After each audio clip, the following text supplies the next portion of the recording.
And then, whoosh, I shot back up to the flying island on the carpet.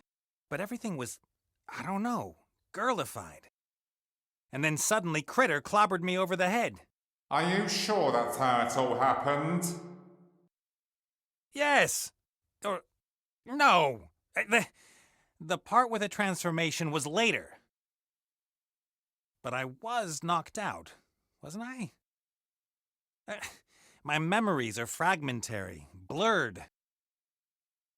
Wait! Everything was blurred!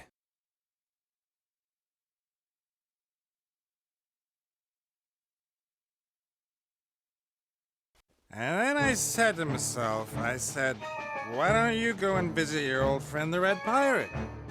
Oh, you're always my favorite. And it doesn't change a thing if our friend over there had to bring you here in chains. No bounty hunter can catch me. Zazzy couldn't, and him over there either.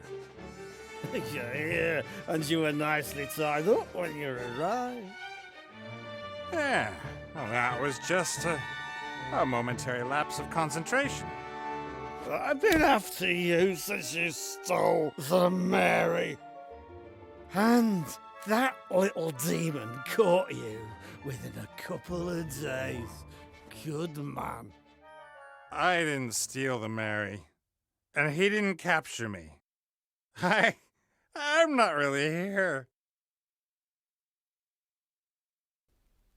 You've got even more pretty things here than before, back then. My magical artifacts are my Children? treasures. They are very valuable and powerful and dreadful. Where have all the guards got to? Shouldn't all this here be guarded? Bah! What about the artifact of divine fate? I don't have that yet. And I want it. Ivo and the Archmage have hidden the artifact. I don't know where it is. Yeah, you know. 'Cause if you don't, I could have you thrown off the island straight away. I'm all right then. I know. I'll tell you if you let me go with 4 chests of gold. I've got a better idea. I let you live. Oh no, let's see. I grant you a quick death if you tell me where it is. If that's your bestest offer, it's time for a quick getaway.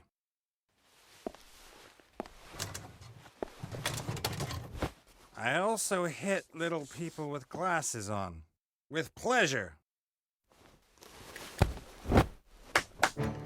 All right then, if that's how you want it.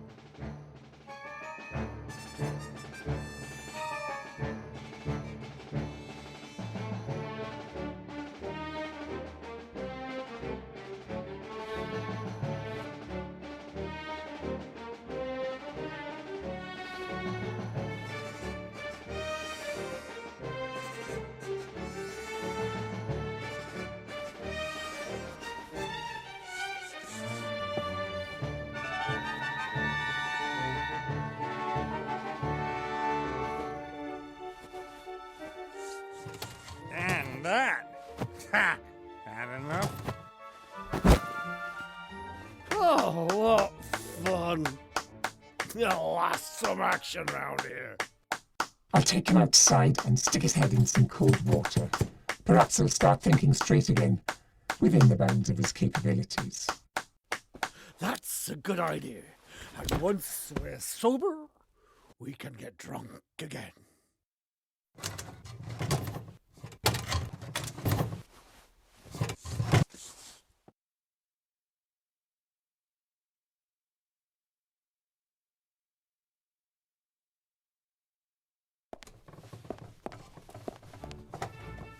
Leave me. I can manage. What are you doing? You were only supposed to pretend you were drinking. The red pirate was supposed to fall asleep. We'd overpower the guards, grab the lamp, and beat it. That was the plan. Plan, man. I needed that. And anyway, haven't you noticed? It's as if the whole island has died out. Not a single soul here. Apart from the red pirate. And his screws are getting looser by the day.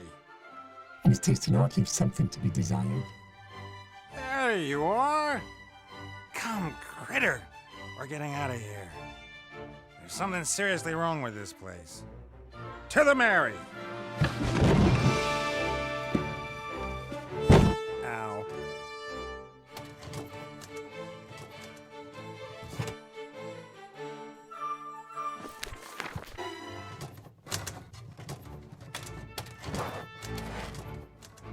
Ladura pukjete?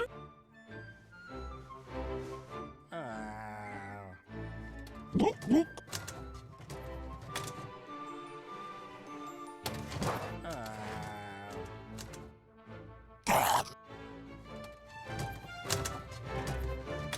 Pull up those bronson.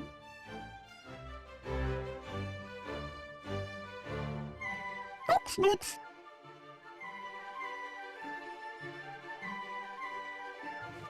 El ofreco agua.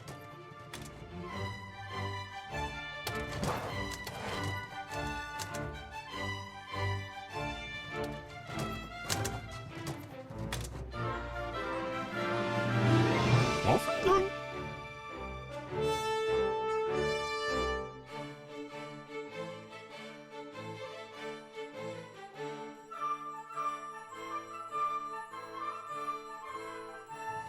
Seastone, bulak. Tokolok. Bling, bling.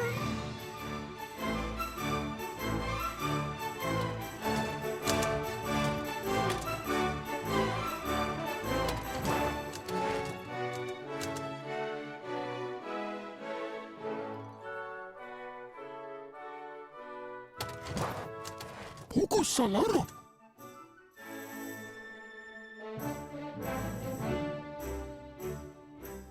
Urenicum.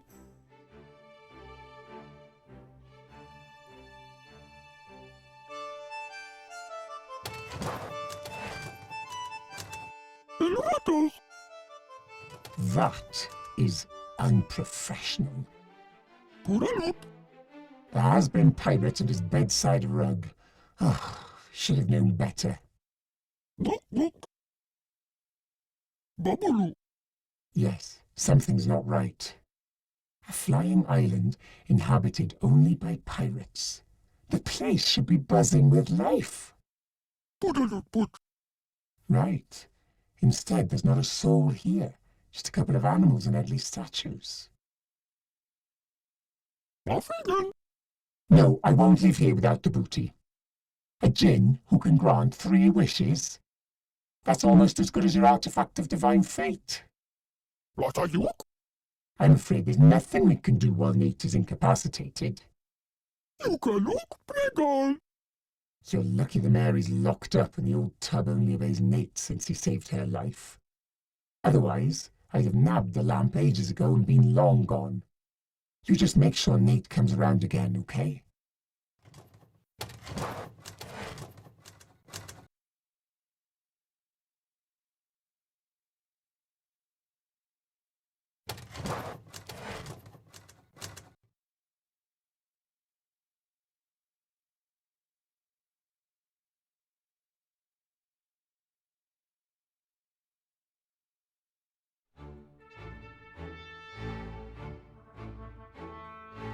You are back! You are back! Get off those peanuts, you ugly bird!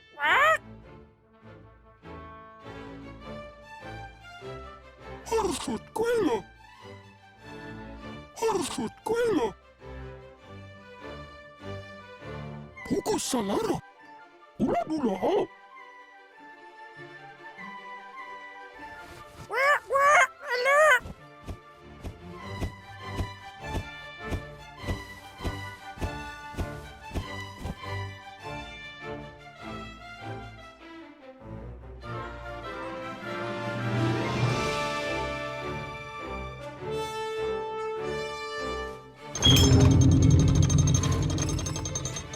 Nox, squad. Gonzalo, ooh.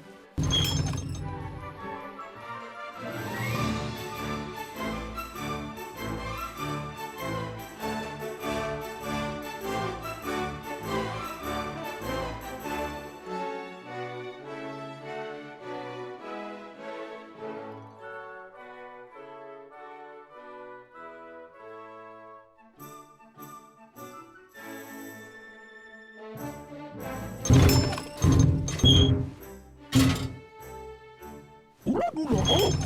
Poco salara.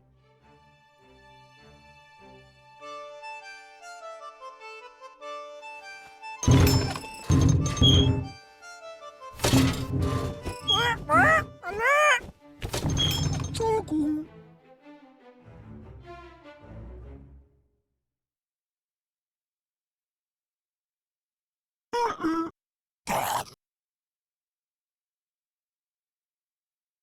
Mary. Muffin. Noxic.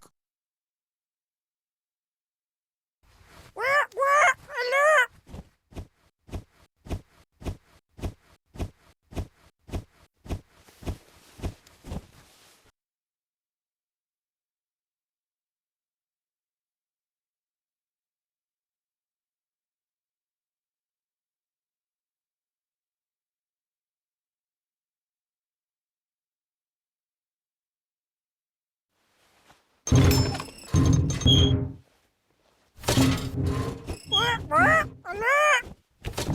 Choco. Loa Park. I've got a new artifact. It's fantastic. Loa Park. Don't look! Don't look! Loa Park. Get off those peanuts, you ugly bird!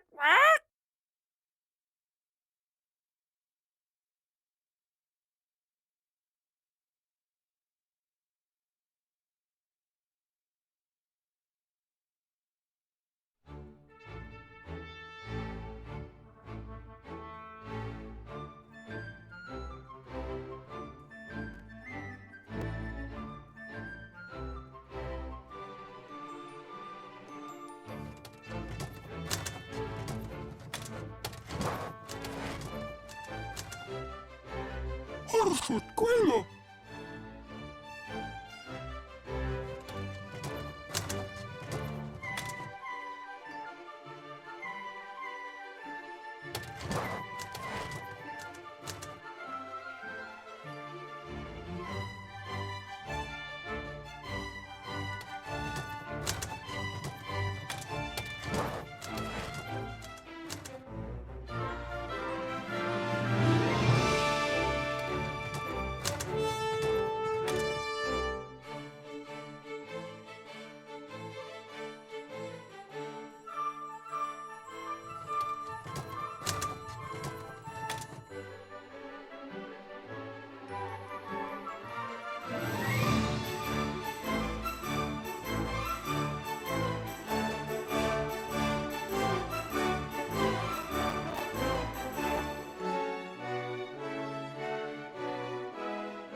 Loa Park.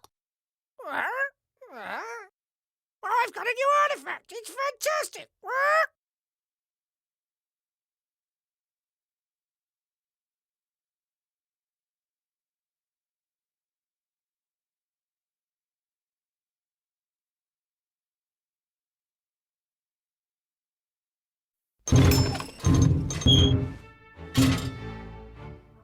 Ula mula, poco salada.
Sing.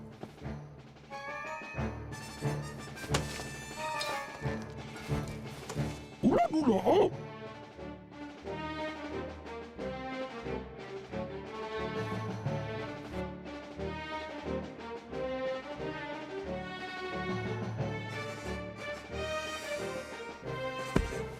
No, it's mine! It's caused enough damage already. Chocolate. You can look pretty.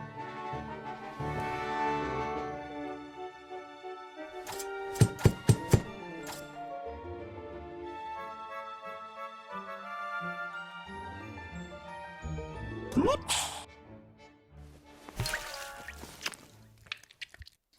Dots. Plot.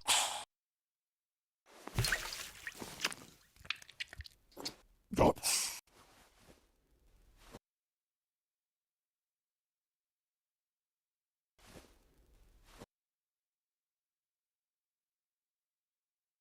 Horfut quilla.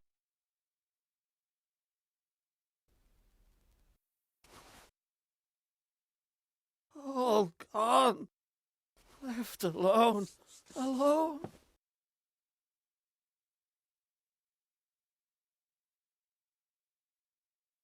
The boca.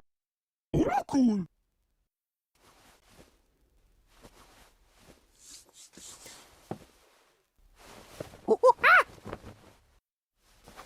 What's Darlow?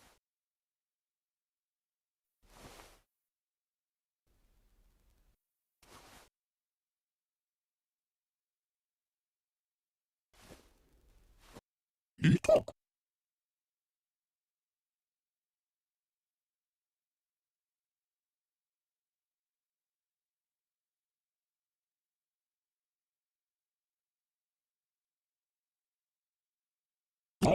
Mosquito. Look, bottom.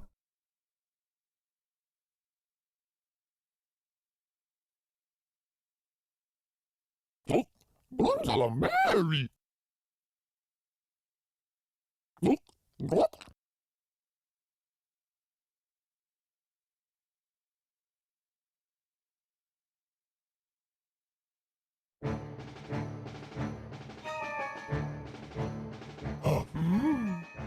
Look, look, X.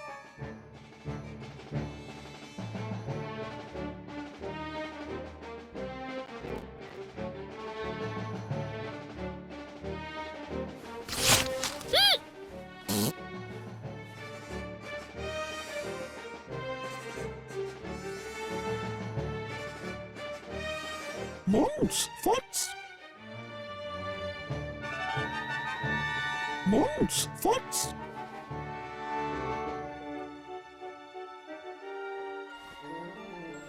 El ratos.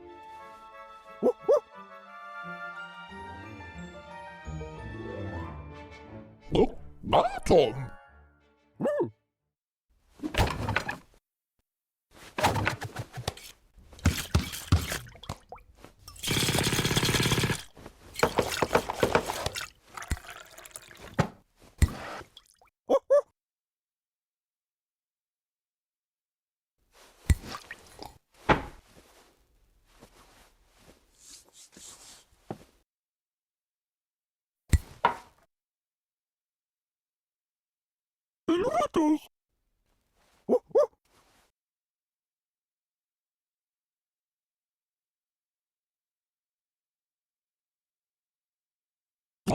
Muchacho.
Mary.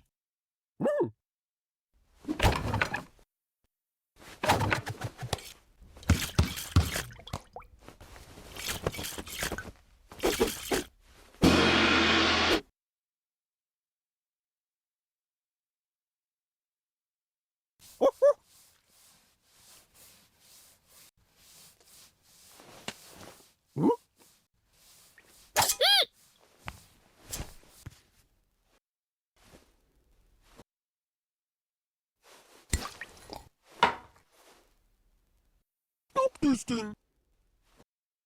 Stop this thing!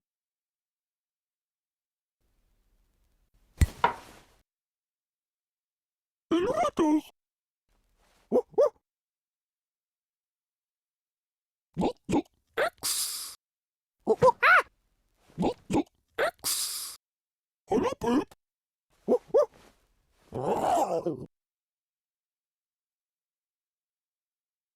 You can look bigger!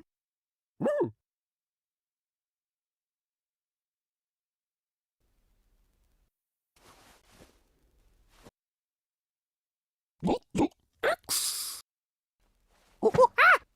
Not the X! Hold up, Herb!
Not the X! Huh? Hangover healer, milk, peppermint, and salt. A barkeeper's worst nightmare destroys hours of good work in seconds. Good idea. Snooks! No problem.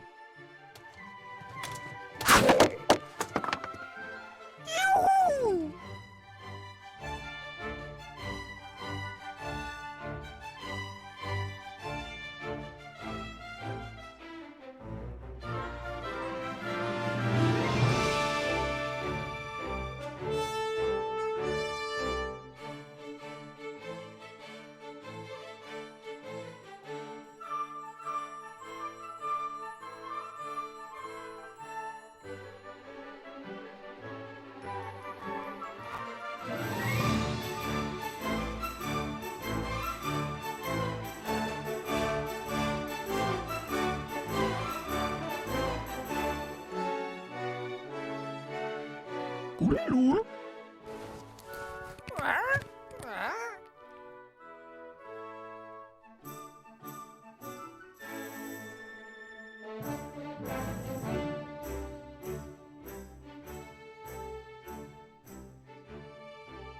Wilbur.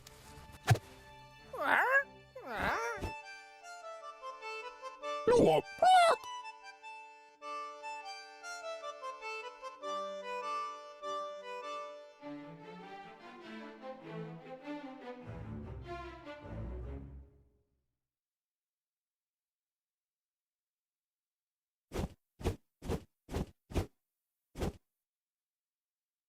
Monks, fights.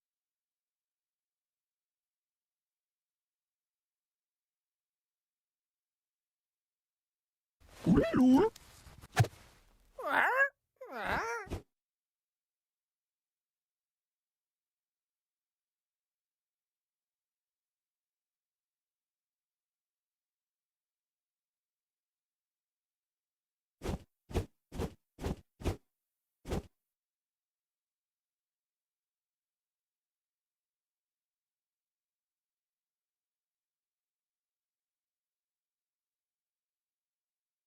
Wilbur.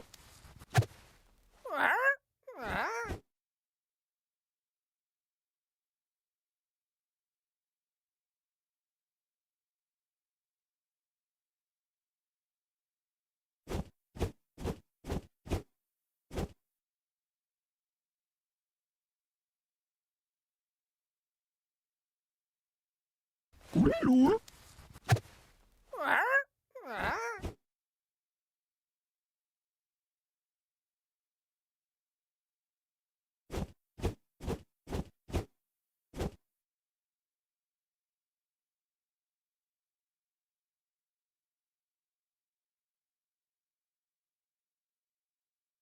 Wilbur.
Wilbur.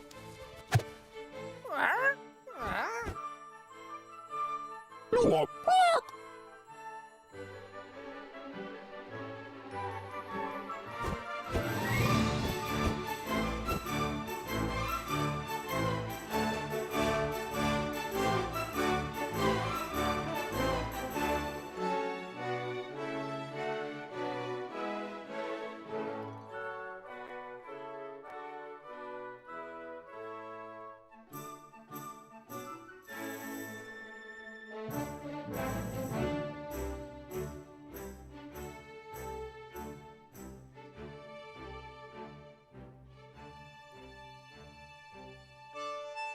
Hola.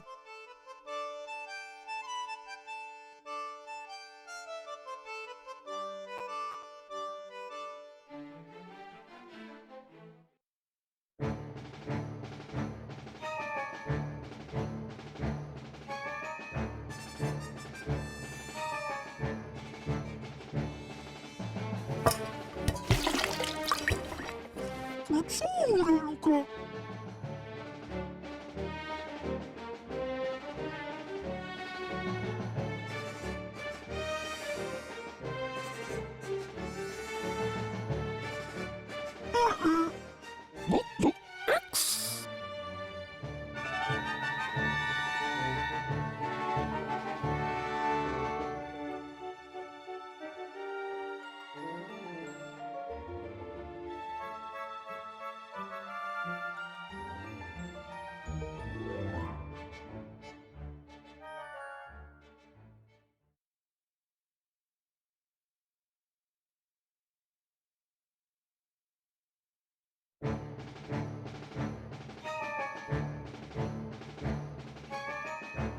Papuka!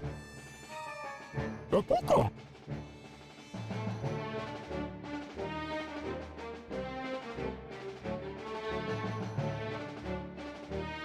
Ula dula!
If I want a coconut, I'll shoot one down myself.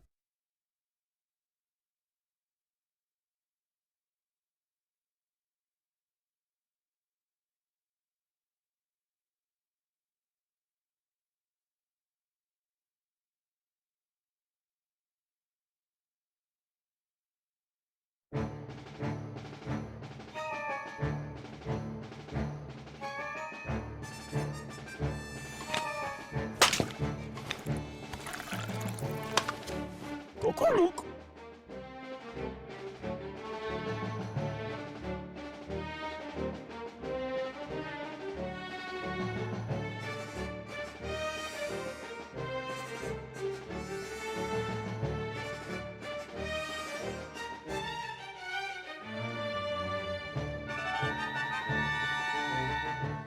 Elevators!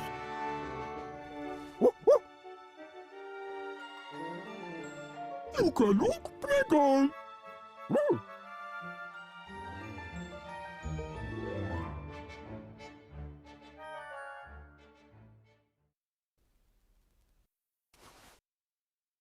Fazzore, Luca!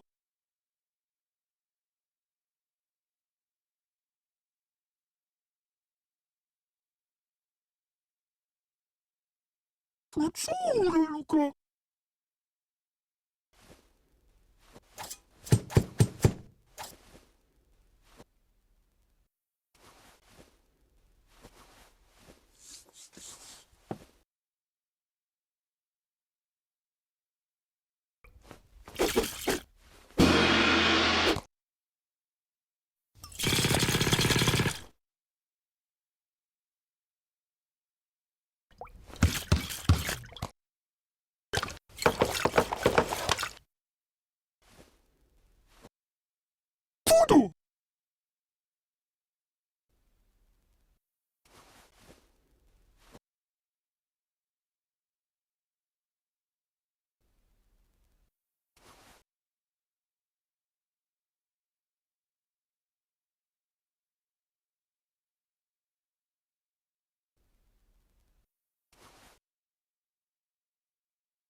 Potato!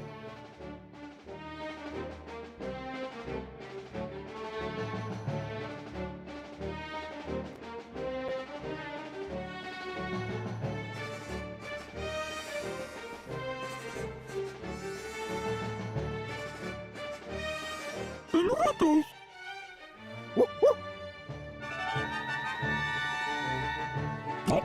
Potato!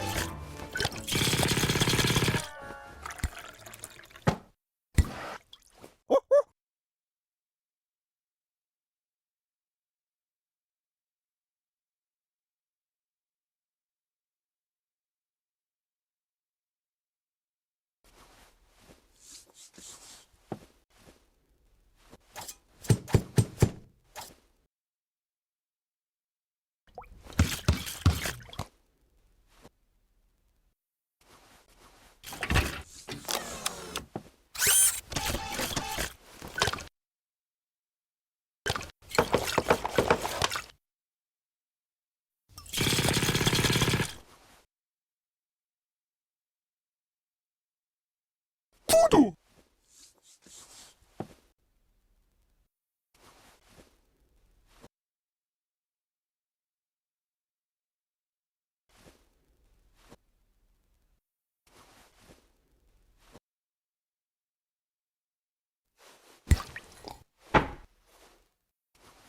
Stop this thing!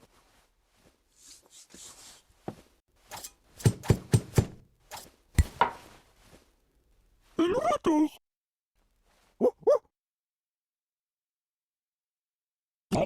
Potato!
Angela Mary!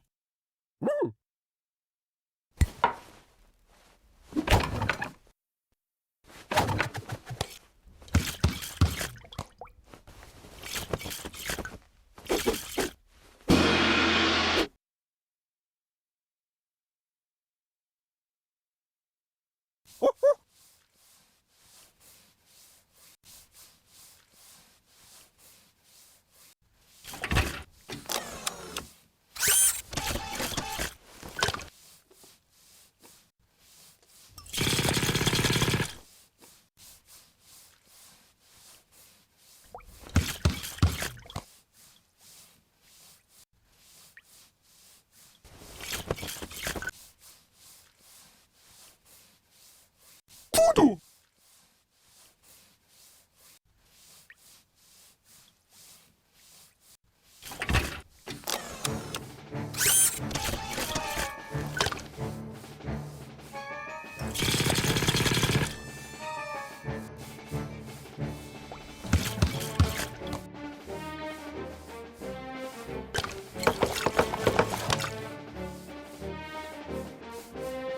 Tudo!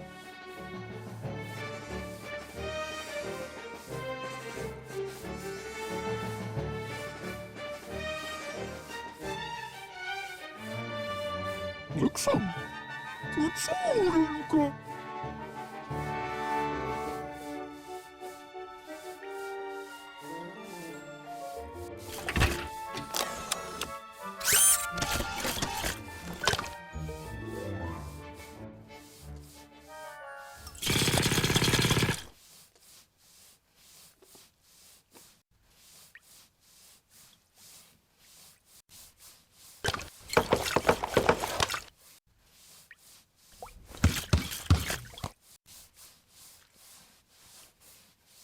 Tudo!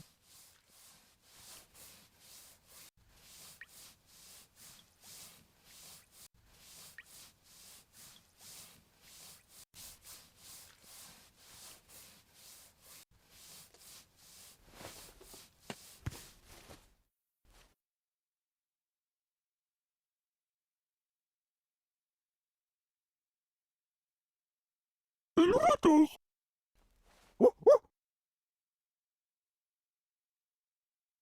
You can look bigger!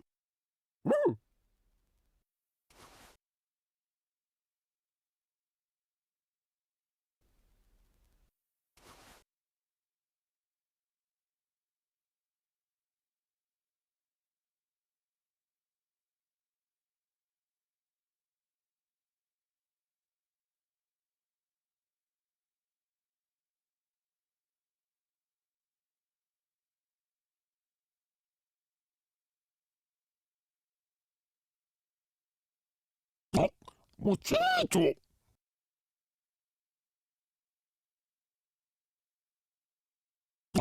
Muchacho!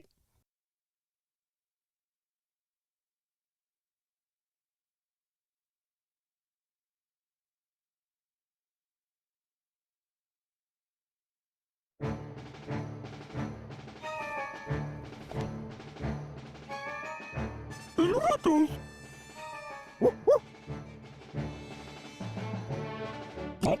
Muchacho!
What? No. What the? It tastes like. And it's also driven away that lovely drunkenness. Finally! Can we get the lamp now?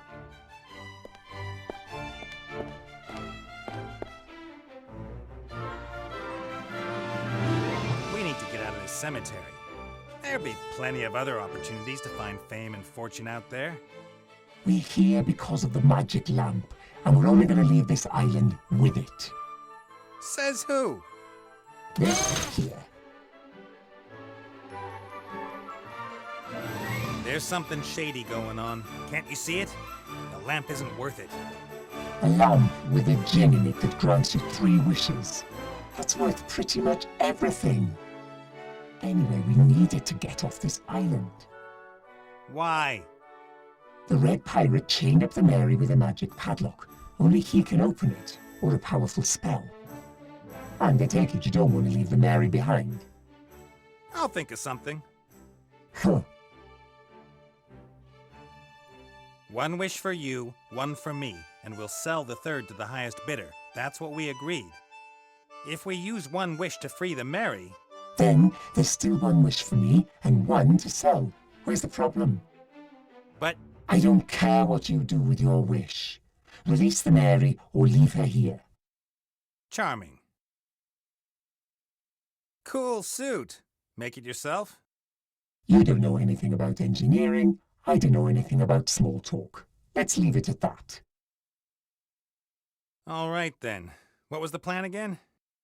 You were going to put the Red Pirate and the Palace Guard out of action. Check. Well, apart from the ape. Well, as soon as it's out of the way, I come in and get the lamp. And you're really going to come in through the crystal dome without Red noticing? Swift and silent. No problem. He has some really powerful artifacts in there. If he catches us... You just take care of the monkey. I'll take care of the rest. Stop keeping me from my work, you little chatterbox.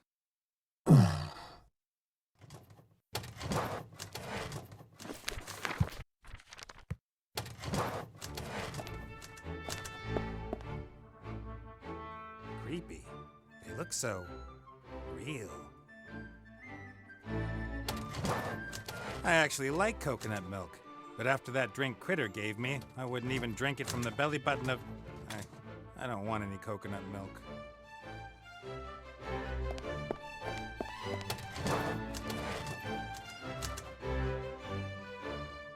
At first I thought they might be new pieces for the Red Pirate's collection, but then he'd surely have them in his palace and not out here. A water trough isn't such a comfortable place for a drunk to sleep, as one might guess. But what can you do? You gotta uphold the traditions.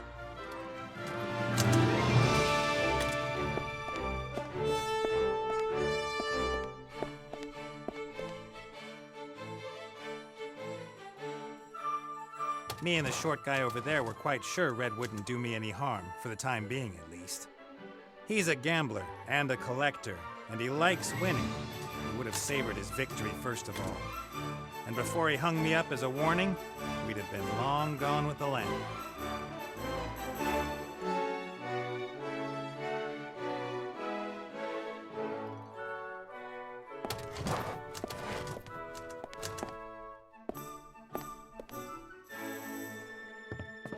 The life of a pirate isn't what it used to be.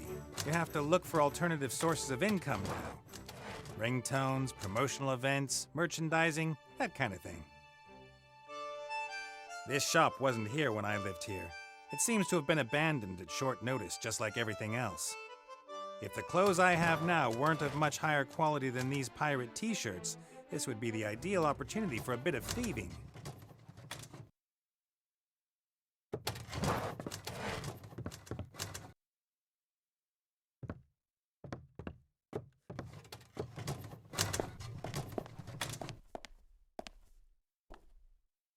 I don't even know what that gnome's called. I met him in a tavern in Bonzing and told him about the lamp. Has some good tricks up his sleeves.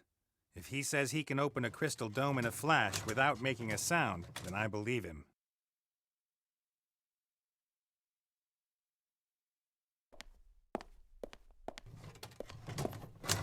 I asked the Red Pirate about the statues.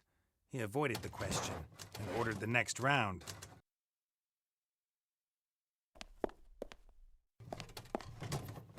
No one knows exactly why this island is flying. Most people suspect it's down to a failed magical experiment or a joke of the gods. Either way, it was the perfect hiding place for airborne pirates. The island sometimes flies higher or lower depending on the temperature and time of year. At the moment, we should be floating about 4,000 to 5,000 meters over the Umzu Desert.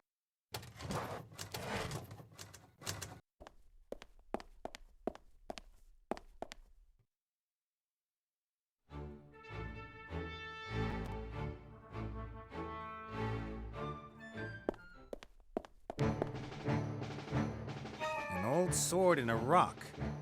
That poses several questions. What did the poor rock do wrong to make someone want to stab him? Who had enough strength to drive the sword into the rock? And above all, who profits from murder? God, I'd make a fantastic detective. What would I want with an old sword? Anyway, it's probably rather blunt. Who knows how many rocks it's stabbed already?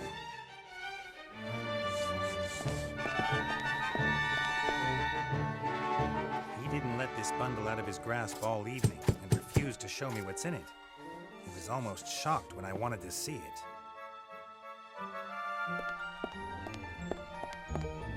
Just a little bitty peek. Mate, are you mad? Just wanted to have a little look. No one could look at it. It's dreadful. Oh, okay. I didn't know that. Fine. I won't do it again. Got your newest acquisition under that cloth? It's dreadful. If it's dreadful, why don't you just lock it away? It's wondrous tool. It's so powerful. And valuable? More valuable than, let's say, that magic lamp over there? You can defeat whole armies with it. Do you understand? I had to try it out. What's the point of having that kind of power and not using it? That would be irresponsible. Exactly. When there's something you can do, you have to do it. Tell me, where are all the other pirates? Gone. Left me. All on my own. All of them. Most of them mooching around Pirates Bay, living off other people's work. That's not what I call honest pirating. I think we should go back to sleep. Especially you. You're not gonna leave me, are you? What? No. We feel extremely content on your deserted flying rock. Oh, that's good. That's good. Okay. I want to get off of here. Immediately. Rat has always been bad at that, giving away something once he's held it in his hands. That's what made him into the richest and most powerful pirate. He took what he could and gave nothing back. A role model for everyone. Rat has always been bad. That's what a role model.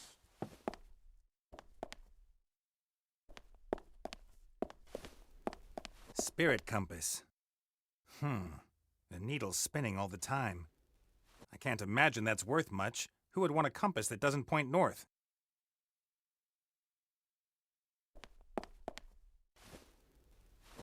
A few old peanuts in a dirty bowl. A dinner for champions.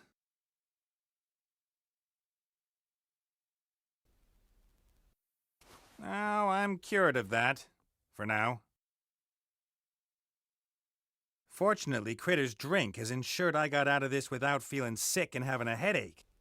But it's still going to be a while before I stick my nose in a book like that again. That's the guy who mixed me all the drinks. You should be ashamed of yourself giving a man what he wants like that.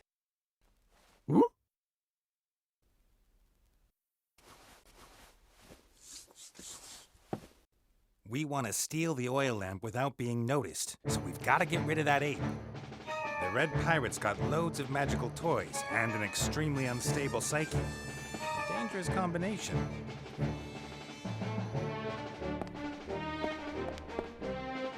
There's a lot of valuable things in here, but that there is the crown jewel. A magic lamp with a djinn living inside it who grants you 3 wishes. He'll make me rich and powerful, so I'm finally worthy.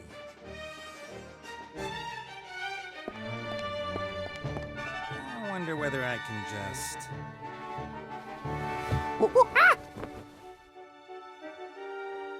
What's startled? Nothing at all.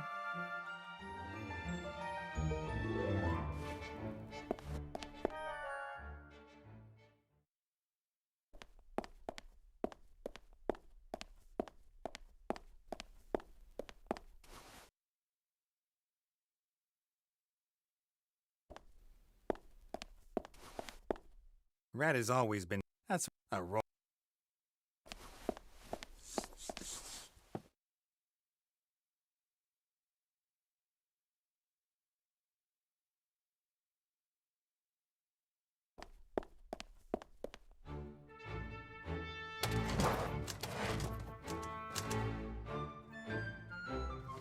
This town has long been the heart of piratedom in Avantasia, at least for the flying pirates. Every stone, every nail, all stolen from somewhere by hard-working pirates. Since the Red Pirates seized power about 10 years ago, this place has gone to the dogs. Some would say it wasn't any better in the past, and I'm just glorifying the olden days. But I say, Crazy Dead-Eyed Jones, Keelhaul Keith, and Bob, I'll have your guts for garters Drake, they were real leaders.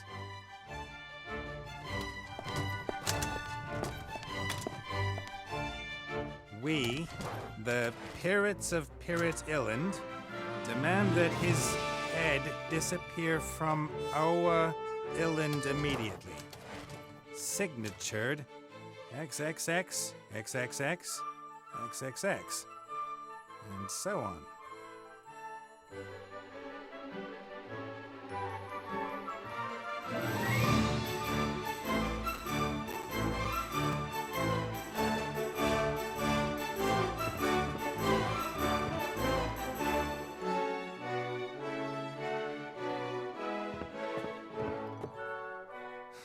There's salt in the pan. I can imagine Critter's responsible for this. It would seem that while I was analyzing our situation in the water trough, he was just causing mischief.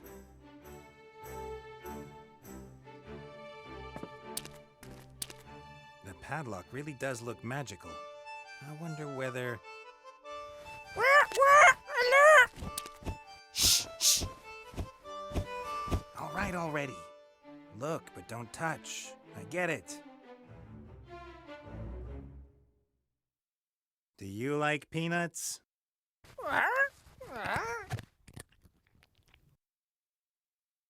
A real pirate's bird. His father was probably a parrot with a chick in every port.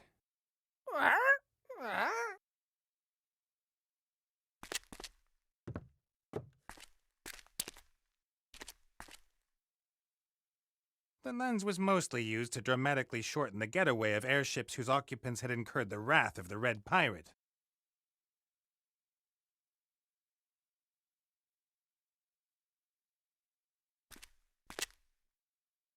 My Mary. The Red Pirate himself chained her up when we arrived. I wasn't expecting that. Granted, it did used to be his ship, and he's attached to her. But a huge magic padlock? It's a bit over the top if you ask me.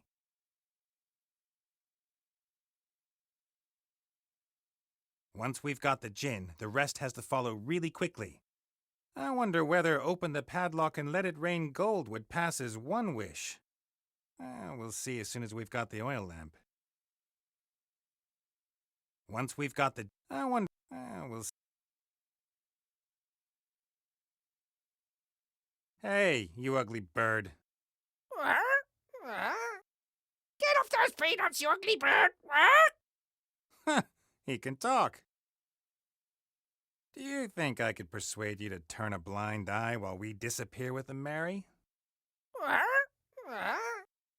get out of here! I won't stay on this island another day! Oh, you want to come with us? Fantastic. I've got a new artifact! It's fantastic! You're just blabbering any old garbage. You're just blabbering any old garbage! The ape in the palace, the parrot here. Well, Red seems to favor animal guards. Mind you, he hasn't got much choice. The ape in...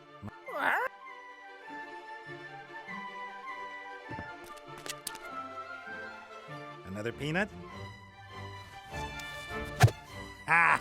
Na-na-na-na-na-na.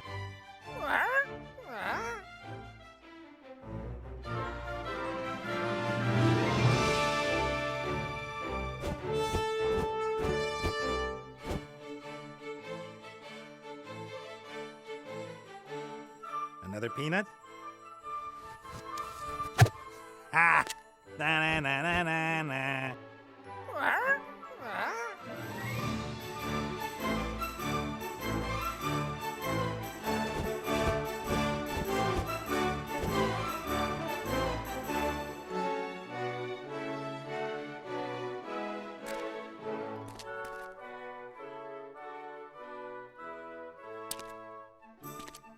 Another peanut? Ah! Na-na-na-na-na-na.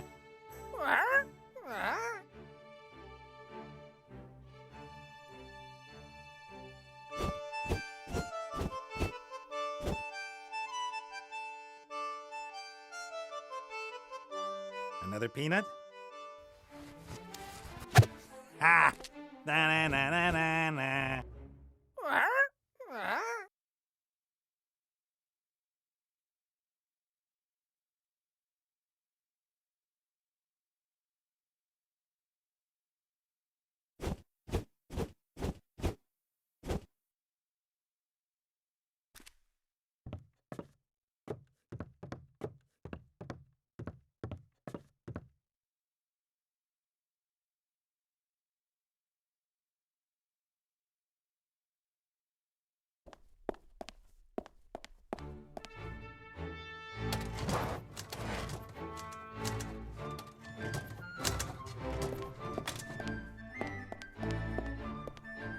Hey, partner. Whatever you poured down my throat, it worked. I haven't been this sober for weeks. That wasn't a compliment. It's time for teamwork, critter. We'll only get the lamp and get off this island if we work together. You distract him, I bash him on the head. I get shot at, you jump in front of me. You know, teamwork.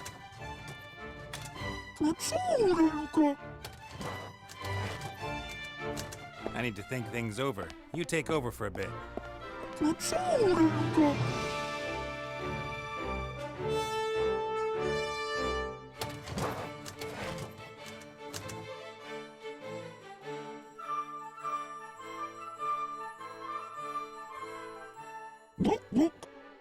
Yeah, glug glug.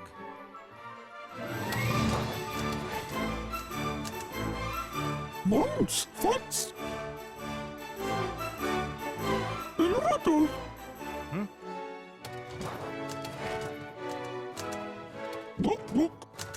Yeah, I know. I should have poured away one or two of those drinks like we planned. But you know how it is. Oh, come on. When Layla flew off, you just wanted to forget it all, too. Layla. We'll get them back, buddy. Both of them. Epoca. From what I hear, djinns are unbelievably powerful. Poco salada. Should be enough to save us both a load of problems. All right then.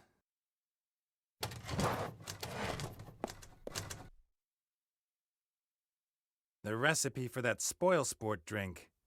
Who would come up with such a thing?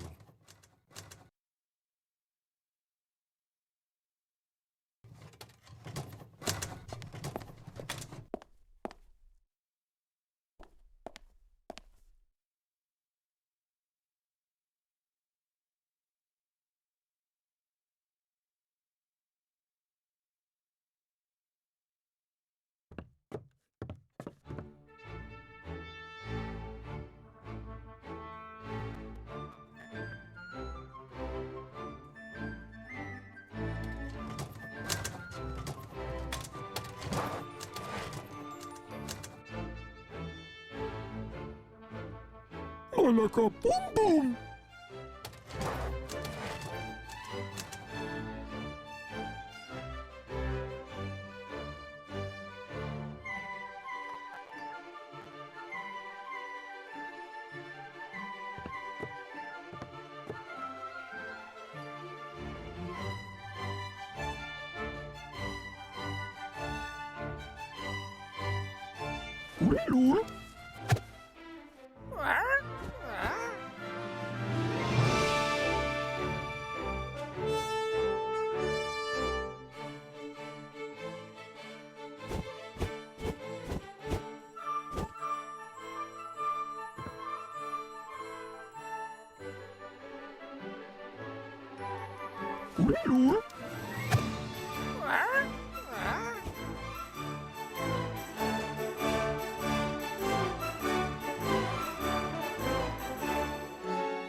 Alert! Shh! Would you? Hey! Shh! Alert! All right. No harm done. No reason to squawk on like that.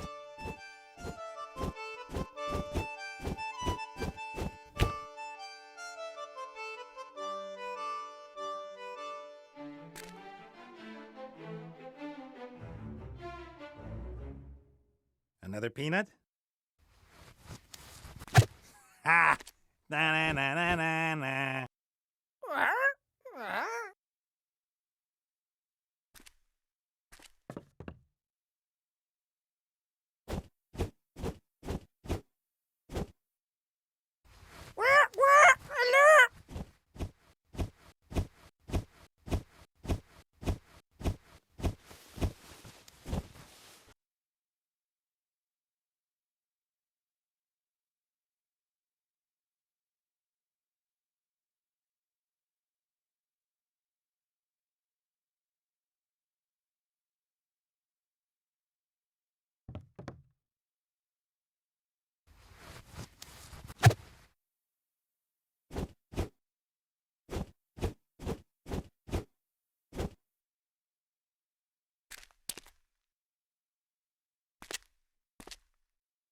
Another peanut? Ha! Na-na-na-na-na-na. Alert!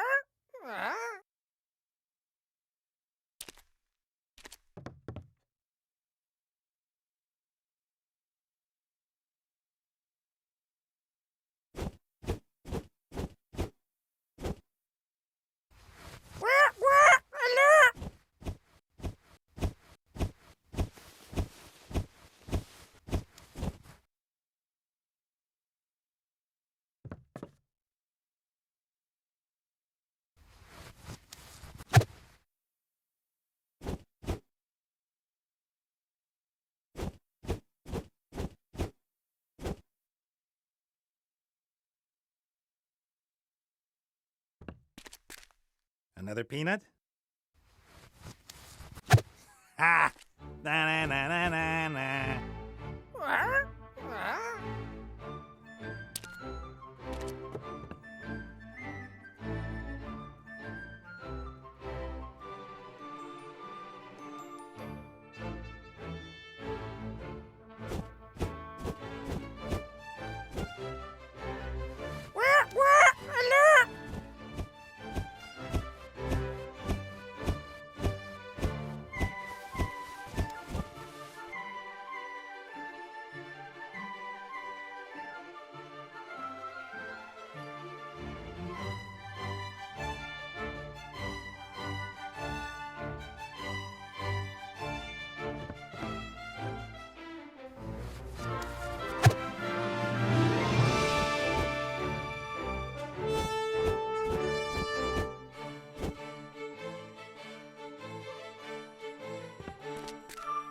Another peanut?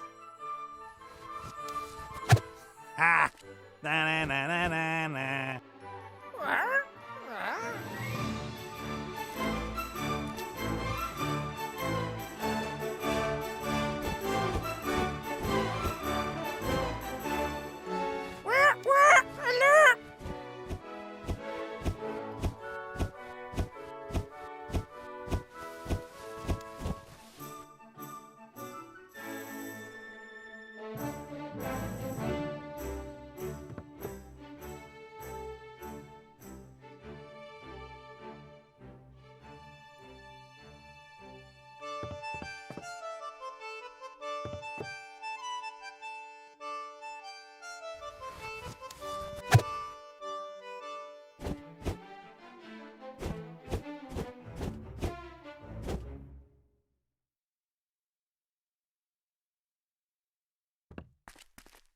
Another peanut?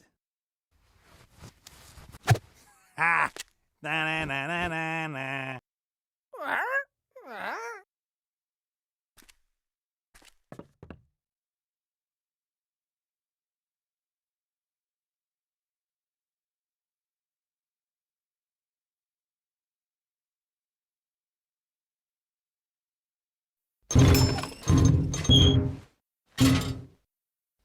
Ula nula, poco salado.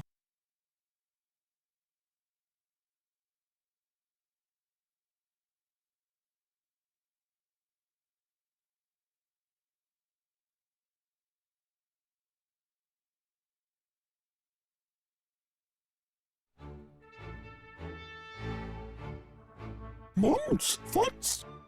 You're too kind.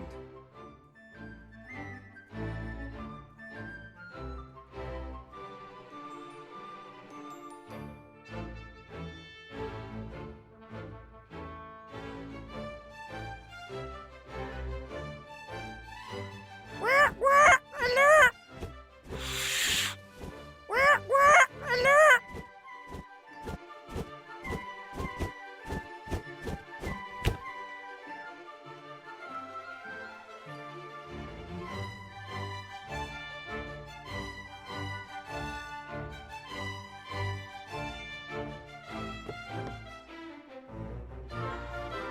A couple of old peanuts.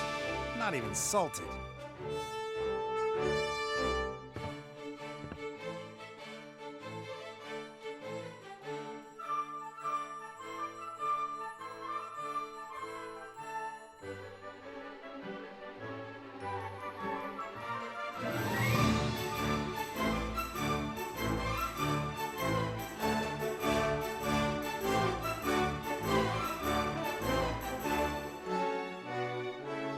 Ulul.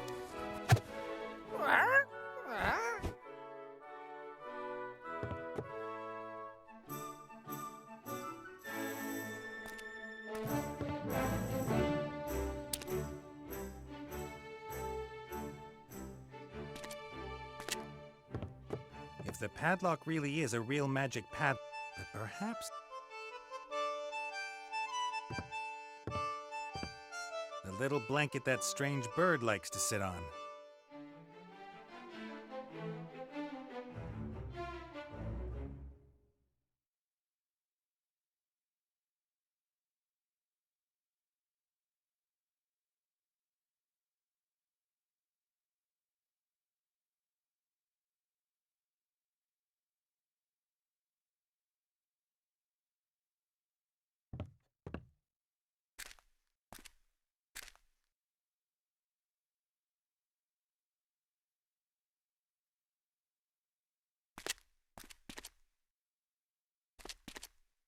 The recipe for that spoil sport drink.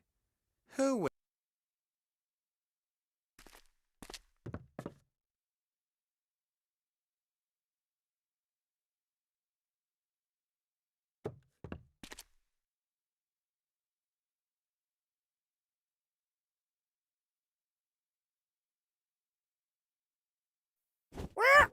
Alert! Shh! Would you? Hey! Shh! Alert! All right. No harm done. No reason to squawk on like that.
I don't know what else there is to talk about.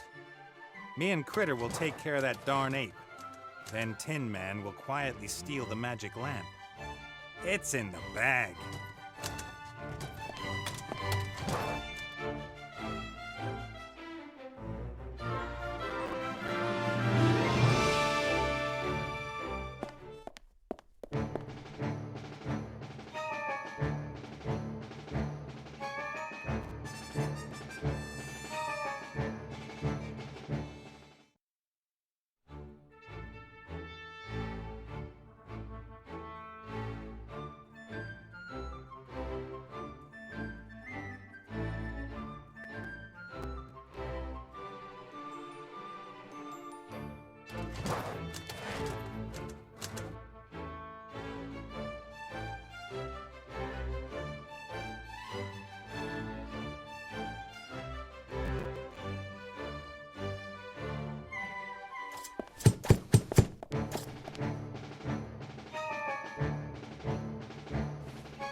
Look, Barton!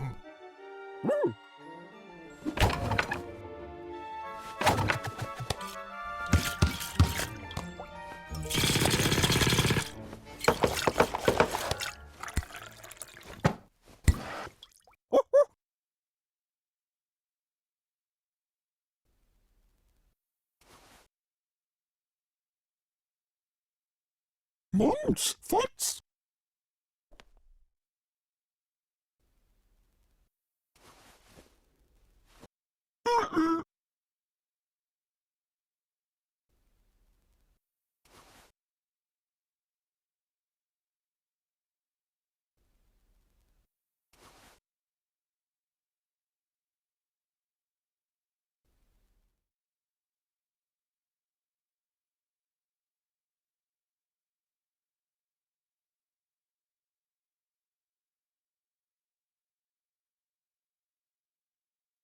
Oh.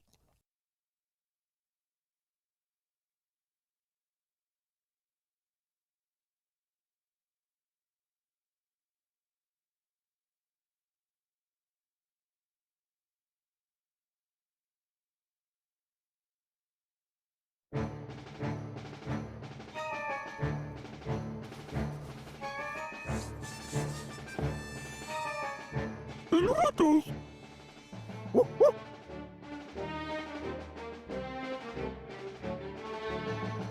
Oh, Gonzalo Mary!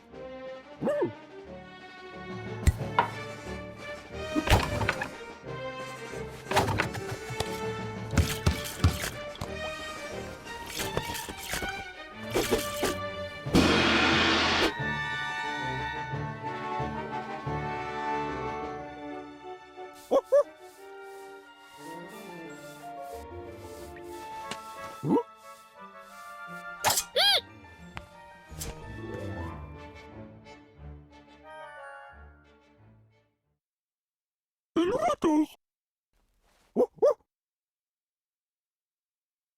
Oh, Gonzalo Mary!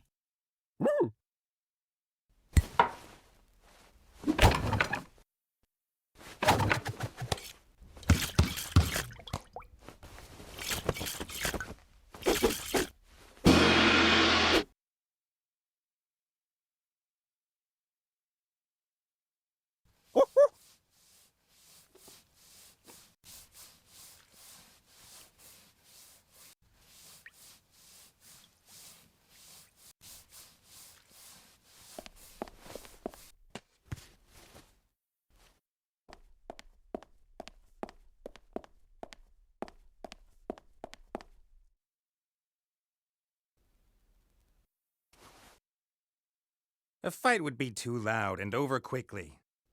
I've seen a pirate ape sink a ship with his bare hands.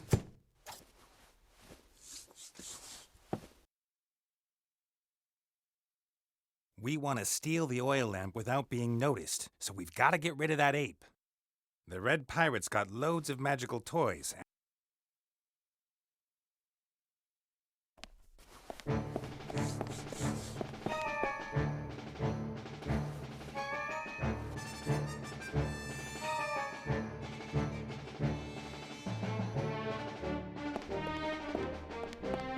He's incorruptible, and he's Red's right-hand man, and the barkeeper. I won't get anywhere with nuts.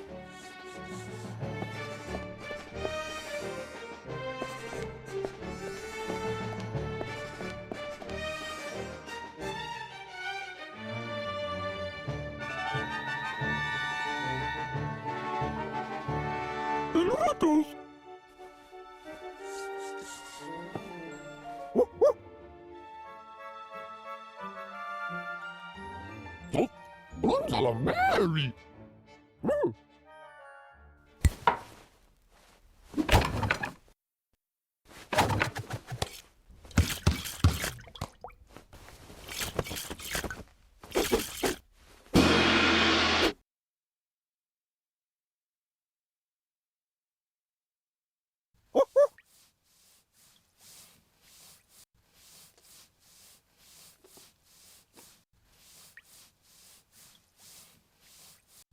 Monks, foots!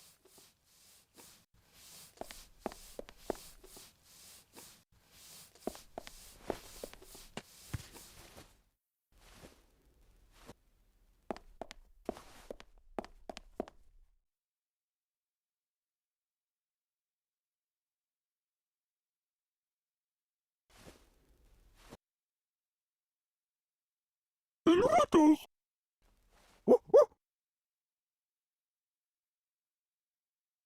Oh, Blonde Mary!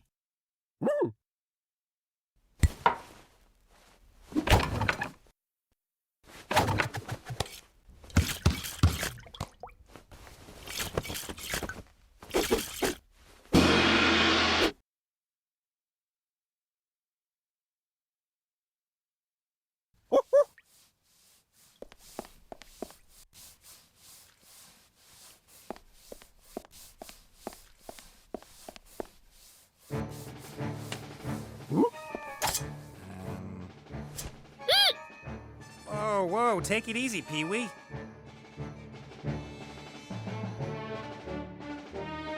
Oh, I'm cured of that. For now.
Pilatos!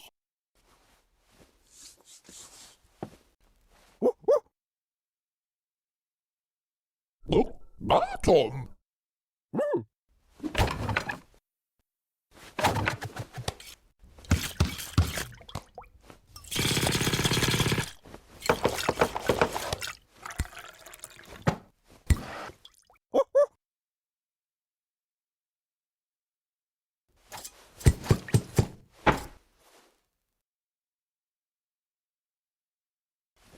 Stop this thing!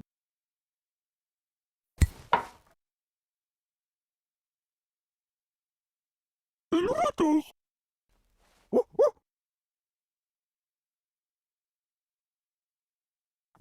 What?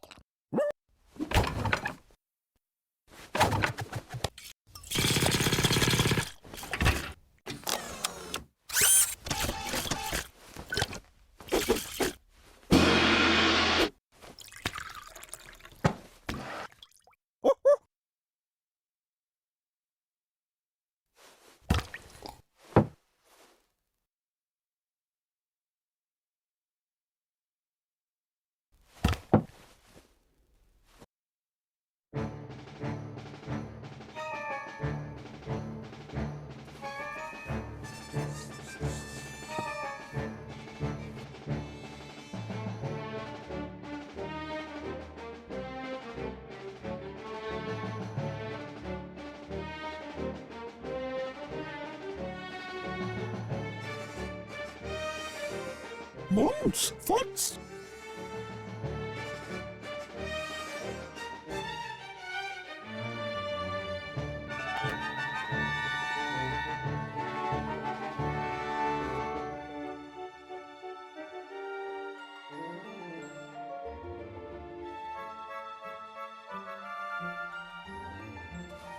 Unwritten.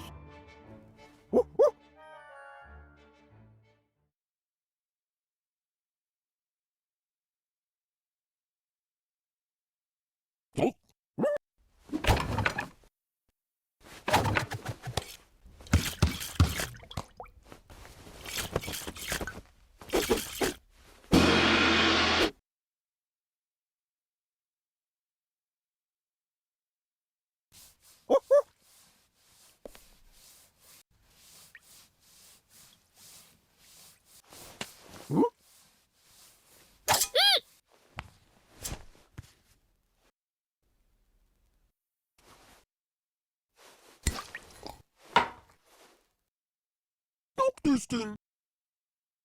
Stop this thing!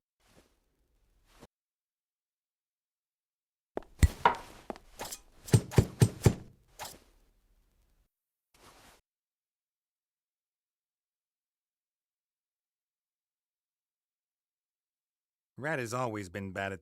That's what. A role model?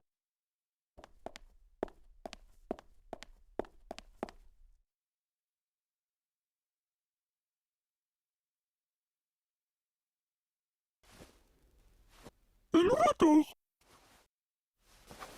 Oh, what do you want? You're that critter. Nate's sidekick, right? Escuchas, culalabo. Leave me alone. I want to sleep.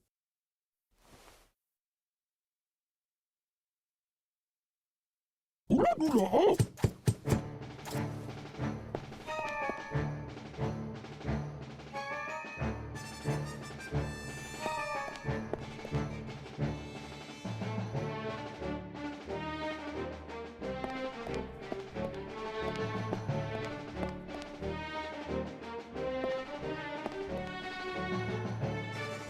Hey, partner.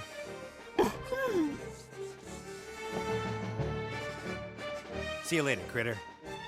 You can look pregnant.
The ape in the palace, the parrot, mind you, yes? What?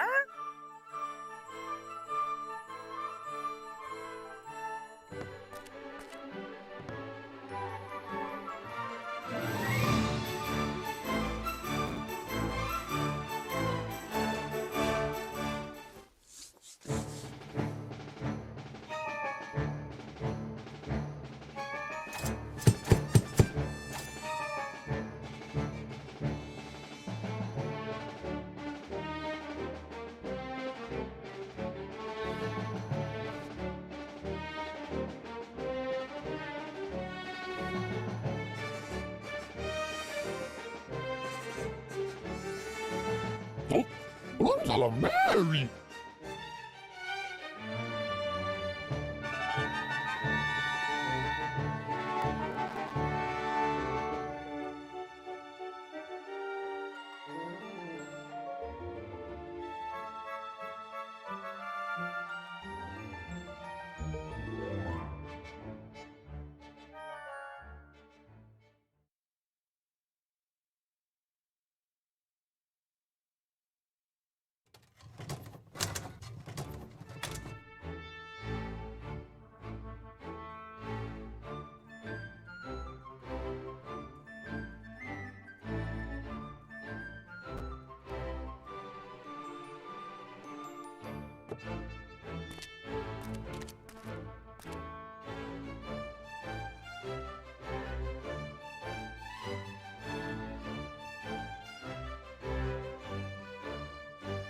Wilbur!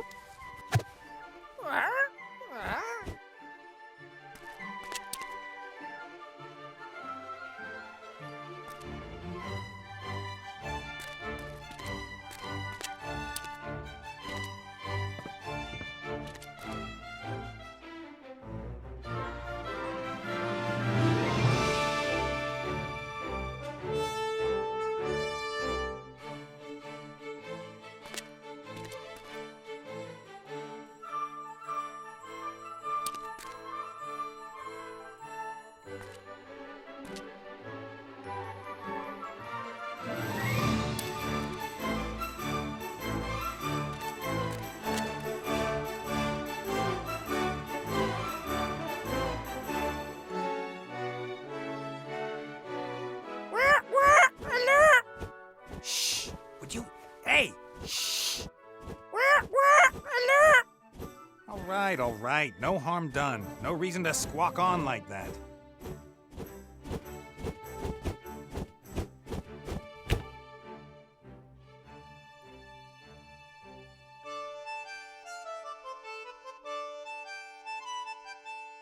Another peanut? Ah! Na na na na na na.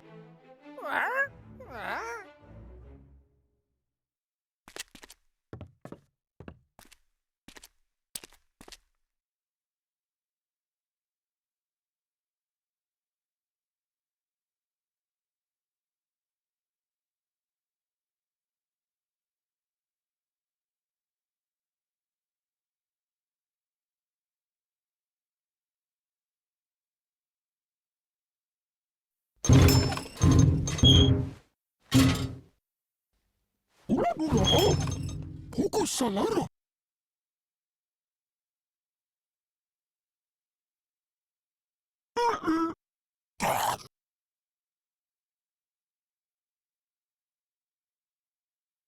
No,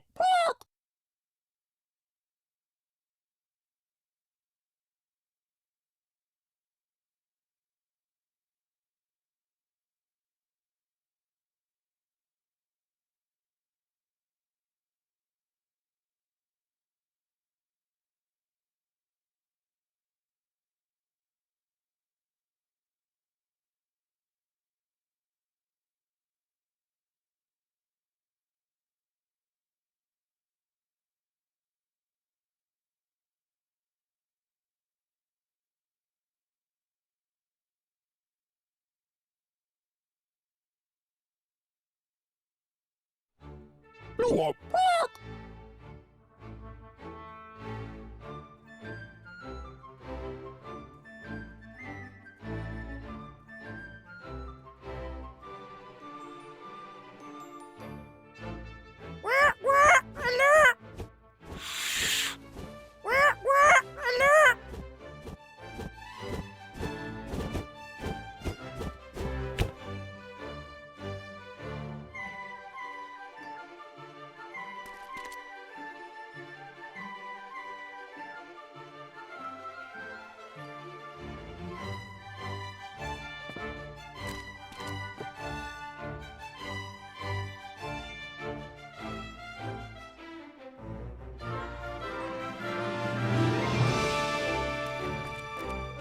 Another peanut? Ah! Na na na na na na.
Auf Wiedersehen.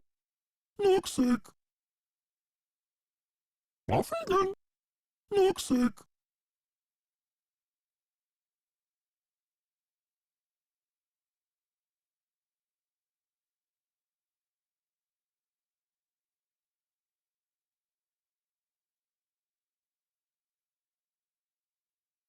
Harshut Quilla.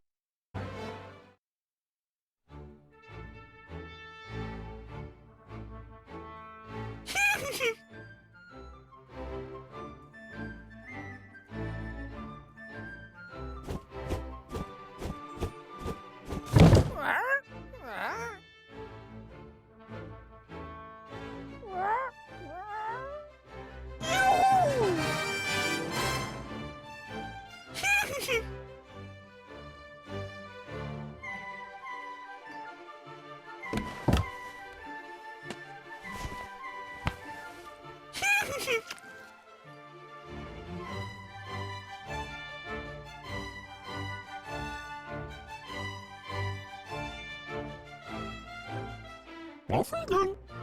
Noxic.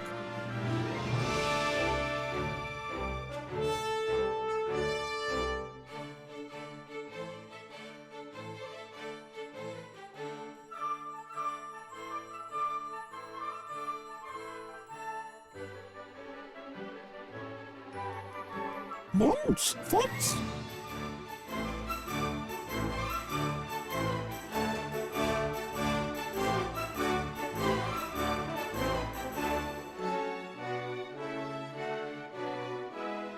Auf Wiedersehen. Noxic.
Ratos.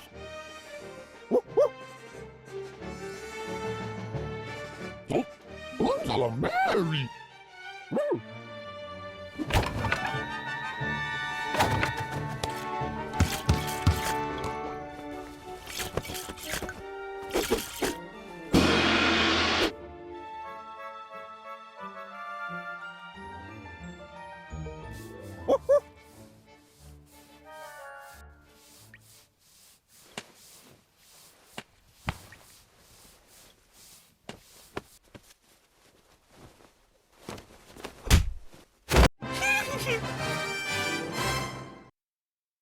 Now all we have to do is get you out of there. That's my job. Right. How long will it take? In the meantime, I could... What were you saying? And that's why you should always have a reliable partner. It was nothing, really. Oh, I wasn't talking to you. Now let's get out of here.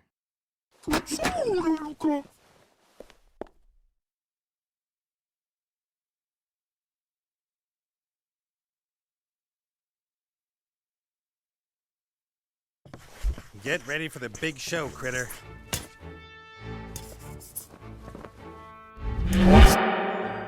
Oh, hello. You're a new one. Ta-da! What? Aren't you supposed to put on a big show? Ta-da. Good grief. I always thought djinns were godlike super magicians with healthy egos. Oh, yeah, they're great. But aren't you a djinn too? Oh, well, yes, that's true, of course. I mean, not that you aren't great. I just thought you'd be bigger. My brothers are all bigger. They serve the most powerful rulers in the universe. Me, you know, they sent me here to practice. They said no one in this strange old world would really notice if I screwed things up. Nate's the name, but you can call me Master Nate. What's yours? Benjamin bin Nabil Tafik bin Ekrem Kamal bin Abbas ibn Hadshi. I'll call you Benny. As you're a djinn, you have to grant me 3 wishes, right? Of course, yes, sure. But But it would be nice if, well, can we agree on 3 small wishes? you mean if I want my own kingdom with immeasurable riches, then it's only allowed to be a small kingdom? Yes, well, I could perhaps come up with a coin. A coin? I'm trying to impress an elf princess. Do you really think a coin is going to blow her away? I'm just not that good at magic. Not that good at magic? Take 10 breaths and count deeply. All in good time, Nate. All in good time. Let's start with something easy. Open that. Oh, Oh, it's not really that easy. not that easy? Please don't pressure me. I don't like it when people get on my back. Concentrate and open it. That's my wish. All right, then. I did it! Did you see that? Alert! The Thief! padlock. Thief! You're supposed to open the padlock. But that's a magic padlock. I can't do that. Benny, now. But what if I do something wrong?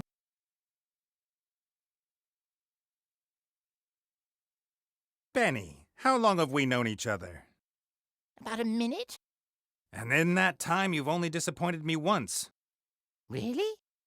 Yes, I believe in you. Let it all out, Benny. It's you against the padlock. Well, all right then.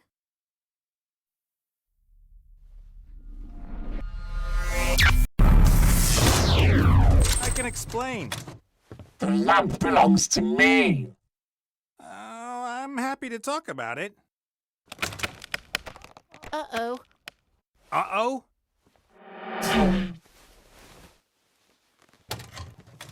Domu. I wish I could comply to your request. Really. Ah!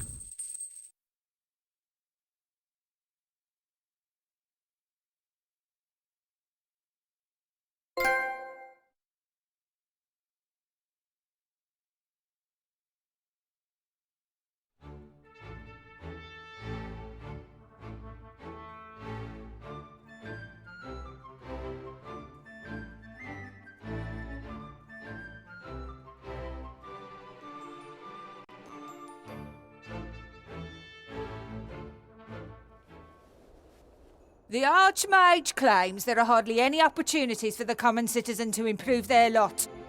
The rich stay rich, the poor stay poor. That's nonsense, of course. Have you got that? Nonsense. Yep, got it. He pleads for more education, for the poor as well. What do you say to that? Too complicated. My party and I have found a simpler way. From tomorrow, anyone can be a winner in life. I present the lottery. And the winners can move from the lower town to the upper town. The winner? Once a month, we grant one citizen from the lower town a better life in our midst.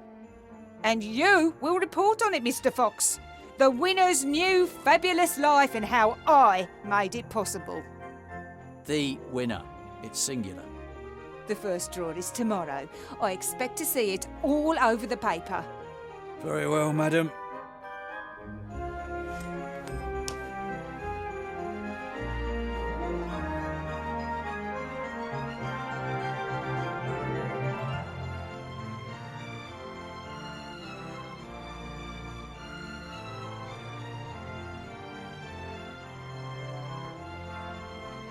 A weathercock like that tells the weather with amazing accuracy. When it spins quickly, we have stormy winds coming in from different directions. When it casts a shadow, the sun is shining. When it's wet, it's raining. Or it just has. When it's all white and doesn't rotate, well, it's frozen. Like now. How could a simple piece of metal know all that? Dew, that's clever. The Archmage no longer lives alone in the tower. He has some family learning the art of magic there too. But it's difficult teaching adults magic. Their minds are less open and they're too stuck in the physical world, and they lack the imagination for magic. No, the next generation of real mages will be the young, trained by us in the school. In 10 years, the Mage Tower will be teeming with the school's finest.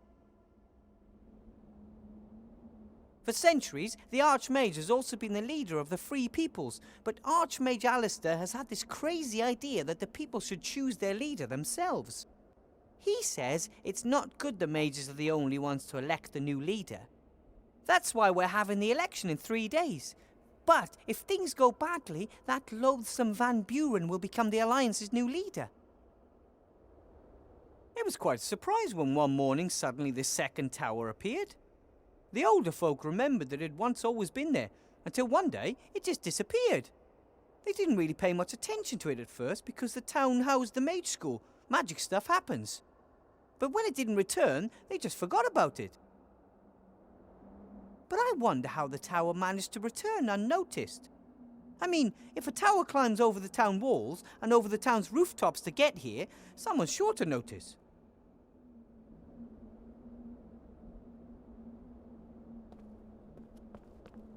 Judging by the size and the wood used, the barrel must contain a precious liquid. Brandy, I'd bet. The first few weeks after the war, there wasn't much to be had, but now you can buy practically anything you want, if you have enough gold. Judging by the size, the delivery dock for goods delivered by airship. Bill is one of the town's biggest merchants, and with the war over, more goods land here every day. Staple foods and the like are grown in the villages around the town. The farmers bring them to the market daily. They can hardly produce enough. Many fields are overgrown, and there's a lack of experienced farmers, good seed, and animals. The goods landing here come from farther away, things that can't be produced locally.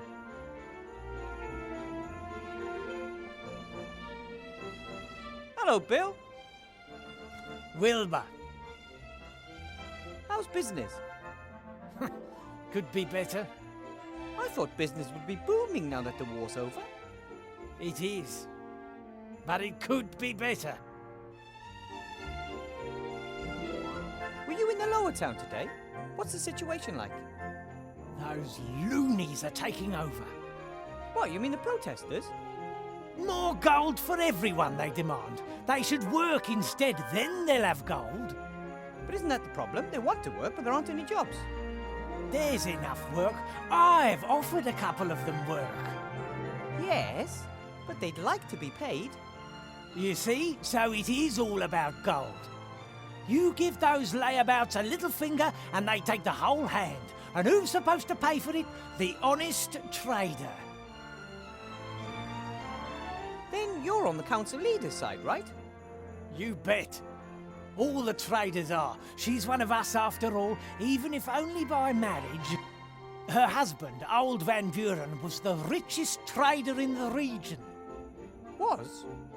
Been dead 2 years. Was the last Van Buren. His father and his uncle before him were full-blooded salesmen. Out of their parents' vast and powerful trading group, they made an even vaster and more powerful trading group. Van Buren knew what to do, and the widow knows too. She knows the hardships the traders suffer, and is sure to cut taxes. Do you even pay taxes? No, but they're too high nonetheless. Looks like your crane's ready. Oh yes, finally I can lower goods straight down to my stall. Saves on customs duty and paying bribes to the town guard down by the gate. Is that legal? Not paying bribes? Dunno. But nowadays an honest trader's got to look out for number one.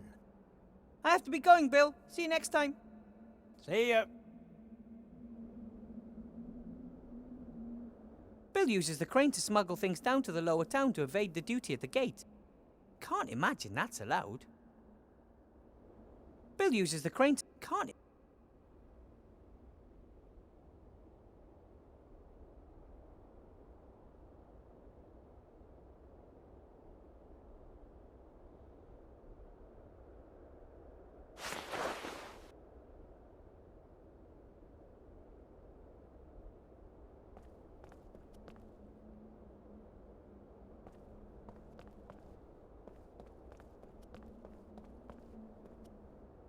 I'm not so convinced that this lottery is a good idea. Sure, it's a fine thing for the winner, but wouldn't it be a coincidence if the right person won? Presumably the names of all the inhabitants of the lower town are written on slips of paper and one of them drawn. I would imagine the council leader herself will draw the winner. She wants to show people that she can bring a better life.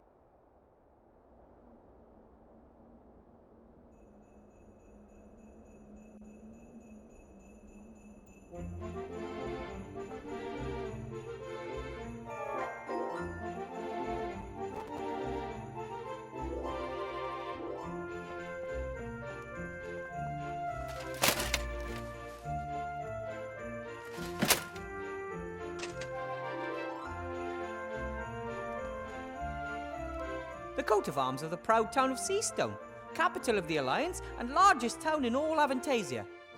With the refugee camp on the outskirts of town, Seastone seems larger than ever before. Seastone was never captured during the war. The town has massive walls and stretches about 200 meters into the air like a tower. That's why they called the Great War the War of the Two Towers. Seastone against the Archwitch Motroga's Dark Tower.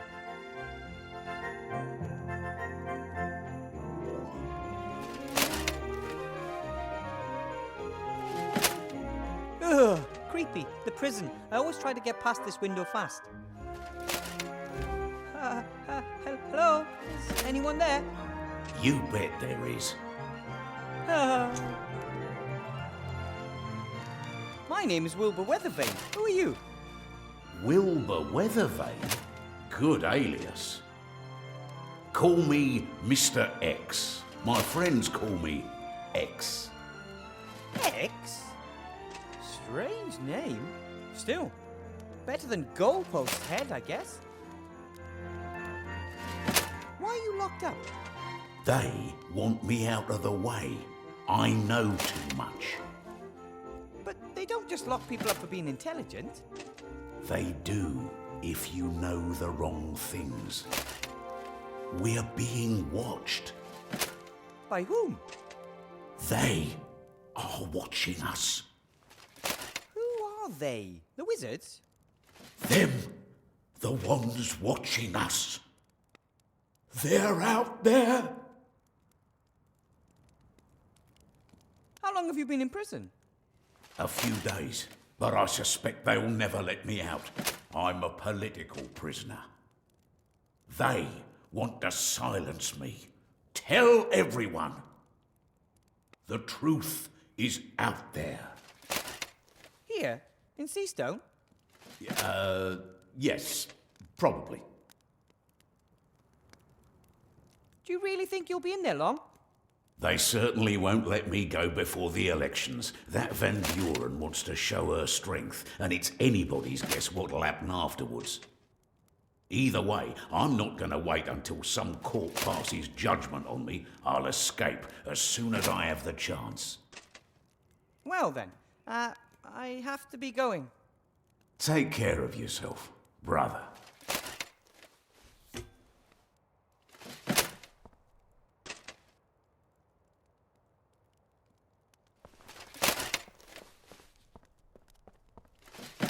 All of the expensive shops in Seastone are here in the upper town. This bakery makes the finest pies, the most delicious cakes, and the most amazing chocolates. Luckily, I don't have enough money to buy myself a treat every day. Otherwise, it wouldn't be too long before I no longer fit into my teacher's robe. This is torture. The bakery's closed, but the shop window displays all the things you could enjoy if it were open. This is torture. The drain should lead directly to Seastone sewers. I would like to say that the sewers in this town are a true marvel of engineering skill. But in truth, the stink here in midsummer is absolutely, breathtaking. Almost every house in the upper town has a drain leading to the sewer. In the lower town, things look different. Many residents just tip their effluence into the street and trust that it will somehow make its way below. The drain's blocked by a grating, and even if I did remove it, I'd still be too big to climb down. Almost every house in the low...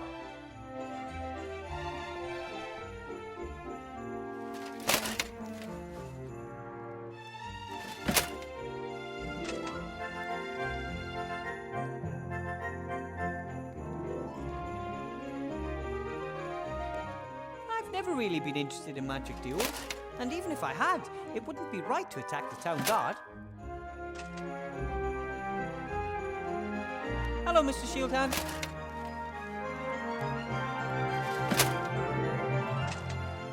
Well, I never. If it isn't little Weathervane. Weathervane to you, Mr. Shieldhand. Professor Weathervane, to be precise. Oh, your lordship, forgive me for not kneeling. I see you're still the captain of the town guard. It's captain and its only member. Why aren't there more guards? Surely it's impossible for you to keep the peace all by yourself. The council leader of the merchants doesn't see it that way. She handpicked me for this post. Nothing is more important than loyalty, she said. How are things in the lower town? Same as here, just dirtier and everything smaller. What about the refugees? Dunno, it's been a couple of weeks since I've been down there. From up here, it looks like the tent city has stopped growing. Either there are no new refugees arriving or the place is just full. Aren't you responsible for the lower town too? I can hardly be expected to go down there. The place is crawling with criminals. But... Anyway, the anarchists have erected barricades. Even if I wanted to, I couldn't get into the tent city. Why is the gate closed? I want to go to the lower town. Curfew. After dark, residents of the upper town can only enter the lower town with special permission. Who came up with that? Council leader Van Buren. She's worried about the well-being of the residents of the upper town. And where do I get one of these permits? Nowhere today. You can go to the town hall and apply for one there tomorrow. But I'm supposed to meet Remy in the inn tonight. Tough. It looks like Bill the Merchant's crane is finally finished. It's been 2 days. He's been transporting things up and down all day. And you inspected the goods? Why should I? Isn't there a toll on transporting goods like alcohol and pipeweed and other stuff from the upper town to the lower town? There are real crimes going on in this town. I don't even have the resources to take care of them. Bill said something about bribing the town guard. Would you know anything about that? That's an outrageous allegation.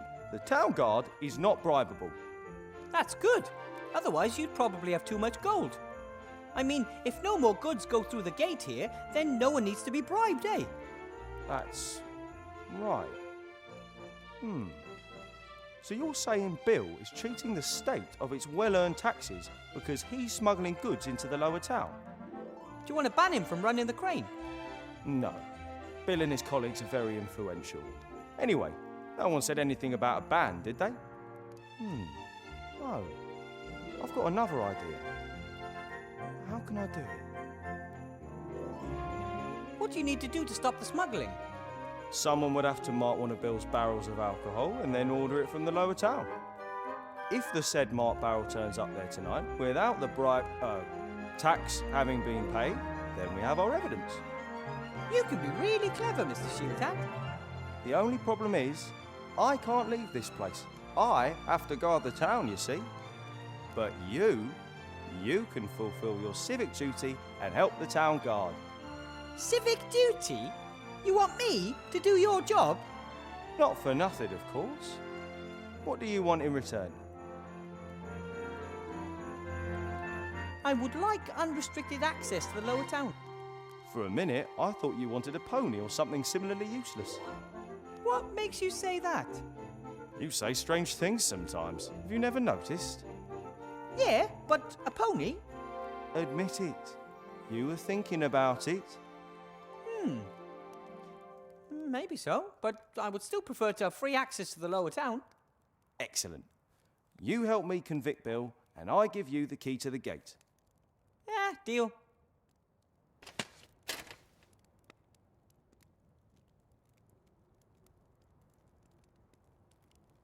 That's the piece of chalk I'm supposed to use to mark one of Bill's barrels.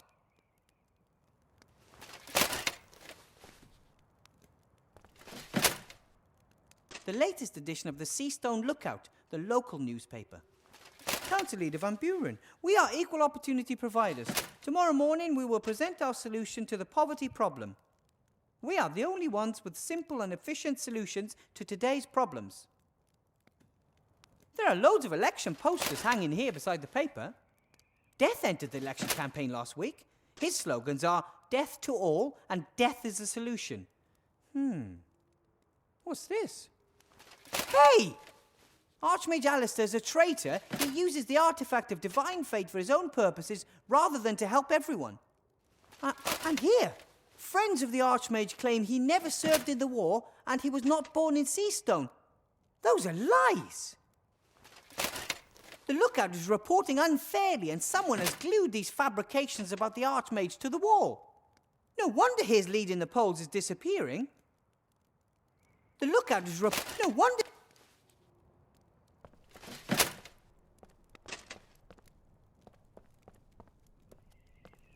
Some famous knight. He's already lost both legs and his sword in battle, but his fighting spirit is unbroken. 'Tis but a scratch is chiselled into the stone above the statue. Some famous knight.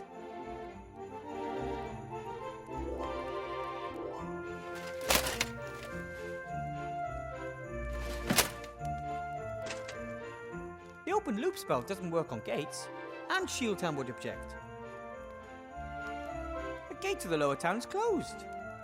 According to Mr. Shieldhand, no one from the upper town is allowed into the lower town after sunset.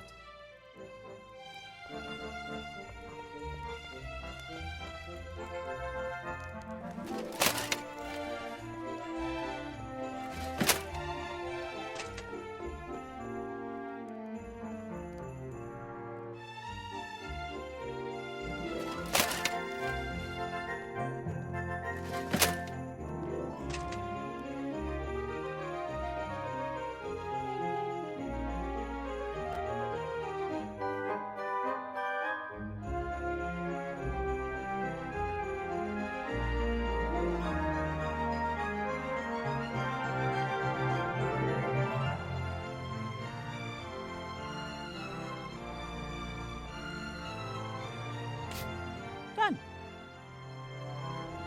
The gate to the lower town's closed.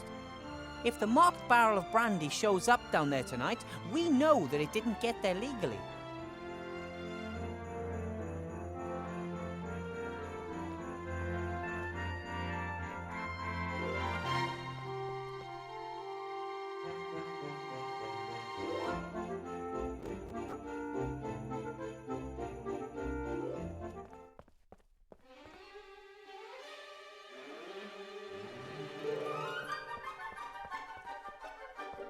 The troll just downed tools and called it a day.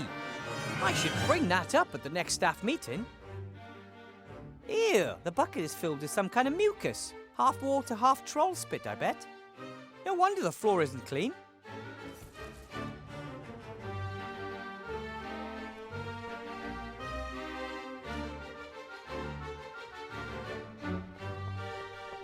The kobold still doesn't seem to have found a way back into the school.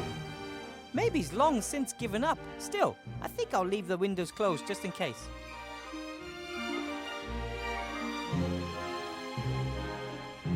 Blocky was looking for something in the drawer, or he put something into it. Either way, he didn't want to be seen doing it. I should head down to the inn and talk with Remy. He'll know what to do.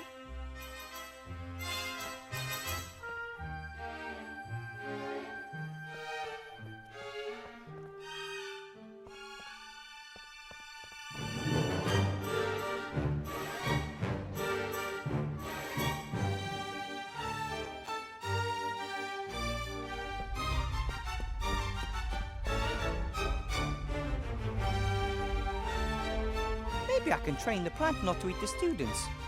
If not, I'll train the students to eat the plant.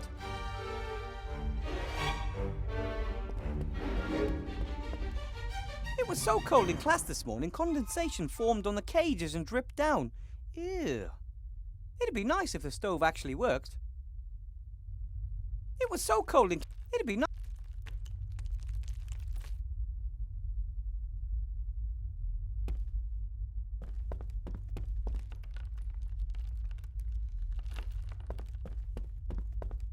Someone should really clean up the potion corner and wash all the vessels. Someone who isn't me.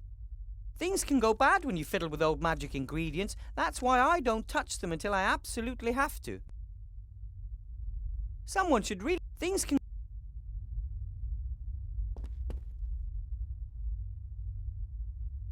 I feel really worn down today. I'd love to go to my nice warm room and see my cozy soft bed, but that could be a complete disaster. If something were to happen to the Archmage just because I caught 40 winks... No, completely out of the question.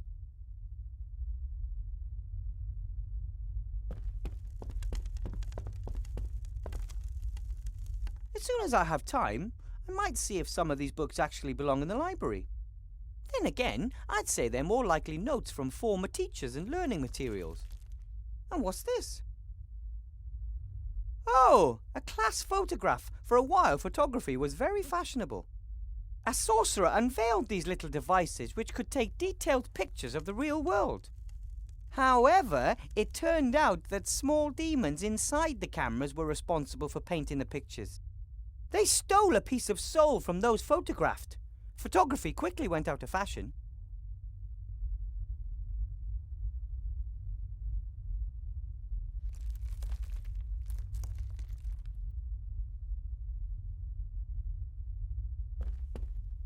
I've got a class tomorrow morning. I should prepare for it.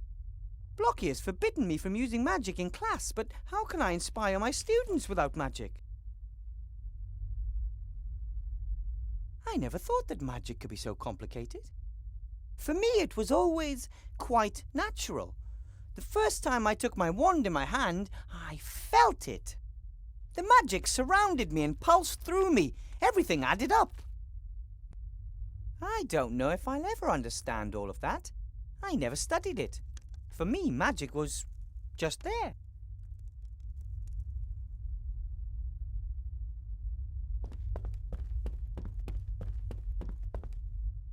I'm not sure who that is, or what. Maybe it was a pupil who asked their teacher too many difficult questions, imprisoned there as a warning to others. Probably very effective, but not exactly motivating.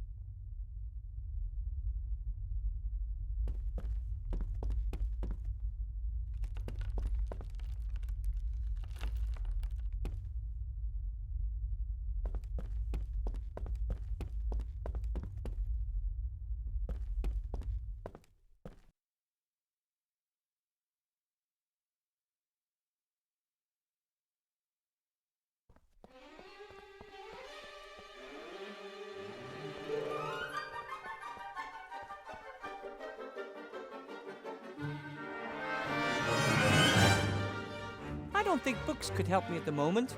Quite the opposite, in fact. I'm easily distracted. I should actually do something productive, or sleep maybe. But instead I just read a book or play a game.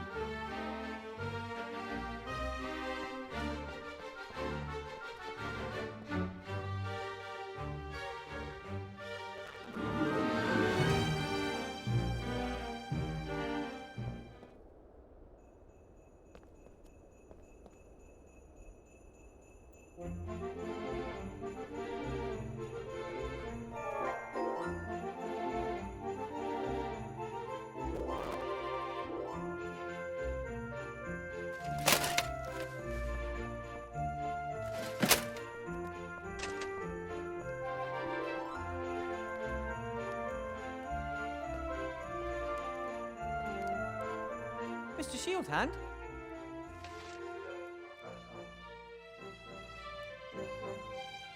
What's the story behind that statue? That's the Black Knight. He serves as an inspiration for young soldiers of the town guard. He's supposed to motivate them to fight bravely to the last drop of blood. Who was he? No one knows. He was mangled when he was found, but he still had the lust for battle in his eyes. There are posters over there spreading lies about the Archmage. So? Those aren't lies. Anyone could read them. A couple might even believe them. Nah, what can you do? You could remove them. I would do it myself, but I don't have any water or a spatula, and it's your job. All right then. Tomorrow. Got way too much to do now.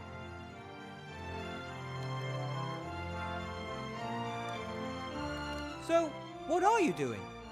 I'm guarding the town. I'm the town guard. Ah. I've marked a barrel of Bill's brandy. Excellent. Then go down to the lower town and order a barrel and we'll see what happens. You mean I no longer need a special permit? Correct. You're now on an official mission for the town guard.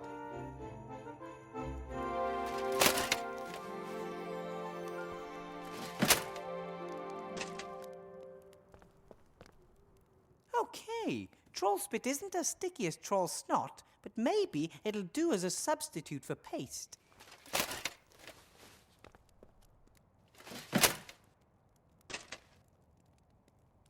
The posters are slathered with troll spit. Whatever I stick up there is definitely going to stay. I don't think the general public would be interested in an old mage's class photo.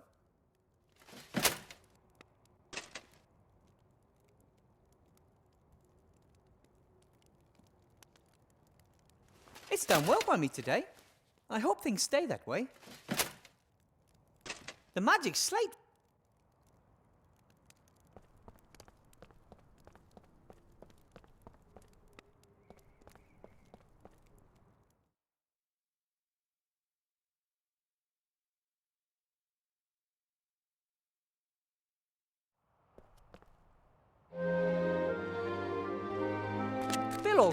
Bill also built the outhouse. Remy says he's rented this entire strip along the town wall.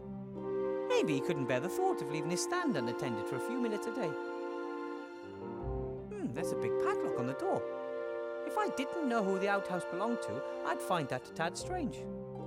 I bet you could pick up the key from Bill for a small fee.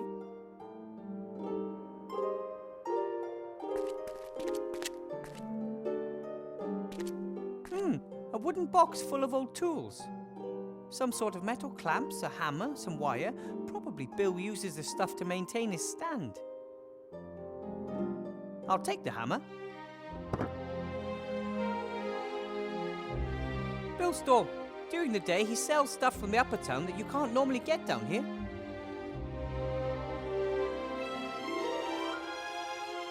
Most traders and all the nearby farmers sell their goods at the lower town's big market. But Bill claimed this spot here as it's the only place he can sneak in the upper town contraband using his crane.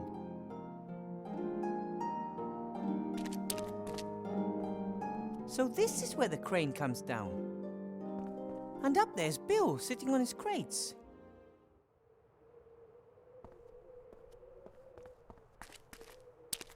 Psst! Bill! Who's there? And what do you want?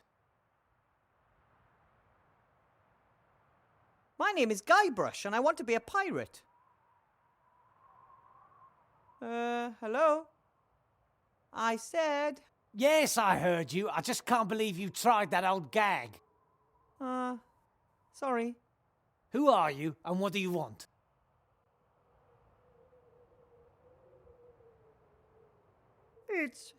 It's me! Mr. Shieldhand, I want to talk to you about my bribe. Or lack of, to be precise. Why do you call yourself Mr. Shieldhand? Because I am... Anton! Anton Shieldhand is my name. And I want a bribe. Petey, is that you? It's bloody dark down there. Yes, it's me, Petey. Why are you putting on a funny voice all of a sudden? You really are a crazy dog. So what can I do for my favourite errand boy? need a barrel of brandy for the inn. No problem. What's the password? Password? What password? The secret password. I can't just offer illegal goods to anyone, especially as I don't have any. Oh, that password. All right, the password is... Is it fluffy bunnies? What? No. Construct additional pylons? Are you just guessing? No. What's the password? What about you? Do you even know the password? Of course, but that's hardly the point. Should I buy my illegal goods from just anyone? All right then, the password is marmalade. The password is marmalade. No, it's not. I just wanted to wind you up. Well, what's the real password? I don't know the password. Why not? Aren't you Petey? Step into the light. Yes, I am, but I forgot the password. Ha! That's just like you. Ask in the inn. The owner knows it. Fine.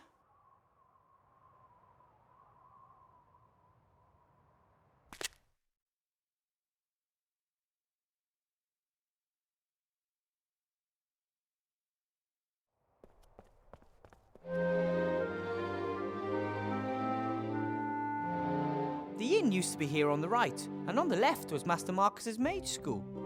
After the war, so many people came to the town that we needed a larger inn. Master Marcus was happy to sell his old mage school. Change is good, he told me.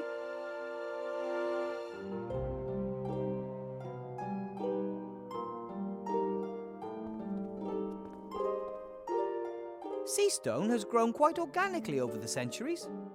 There are doors behind which there are only walls, staircases that lead to nowhere. Maybe a house was supposed to go here, but the builder changed his mind. This is one of the entrances to the underground world of the rats. Rats represent one of the town's largest population groups. But many don't think of them as real people and they don't have many rights. Remy and the Archmage have been trying to change that for a long time, but some think that the rats entered the town illegally and consider them vermin.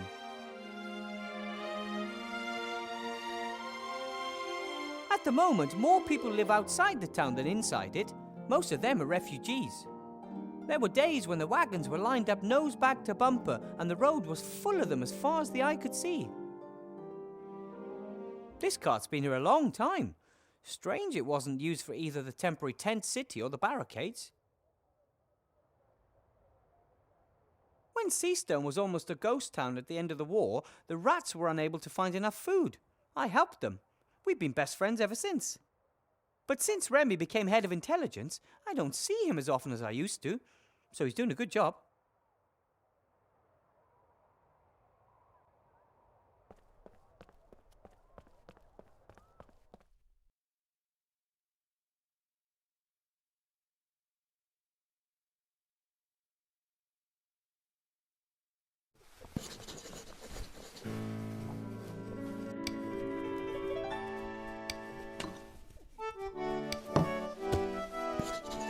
Remy looks tired.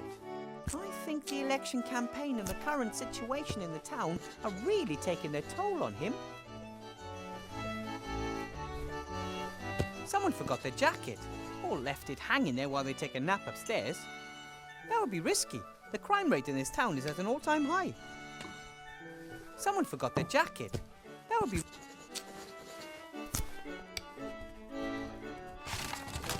Master Marcus and Bill eventually had enough of this strange role-playing apparatus. I thought Master Marcus had outgrown his love of fantasy worlds, but now there's live role-play. I'm worried about him.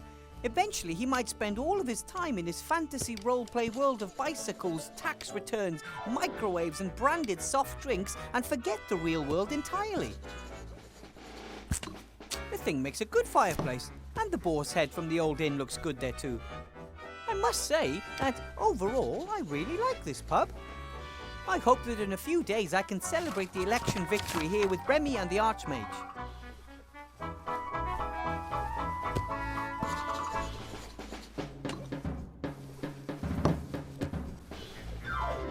in Seastone, the town that never sleeps. This postcard was clearly sent before the war. Even the Mage School Tower is in its proper place.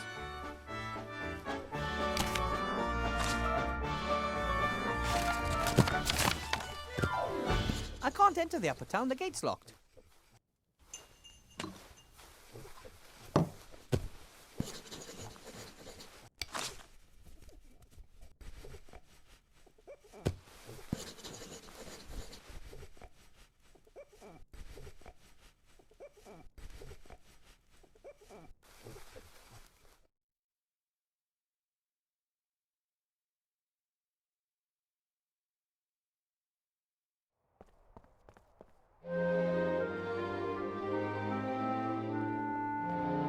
The first and most impressive barricade I've ever seen.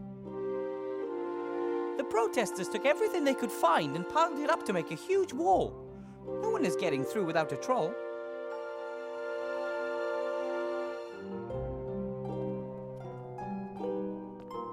The houses in Seastone are pretty cramped together.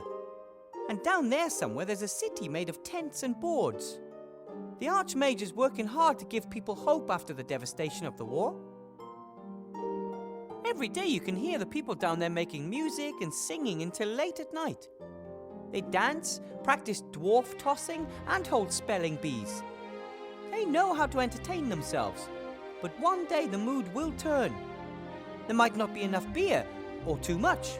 Either would be a problem.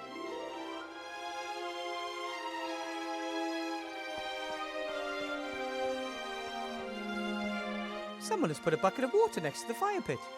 Security isn't normally a priority in Seastone. But with all these wooden houses, I'm glad to see an exception. The water in the bucket's frozen to ice. The water in the bucket... Usually citizens and visitors to the inn warm up by the fireplace on cold nights. Paper, wood, everything's here, except for someone looking to warm up.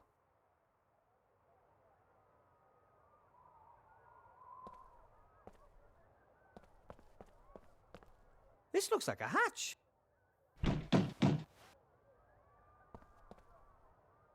Hello? Aloha. Are you talking to the enemy? Who are you? My name is... Shh! If you tell an agent of the government our real names, you'll endanger the entire organization. What do you want to call us?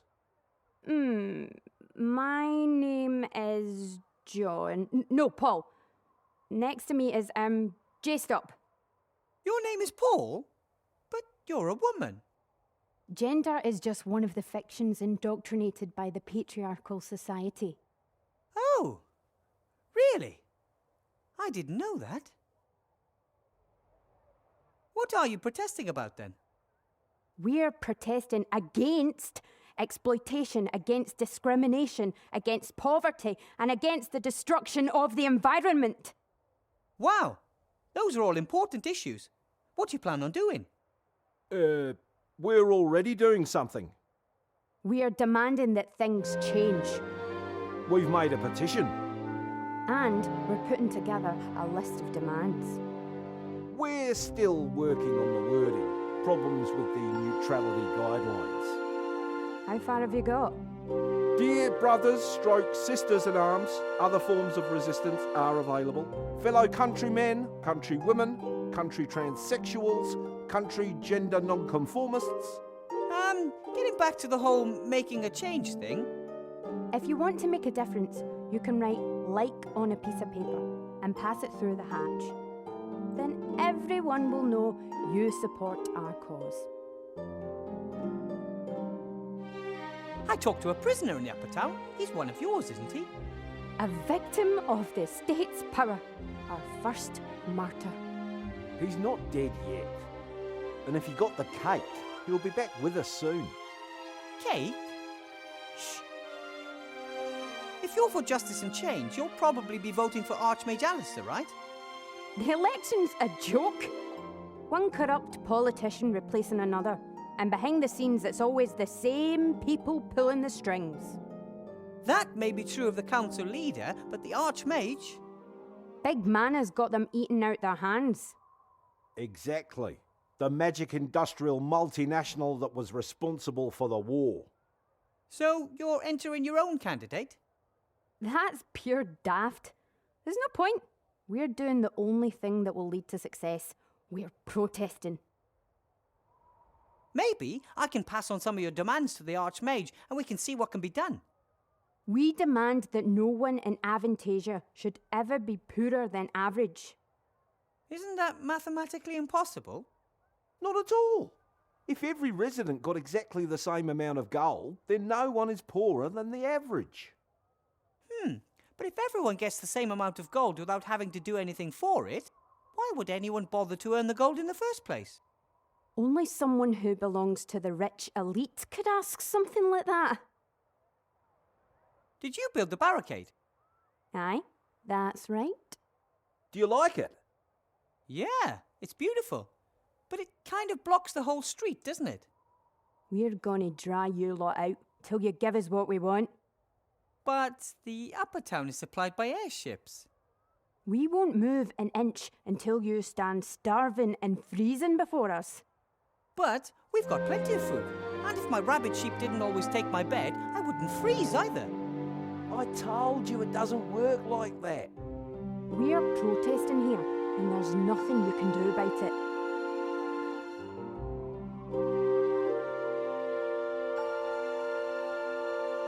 Have to be going. May the protest never end.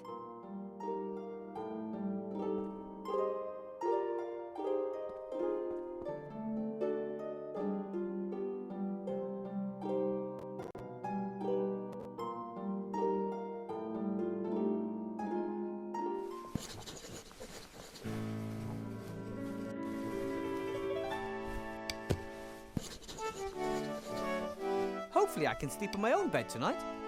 A bed here at the inn would overtax the contents of my wallet.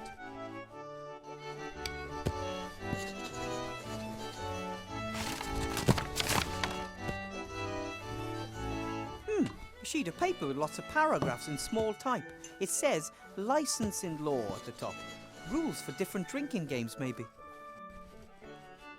Article 1, Paragraph 1, drink with sense. If sense is not available, drink without.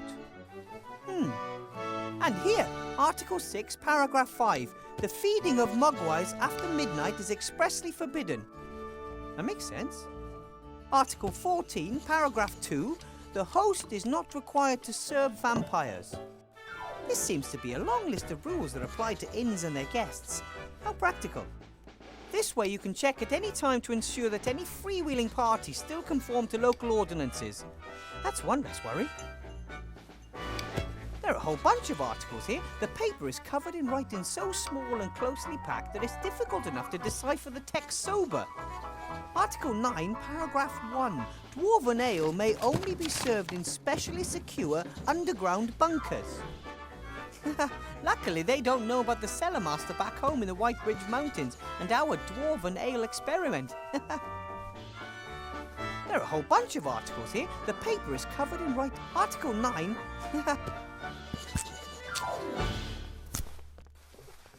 Headmaster Block seems to be counting gold. Lots of gold. I wonder where he got it.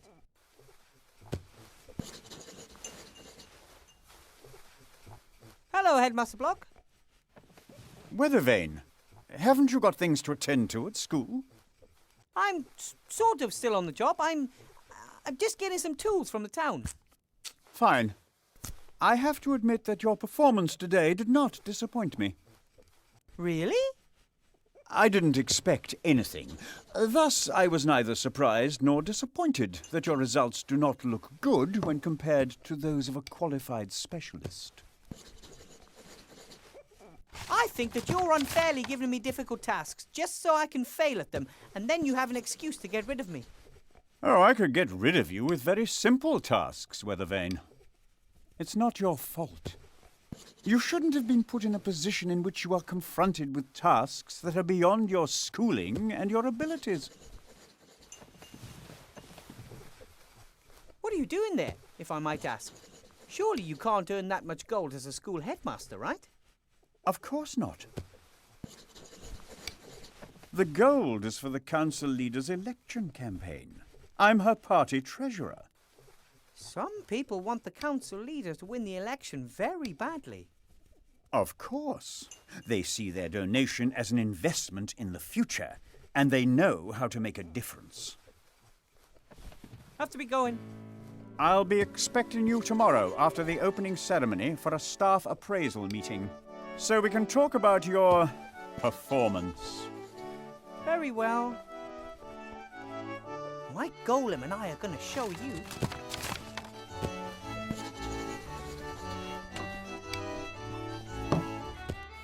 Wow! A two-headed ogre. I've heard of those. I never thought I'd actually ever see one of those in real life. Or smell it.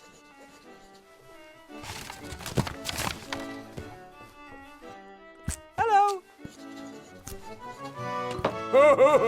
Little mini man. But Blount, that's a guest. Welcome, noble sir. How can we help you? You're a two-headed ogre, right? Well, I am an ogre. Me too. So, you two are ogres. My name is Sloth, mage, philosopher, scholar. And bag of wind. That is Blount, my brother. He is... Me, Basher. Me, best things up. Do you own the inn? I bought it. Blount is just my employee. Blount bought too. Yes, but then you lost your half at poker. Now it all belongs to me. Blount not give you his half. Blount best laugh if he tried to take away. If you touch me, I'll have you thrown in jail. I have heard that you buy your alcohol from Bill. We don't have much choice. He's the only trader who'll sell us alcohol. Expensive. You're right there. The prices are unashamedly high. Seastone is a big town with lots of merchants. Why is Bill the only one selling alcohol? Since the town was virtually besieged with refugees, there's been no way for the farmers and traders from the surrounding areas to get through with their ox carts. Right. And Bill gets his supplies by air. Just the same, there's still more than one merchant in the upper town, isn't there? Of course. Bill trades alcohol, another trades in lamp oil, the next one in mana potions. That way they avoid competition and set any price they want. I smashed them all. We are upset about it. Would you perhaps be interested in a barrel of brandy? I'm sure that Bill would deliver today. No, thank you. We still have stock, and we have much fewer guests since the barricade was erected. But I need a password. The password for Bill's crane capers? If you were one of his trustworthy customers, you'd know it. How about we try and bring down Bill and his exorbitant prices? What are you thinking of? Bash him? Well, let's just say I could put the long arm of the law onto him. Shield hand? Tin Man. I don't know. The plan is absolutely Anton-proof. We're all set. I just need Bill's password and bam! We have him by his muttony legs. And it won't be traced back to us? I really don't want to be paying even more for our alcohol in future. It's a secret covert operation shrouded in secrecy. Shrouded in secrecy. He has earned it. Oh, all right then. The password is gold won't make you happy. Really? Here, a bag of silver for the brandy. It will be worth it if it scuppers business for Bill and his band of ne'er-do-wells. Thanks. Are you allowed 1 or 2 votes in the election? One would think that as we have 2 voices, we should also have 2 votes. Unfortunately, the town council sees things differently. And who do you want to vote for? Archmage Alistair, of course. Council... Mrs. Van Buren. Little woman says how it is. Blout likes it when things are uncomplicated. Tax down, more work for all. Seastone #1. But you don't buy it. I'd also prefer it if our problems were solved quicker, but Van Buren stands for things staying as they are or regressing. Neither has ever helped. Did someone forget that jacket on the chair over there? Oh, it belongs to a young guest. He, well, got into a fight with Mr. Shieldhand of the Town Guard and was arrested. Hooligan! Knock up immediately. What happened? He was quietly drinking his beer. Shieldhand came in, recognized him as one of the protesters and wanted to search him. The young man refused, said he hadn't done anything wrong and wouldn't let anyone search him without reason. Then bang! Drenched in a lockdown. And the jacket? It's been hanging there ever since. We're keeping it as a deposit until he's paid for his beer. Then take care, you two. One, both. So long. Bye.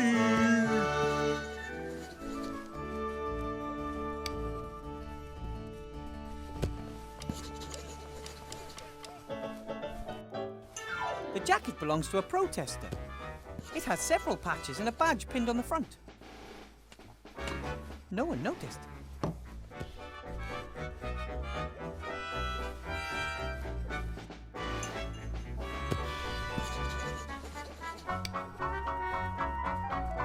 Hello, Remy. If it isn't the magic school's new star professor. How was your first day, Wilbur? Please don't ask.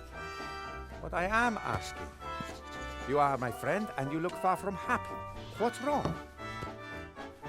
Headmaster Block is very mean to me. He gives me loads of difficult tasks. All of which you've solved, knowing you. Yes, but then he gives me new tasks that are even more difficult. And even if I worked through the night, I still couldn't finish them all. No one could. Interesting and curious. If he wanted to represent you as the Archmage's bad choice, then he wouldn't have given you exercises that are clearly impossible. People would realize what kind of game was being played, and the trick would backfire. Did you notice anything else? Yes. I surprised Headmaster Block in the staff room as he was rummaging through a desk drawer. But he was startled when I spoke to him, like I caught him doing something. He didn't want you to see him fiddling around in his own desk drawer. Interesting, isn't it? At first there was the unsolvable exercises, and now the desk drawer. Something's not right. That's what I think too.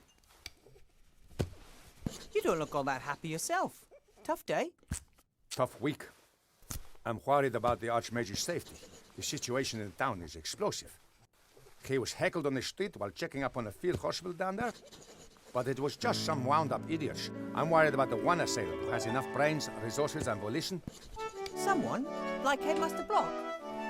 Hard to imagine, but it can't be ruled out. We need more information.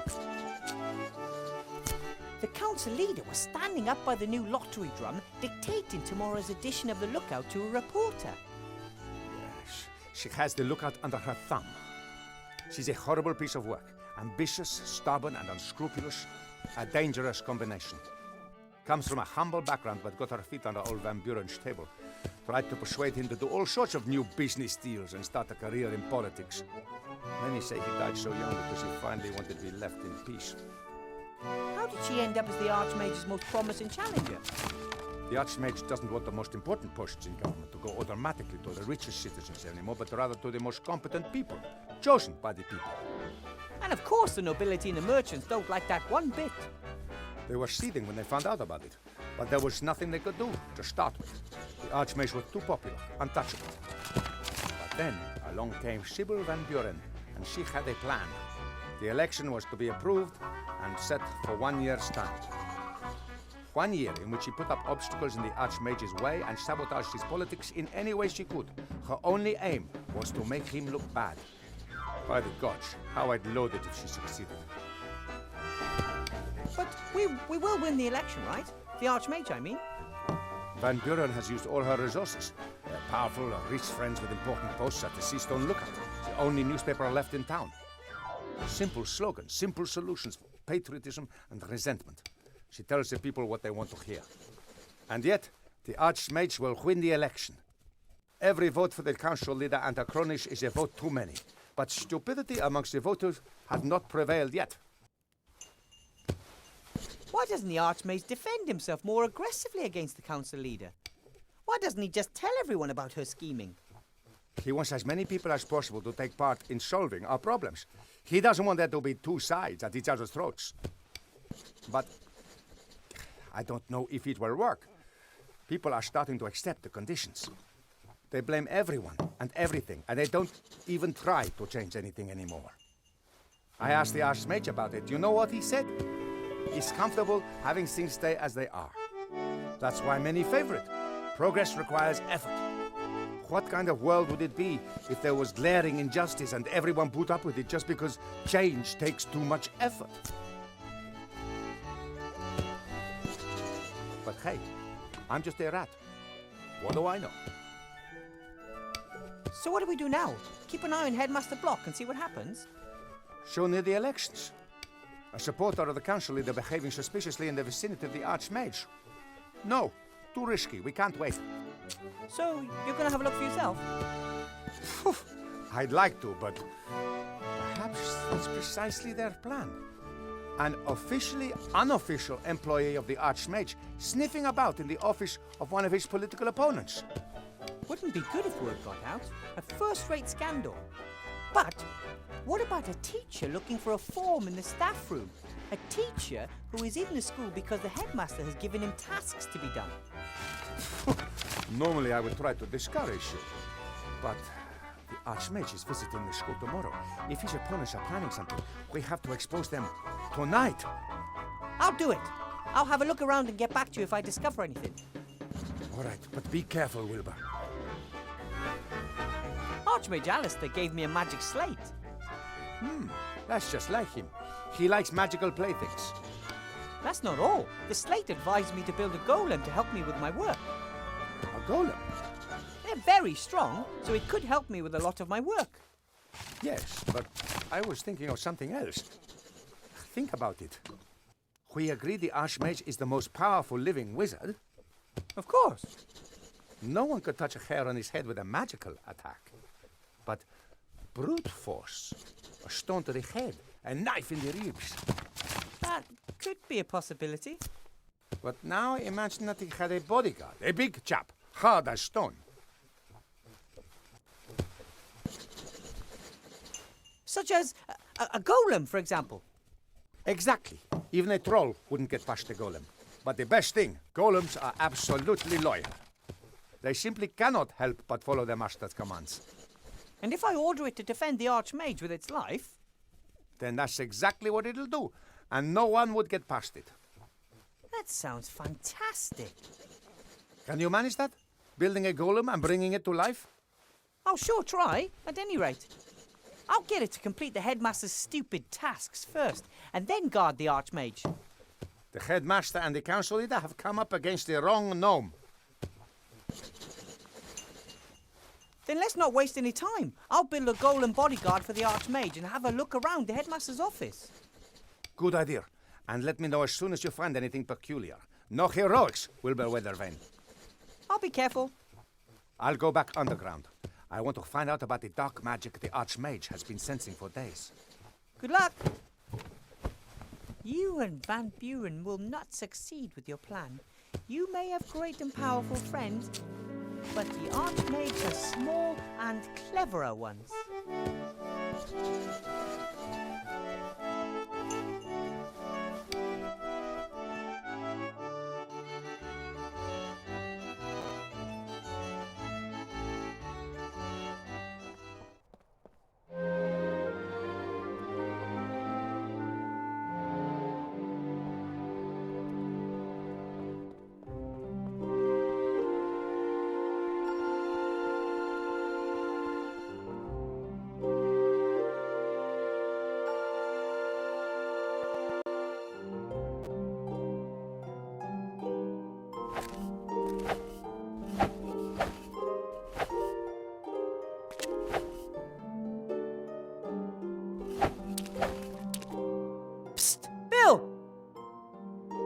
So, Petey, what's the password? Gold can't buy happiness. As long as it's jangling in someone else's purse. Absolutely right. So, you wanted a barrel of brandy. Right. That'll be a small bag of silver.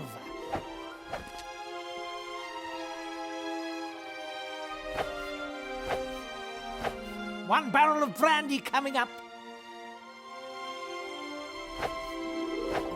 That's it. That's the barrel with the bark. What did you say? Nothing. Just thanks for the delivery. As long as you pay, I deliver. Take care. Bill didn't pay any taxes on that barrel.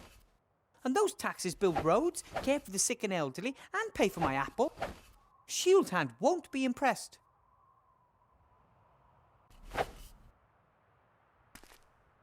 Normally, the town wakes at the crack of dawn. Then Bill is on the job, selling his goods until it gets dark. He works hard. But whether he'll open so early tomorrow morning, I just don't know. The barricade may keep most of his customers away. Sloth paid for that barrel fair and square, so it belongs to him. He should collect it before it disappears.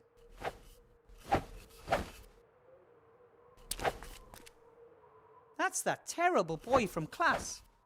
Pretty late for a little guy like him. Young guy. Hey!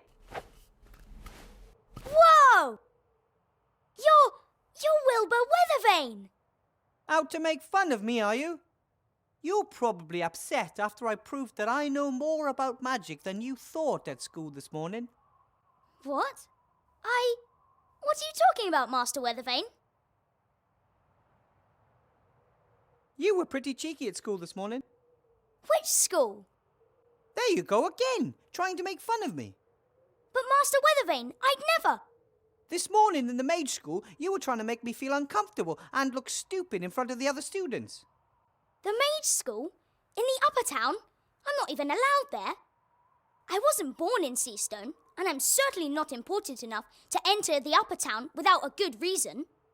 You mean to tell me you weren't in my class this morning? In your class? To become a wizard? That would be so cool! I still believe you're trying to make fun of me. Or do you have a twin? Not that I know of, Master Weathervane. Hey! Perhaps someone was controlling my thoughts without me realising. Now I'm sure you're trying to make fun of me. No, it is possible. Not all of the sorcerers, necromancers and lawyers in the Shadow Army were captured, right? You look like you're training for an important battle. No. I'm reenacting your battle. How you and Captain Bonnet and Princess Ivo defeated the Archwitch, Mortroga, in the Black Tower. Oh, really? It must have been the greatest battle of all time. The solitary heroes, surrounded by monsters, standing up to the leader of the Shadow Army and her son, Munkus. Boom, bash, ja! Well, maybe it wasn't quite that dramatic. 10 years of war, the artifact of divine fate, and suddenly, peace. What's not dramatic about that? Do you know what the artifact of divine fate is? It can fulfill your every wish. I bet you wished for evil to be defeated. Right, Master Weathervane? We never used it. The Archmage warned us that the artifact was just too powerful. But if you can wish for anything, why not just wish for good things? Archmage Alistair doesn't believe the world works that way, and I trust him. If that's what you think, then I think that too. It's getting late. Isn't it about time you went home? I'll wait until all the guests have left the tavern. Sometimes Zloff and Blout give me a room, if no one is renting it. You don't have a real home? I've got lots of homes. Sometimes I sleep down in the tent city, and sometimes Widow Twanky lets me sleep on the bench in front of her fire. But if I can sleep in a real bed in the pub, then of course I'd prefer that. I have a small room in the school. If you can't find a bed in the guest house, you're welcome to sleep at my place. My rabbit sheep won't be able to defend his bed in his usual manner, and I can sleep on the floor. That would be... wow! But the school's in the upper town. I'm not allowed to go there. Ah, silly rules. Maybe you'll win the lottery. Which lottery? There's a lottery tomorrow. The winner gets to live in the upper town. That would be fantastic! Maybe you'll get lucky. Everyone has an equal chance. I'm sure to win. And if not today, then perhaps next time. Was good to see you again, or met you for the first time. There's no way I would have forgotten if I'd met you before, Master Weathervane. Either the boy's making fun of me, or that's another item from our list of strange events. It's just over a year ago when I stood in front of this gate for the first time. Mr. Shieldhound wouldn't let me into the upper town to see the Archmage. I had to earn the right to an audience first by becoming a mage. I've never understood this strange separation between the upper and the lower town. The upper town is like a town within the town, with its own walls and private gate. And people from the lower town work up there, but at night they return to the lower town because they can't afford the upper town rents. My 1 apple a day wouldn't get me far up there either. Luckily, I can live in the school for free.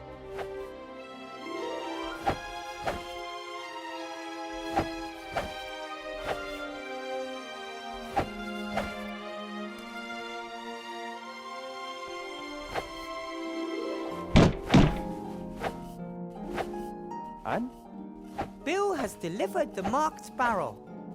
And has therefore cheated me. Just you wait. I'm going to get the bribe money I'm due and then some. Hey!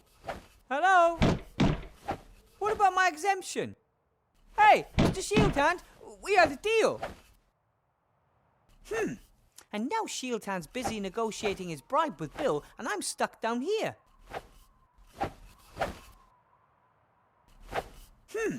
And now Shieldhand's busy negotiating his bribe with Bill, and I'm stuck down here.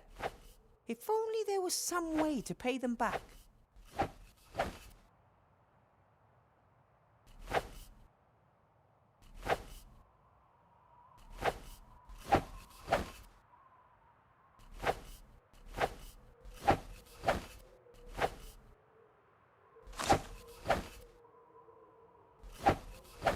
I can't enter the upper town, the gate's locked.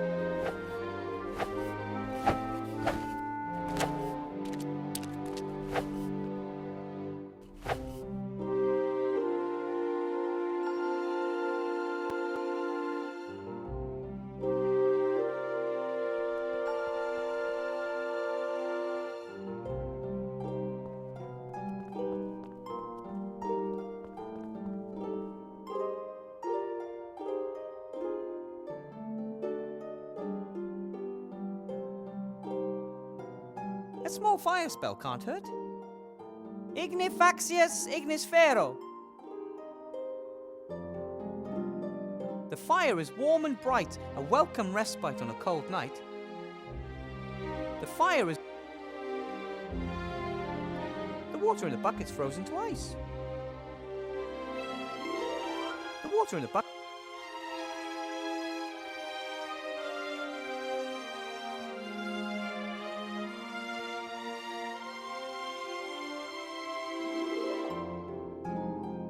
The pin that was attached to X's jacket shows a black fist on a red background. I shouldn't just give the pin away. I might still need it later.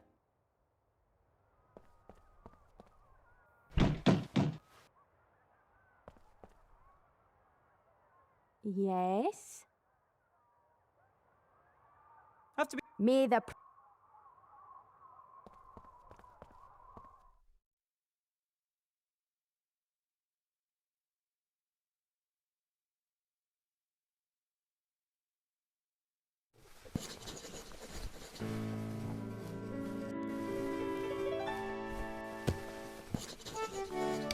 Remy left his class.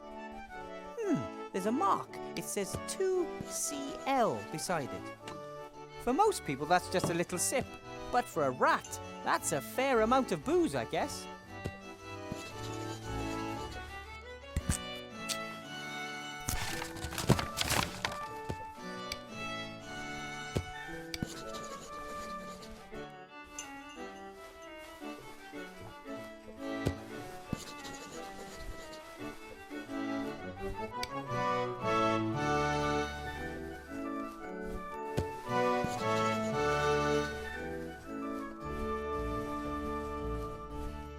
There are a whole bunch of articles here.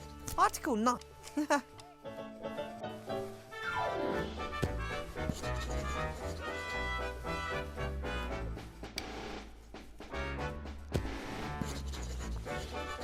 Hello, Sloth.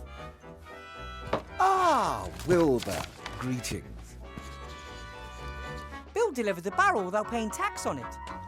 And that's supposed to cause him problems?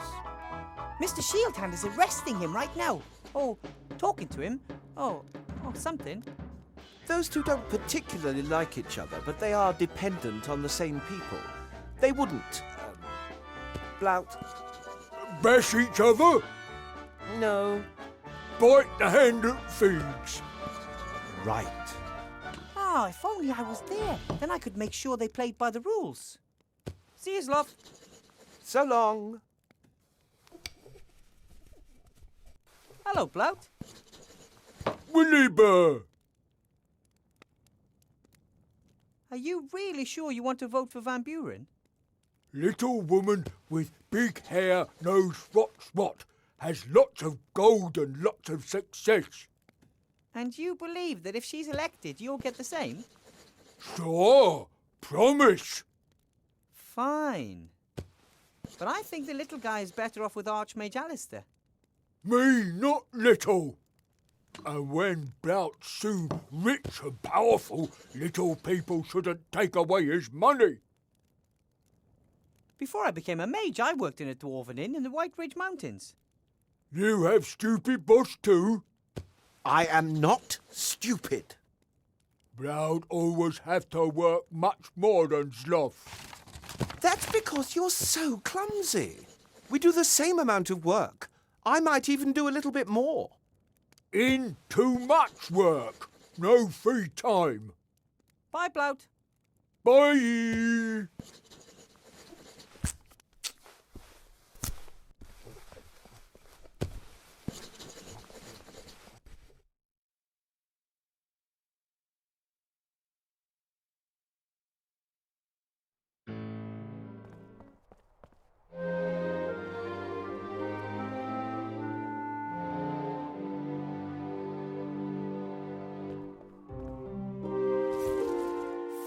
To the 2 CL mark exactly.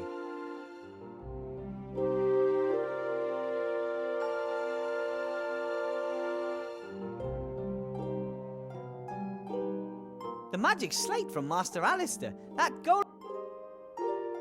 What can I do for you? What can you tell me about golems? Golems are powerful magical beings. They are made of clay or stone, have unbelievable strength, and can work non-stop. Are they living beings or machines? They are tools for mages. They do heavy physical work for them. The mage inserts a piece of paper with commands written on it in its mouth, and the golem carries out these commands. Ah, where can I get a golem? Or do I have to build one myself? Golems are very rare and expensive, but their construction isn't difficult in principle. In principle?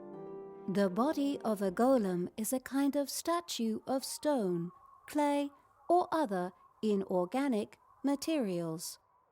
In order to bring the lifeless statue to life, a spell written in magic ink must be placed in its mouth.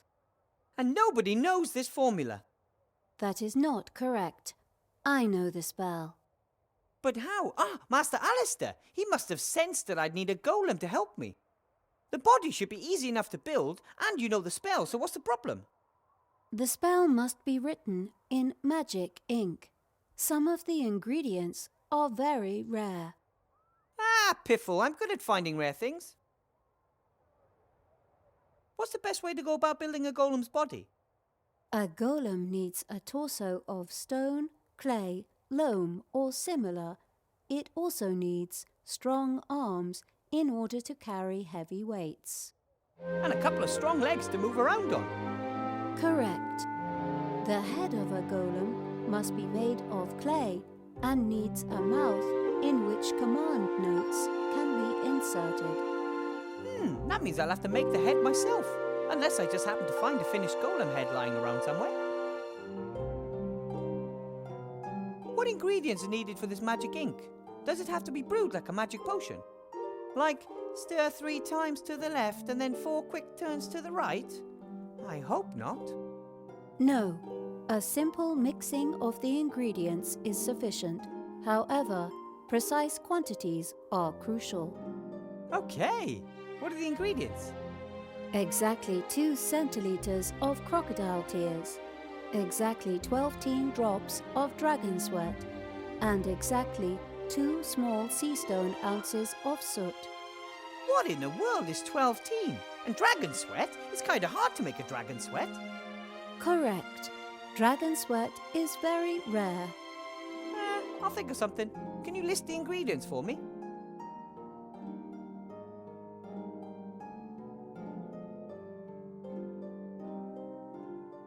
You'll manage.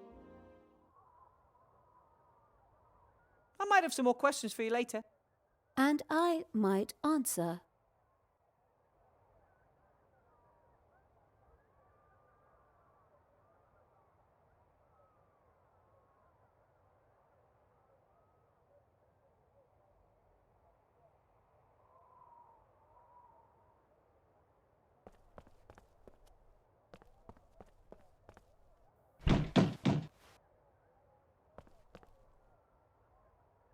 Yes? I need clay to mould something. There's lots of it just outside the town. Could you please let me through? Aye. That would really suit you, wouldn't it? Yes. But we're not going to let you through. Could you maybe pass me a lump of clay through the barricade then? What do we get in return? Are you doing deals with the enemy? We don't make deals with dirty capitalists. That's more like it. I don't want the clay for myself. I want to use it to support your cause. How's that?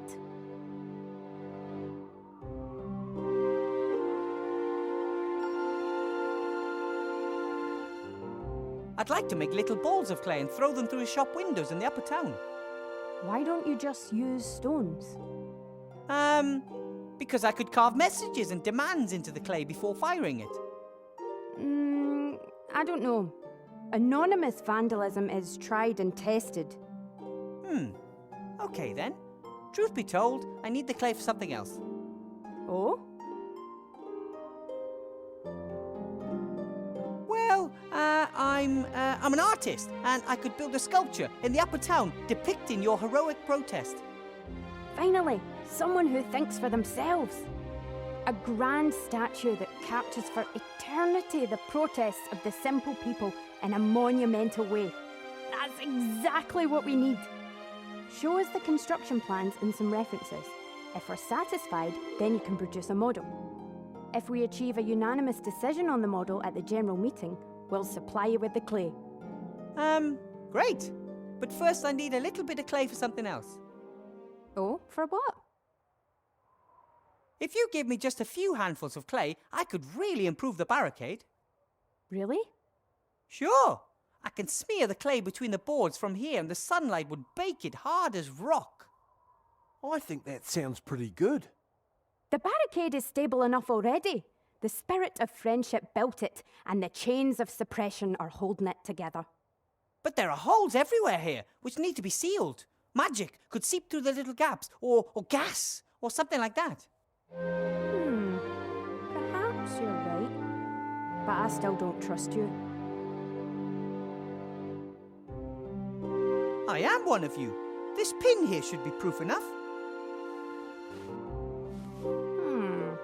In principle, but perhaps you took it from one of our people under duress. No, I, earned it. Fair and square. I'm almost convinced. Show me our secret hand sign and we'll give you the clay. Oh! Psst! I think I saw the town guard. Better not right now. Aye. Come back when the coast is clear. There's no point until I know the secret hand signal. I'm running out of excuses.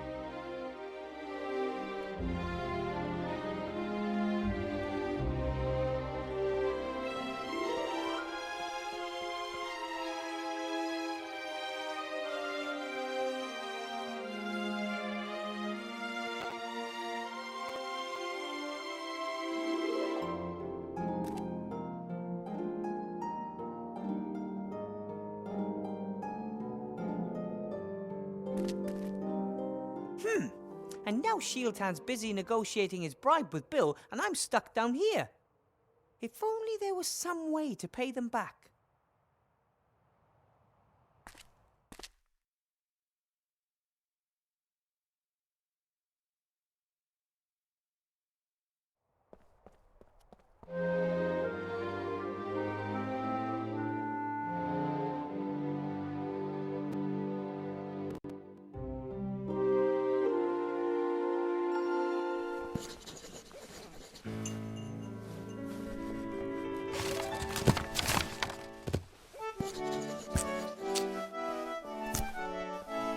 That's the reporter who let the council leader dictate tomorrow's news to him. If I've ever seen a frustrated man, Fox, then it's him.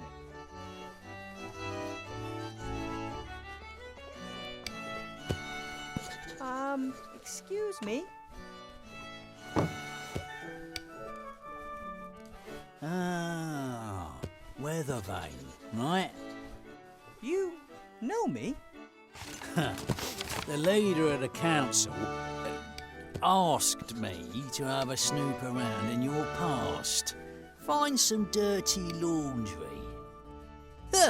Nothing! My mage's cape is still brand new. I got it when I became a professor. Do you like it? Very fetching. Why are you disturbing my quiet drink?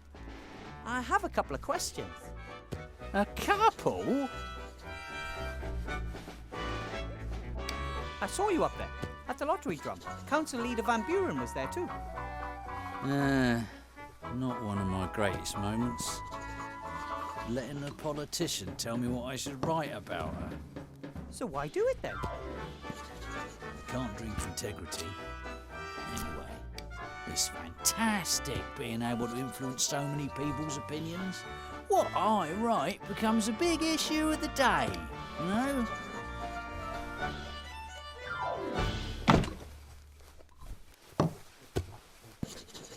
I get the feeling you're not very happy. Really? Why shouldn't I be? I've always got enough liquor in my belly and I've never earned as much gold as I have this past year. I spent it on women, alcohol and fast horses. I just frittered the rest away. I simply must be happy.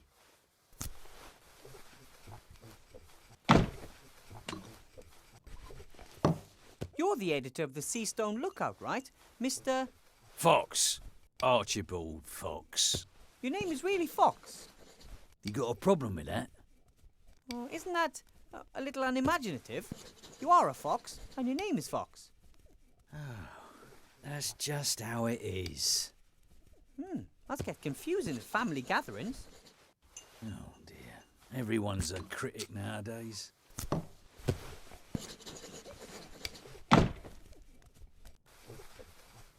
What are you writing at the moment? An article for tomorrow's edition. Pet dragon attacks on the rise. Child mauled. How does that sound? That's terrible. Is the child okay? Ah, don't worry. The kid is as made up as the problem with pet dragons. But then why write about it? Isn't it obvious? The Archmage simply doesn't do enough about the pet dragon problem. But I thought that there wasn't one. The leader of the council has now picked up the issue and has finally enacted a law strictly regulating the keeping of pet dragons. Everyone wins. My newspaper, because it reported on this urgent problem first. The leader of the council, because she acted quickly and decisively. And the citizens, because they don't have to worry about pet dragons anymore. Are you worried about pet dragons? No. You see, all thanks to Mrs. Van Buren. I noticed that you're always drinking from that same glass. So? Shouldn't the glass eventually be empty? It's a magic glass. Sloth came up with it. He didn't want to keep bringing me new glasses and I didn't want to keep waiting for the next drink. So he magically connected the glass with one of the barrels behind the bar. win-win situation.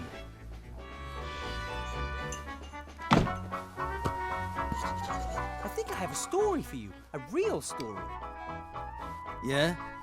As we speak, the captain of the town guard and a notorious merchant are negotiating bribes. What do you say to that? I'm shocked. No, seriously. Bill smuggles alcohol into the lower town, bypassing customs. Mr. Shieldhand knows about it and wants a bribe. Wilbur, let me explain.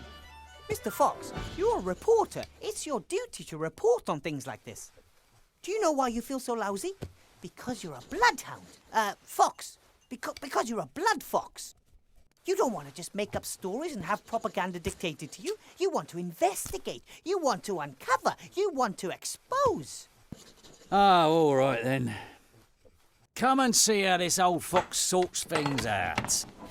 Fabulous! There's just one problem. Those two are in the upper town and the gate is closed. I'm a reporter. I can go anywhere.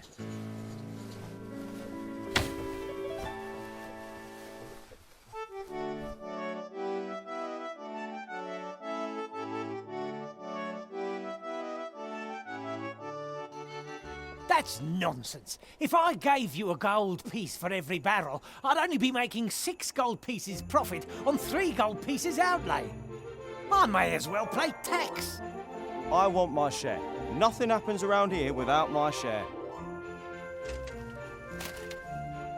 Good evening, gentlemen. And now him too. What's that I hear? Exorbitant prices being charged for alcohol, and this alcohol is being smuggled past customs into the lower town? I was just in the process of clearing up the affair. What do you want, Fox? Push off. We've got business to do. That's why I'm here. I want to show my young friend over there how business is done in this town. Exactly. That's why we have laws, you know. Right. Well, according to the law, Bill would have to forego lots of money, Shieldhand would be out of a job, and the little influence he has, and I would be worried about the alcohol supply chain. So what do you propose instead? I get my alcohol at a normal price from now on. No more daylight robbery for the old folks. Bill, you continue using your crane, saving you on customs. Our competent Captain Shieldhand here is then entitled to part of the savings. I save gold, you continue to earn more than you're entitled to, and Shieldhand makes a bit on the side. We all win. How does that sound? But... Sounds fair to me. Oh, all right then. Ah, then we've got a deal. Come on, Shieldhand. This is cause for celebration. You see, little Wilbur here could clearly see that the situation was unsustainable. An arrangement which made you money suddenly leaving you empty-handed. Can't have that. Thank you, Weathervane. Perhaps I was wrong about you. Here, with this you can get from the lower town to the upper town any time. You've earned it. This is the world I helped build. Rather than toppling it, I've become one of its pillars. That's the reason I'm not happy.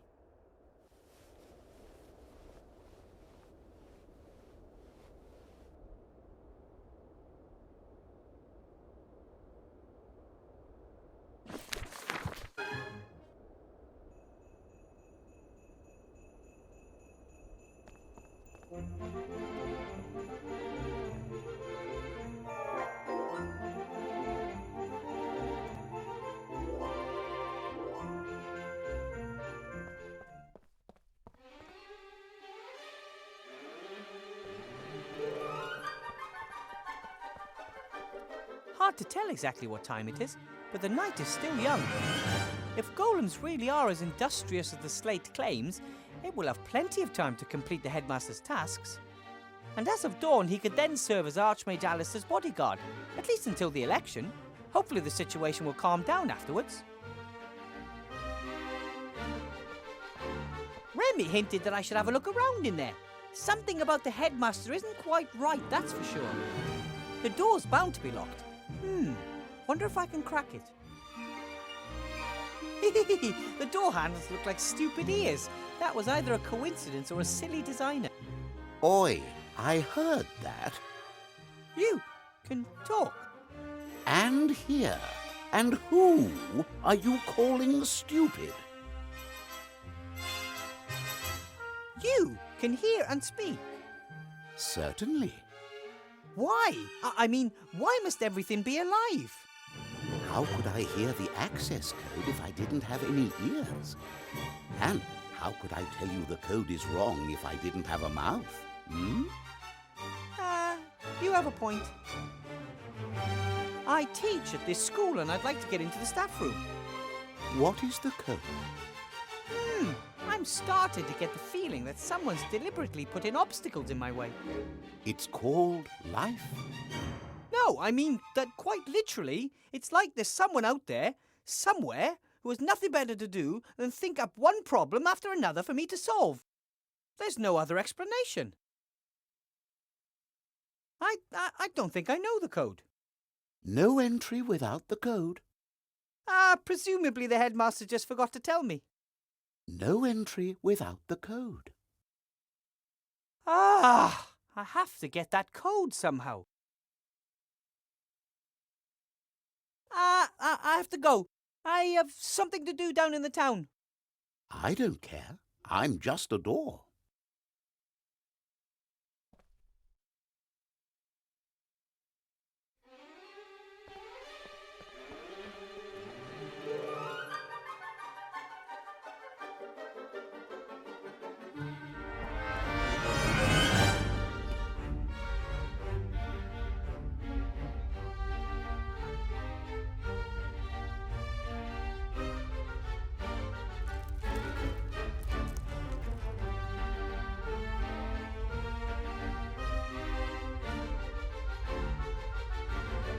One of the first clues that demons were in the cameras was that those photographed made strange grimaces they would never make in reality. A number of the students in this photo look more than odd. The graduating class of 1462 is written in ornate script above the image.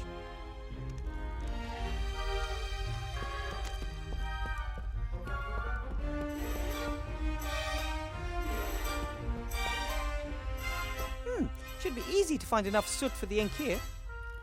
Yep, lots of soot. Now I just have to figure out the right amount.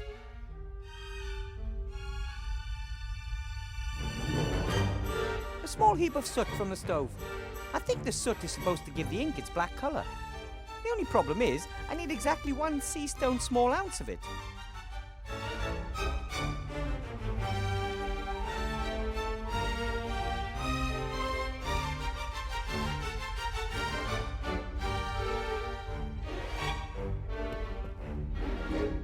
If I have to mix some magic ink, this is certainly the best place to do it.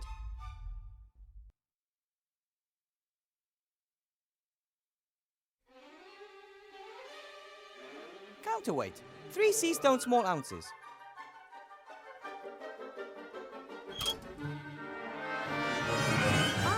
Excellent, I can mix the ink in this pot. Crocodile tears. Unfortunately, all of the liquid is evaporated.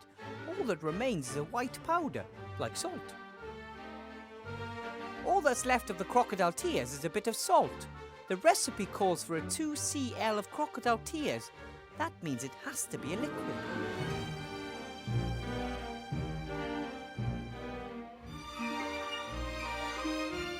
All right, now 2 cl of water to the salt, and I have the right amount of crocodile tears. The concentration may be wrong, but I've never heard of that playing a role in alchemy. It's the amount that counts, the amount's the thing. 2 cl of crocodile tears. Looks good.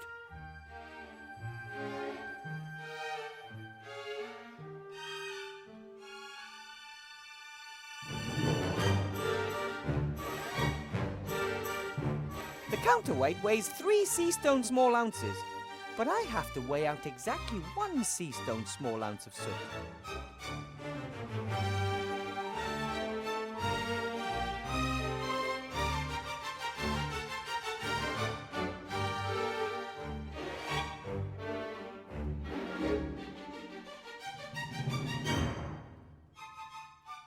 According to the recipe, I have to add exactly 1 Seastone small ounce of soot to the ink. And I'm not sure that this is 1 Seastone small ounce.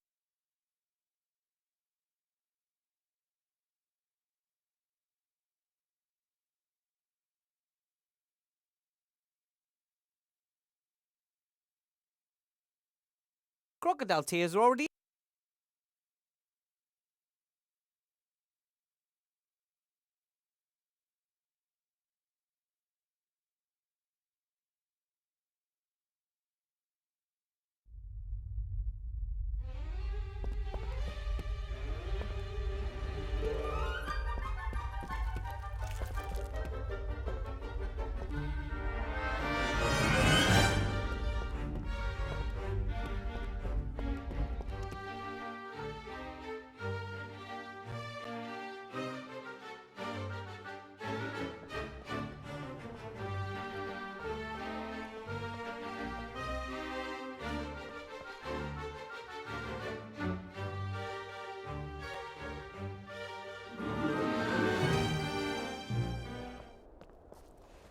It looks like Bill's delivery's finally arrived.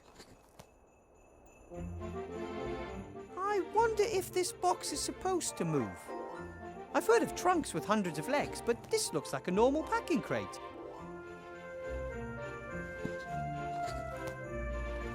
Oi, what are you doing? This crate is moving. That's all right. That's... Stop him! Stop! Stay put! Outrageous! Just you wait. You're gonna have to wait a hell of a long time for your gold. What was that? Absolute bonkers.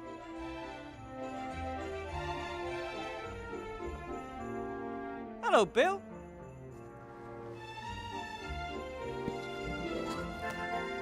Wilbur. What do you think of the lottery? Clever, ain't it? What do you mean? Well, you've got to give the rabble the feeling they could make it too, right? Make what? Becoming one of us.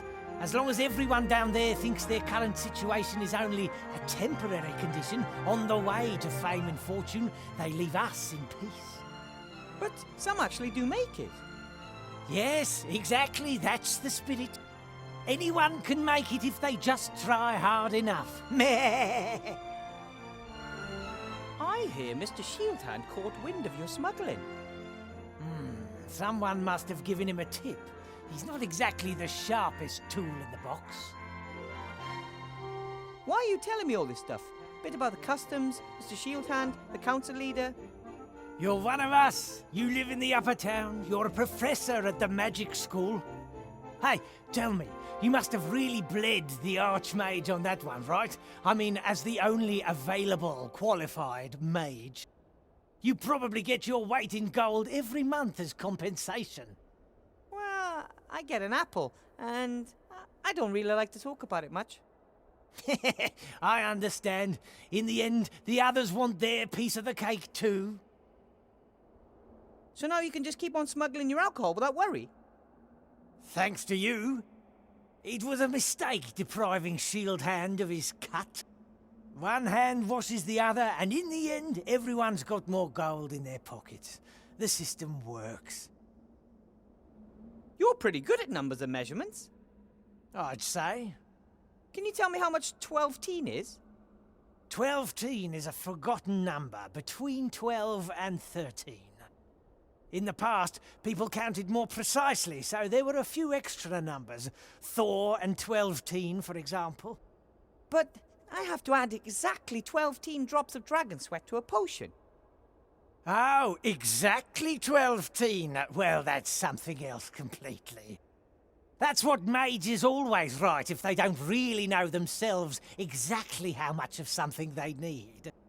They don't want to admit it, and it sounds cleverer if they say exactly 12-teen rather than it doesn't really matter. But you should know that as a mage. Now I do. That thing running about over there, what is it? A darn scam, that's what it is. They won't get a penny out of me, sending me such a wild thing. Yes, but What exactly is it? A piss pot! Sounded like a good idea. We equip piss pots with legs. You don't do the walking when it's time to empty your bladder.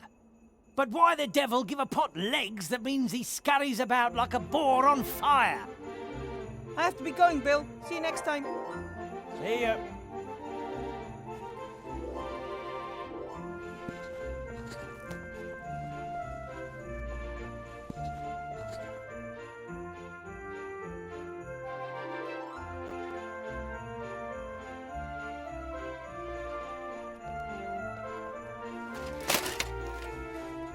The drain's blocked by a grating, and even if I did remove it, I'd still be too big to climb down.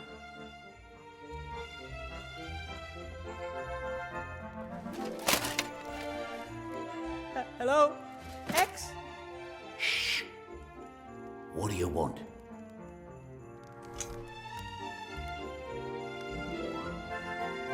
Sloth, the inn's landlord, said you were arrested because you didn't want to let Mr. Shieldhand search you. And why should I? I haven't done anything wrong. He knew I was one of the protesters. He just wanted an excuse to lock me up. If you're one of the protesters, then you'd have to know their secret hand signal, right? Yeah. Can you show it to me? Ha! So you can tell them what it is. No! I need it, and I'm one of you. Then you must know the signal yourself. Of course I do. Yeah? Then do it for me. Do the secret signal. No problem, but you first. What's all that about? I don't know if you're one of us. Besides, you've been in prison for quite a while, and maybe they brainwashed you. All right.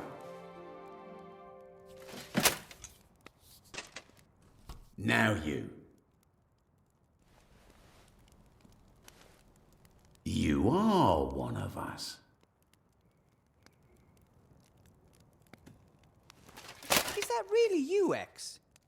Yeah. Do the signal.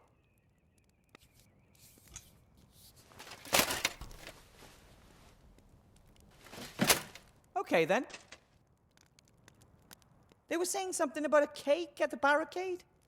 Yeah, great work. I wanted a file to free myself. What did those geniuses send me? A bloody chisel. Well, it's the thought that counts. Perhaps if they'd hidden a hammer in the cake as well? I shall be bringing that up at the next group meeting. Numpties. I need the chisel. Can you lend it to me? What do you need it for?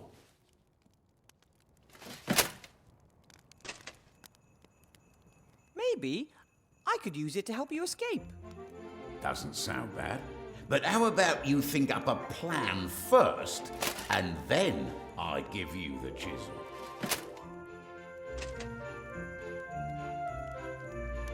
About your chisel, Yes? I might have the right hammer for it. Really? That'd be good. Yes, but...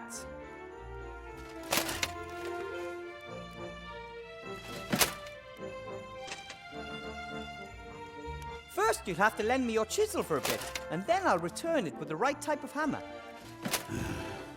What if you don't? Perhaps the guard will catch you. Or you'll meet the love of your life while hammering and simply forget about me. Or perhaps you'll be appointed God of Thunder and sod off to Asgard. Anything is possible, more or less. But I'll definitely bring you a perfectly matched hammer and chisel first. Nah, too risky.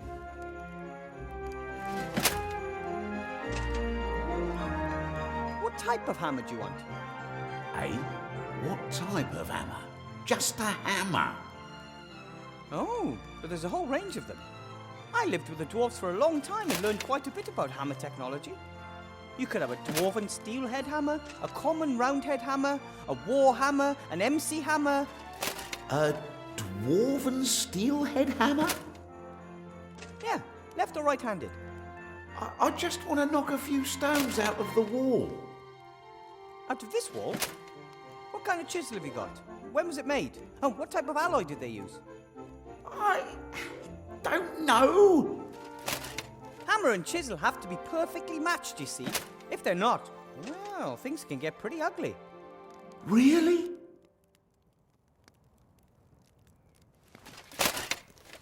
No, I was only joking. Thank the gods.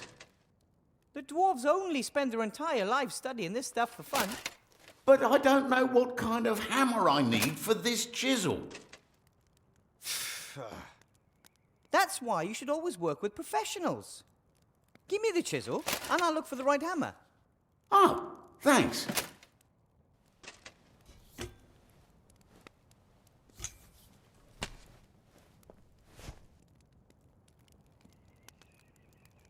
Is that really you? Yeah. Do the signal.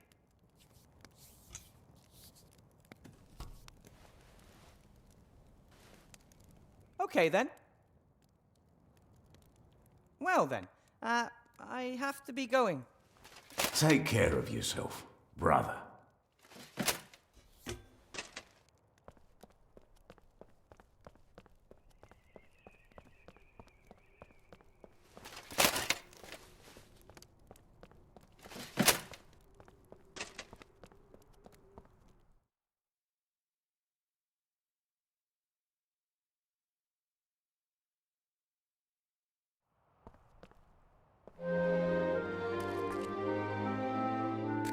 Empty boxes and packaging material. I can't see anything that in... Hey, what do we have here? Pretty good runner.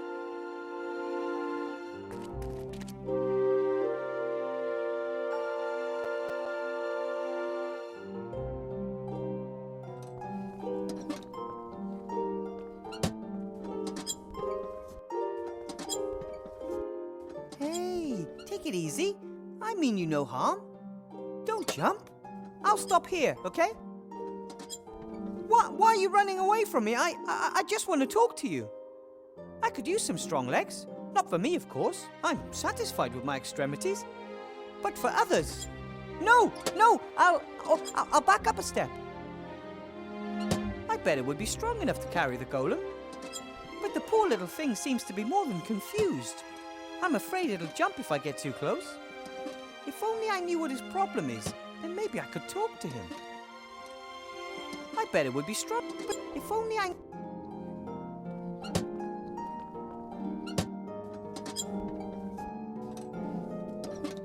Hi, Timmy. What are you doing here? I want to know what's going on. All the rats have orders from my uncle except for me. I want to help too. I understand that you want to help and have a real soft spot for little heroes. But you're not the strongest and your health isn't best. The Archmage staying in power is much more important for the small and the weak than anyone else. We would be the first to suffer under the council leader if she won. You could be right there. I'm trying to build a golem and I have to get into the staff room somehow. I could find a way into the staff room. There are lots of secret tunnels and passages under the town. One of them is sure to lead there.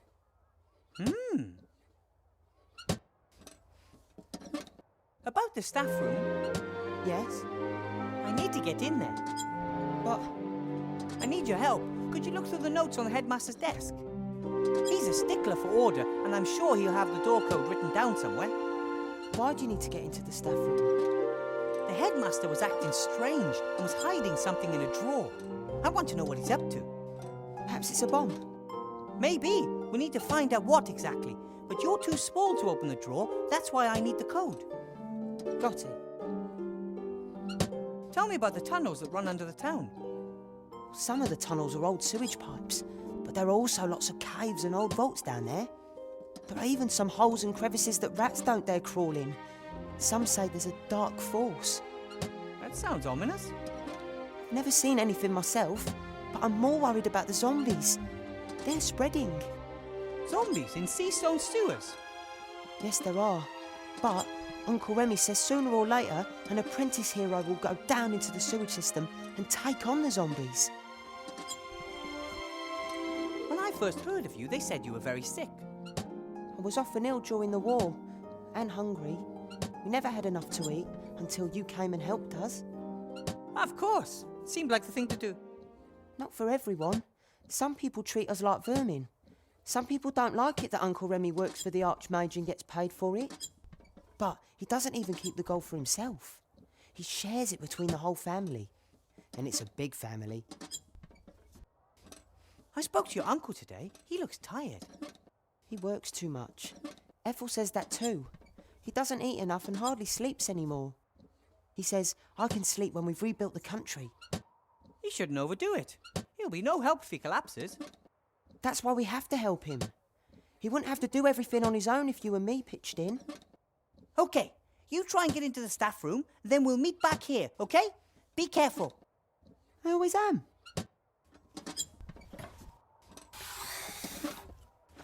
Hopefully that all goes well. Remy would never forgive me if something happened to Timmy, and I'd never, ever forgive myself.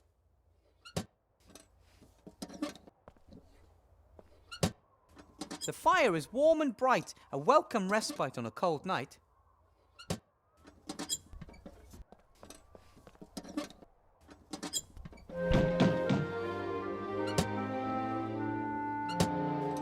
Yes? Me again. Do the secret sign. Fine then.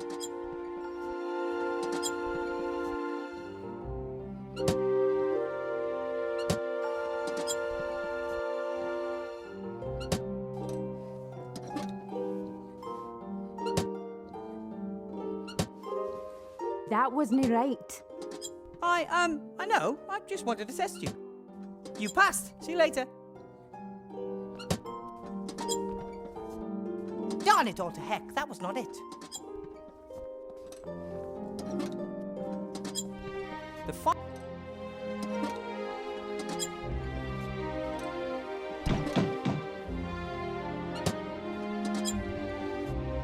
Yes? Me again. Do the secret sign. Fine then.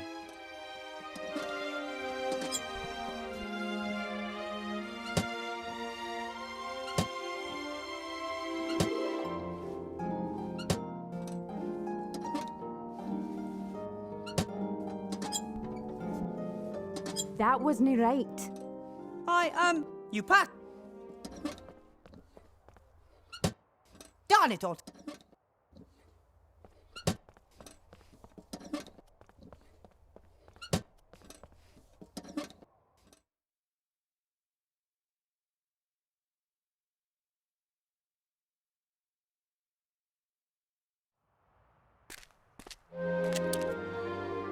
And how exactly is the key to the town supposed to help me? I don't see a keyhole. Cool.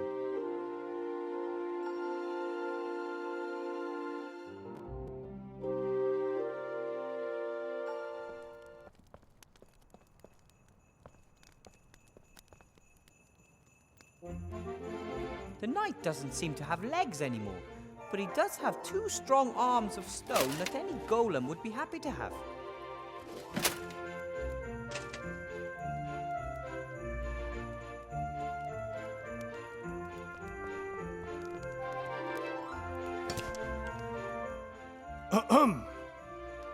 I hope you're not about to damage town property.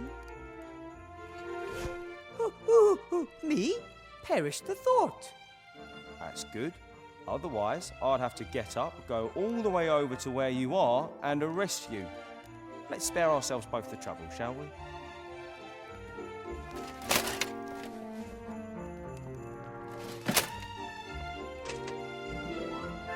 Mr. Shieldhand? Mr. Professor. Do you think it's okay for you, as a captain of the city guard, to be taking bribes from a smuggler? I don't know what you're talking about. About your deal with Bill? Aha! He pays you not to look while he smuggles his alcohol past customs. According to my information, the honourable traders of this town always pay the customs duty the town is due. But information to the contrary will, of course, be followed up resolutely by the town guard. We advocate stringent investigation in the case of bribery offences. That's always been our motto. Have to be going. Yeah.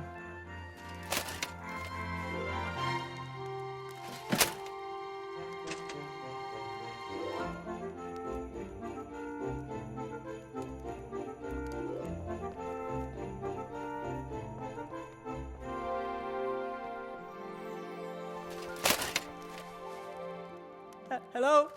X? Shh! What do you want? Is that really you, X? Yeah. Do the signal.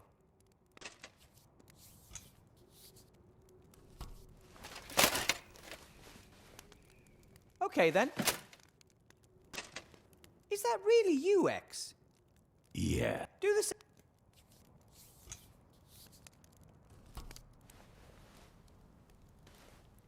Okay, then. Well, then. Take...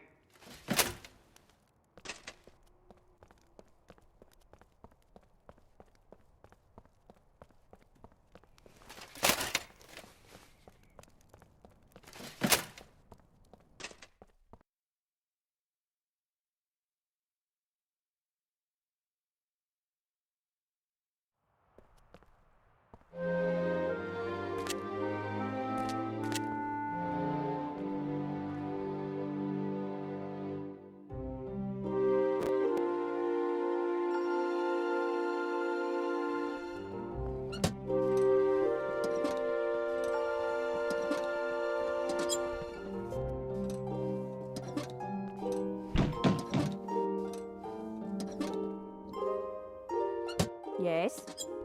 Me again. Do the secret sign. Fine, then.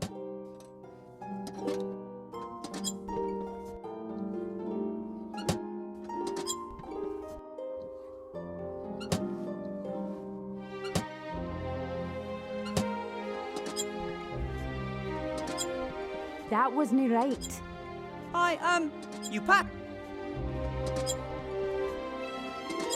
Darn it, Alter.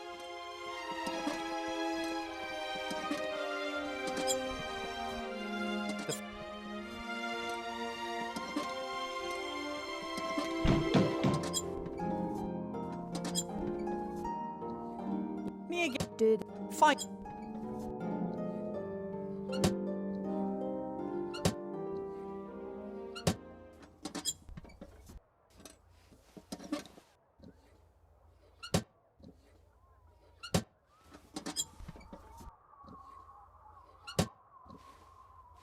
Aye, spot on. I guess you really are one of us. That's what I told you. Here, take these. You can hang them up in the upper town. Posters? I'm really more interested in the clay. Yeah. Here's some clay as well. May this clod of pure earth serve the good cause. Oh, it will. So then this hole...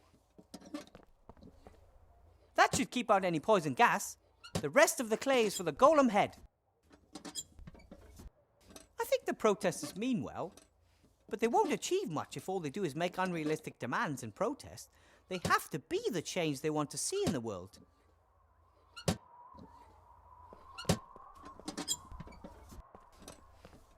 You're back. What did you find out? Lots of documents full of lists and numbers. Nothing suspicious. But I did find an entry titled door with 4 numbers underneath. 4, 60, 9, 41. I wrote them down for you. You did great. These numbers are sure to be the code for the door. Thanks for your help. Well, if you need my help again, you know where to find me. Would you like to come with me? Maybe I can use a little partner somewhere. Wow! Yes, please!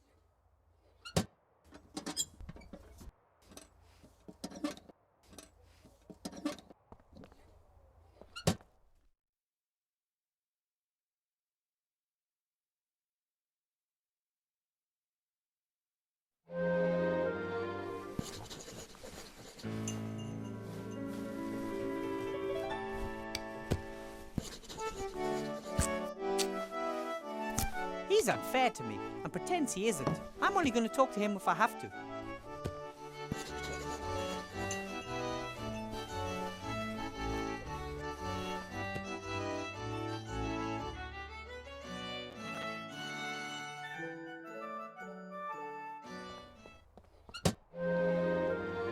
I bet it would be strong enough, but if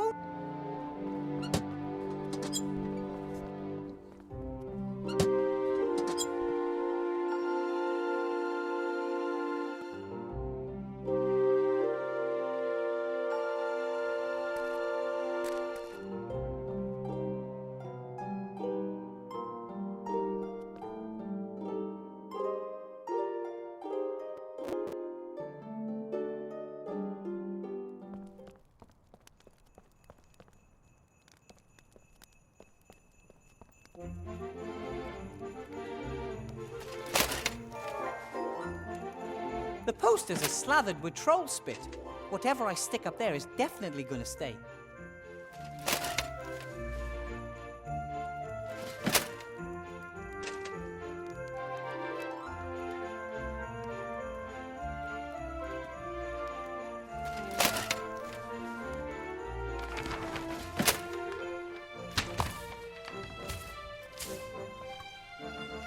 So...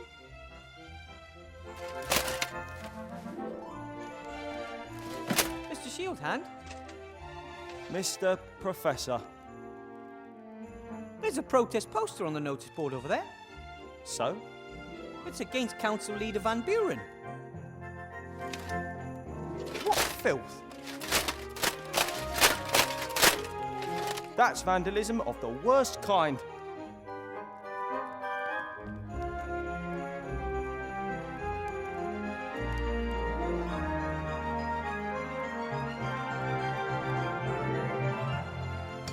Sorry, old friend.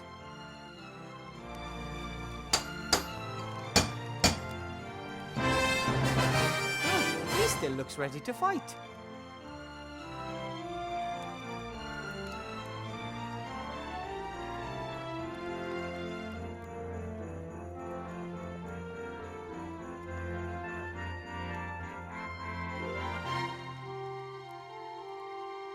Two beautiful, strong stone arms for my golem.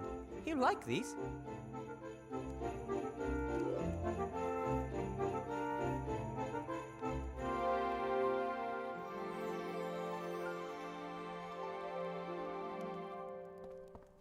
Psst! X! Yes. About your chisel, Yes? I might have the right hammer for it. Really? That'd be good. Yes, but... I'll only... I just...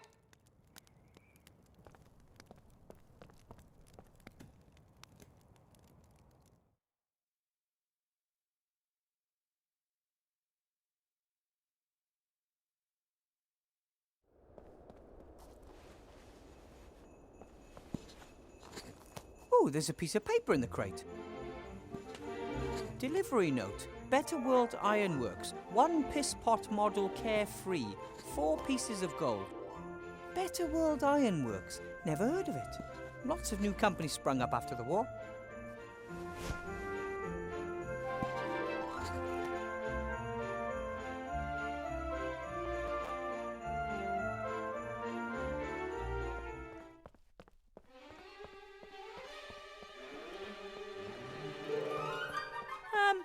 Hello?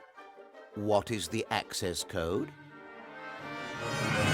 The code is 46941. Correct. Then shouldn't you be opening right about now? I don't know your voice. Headmaster Block hasn't introduced you to me. But I have the code. I have a dual-level security system. The correct code must be delivered in the voice of a teacher whom I know. That would have been too easy.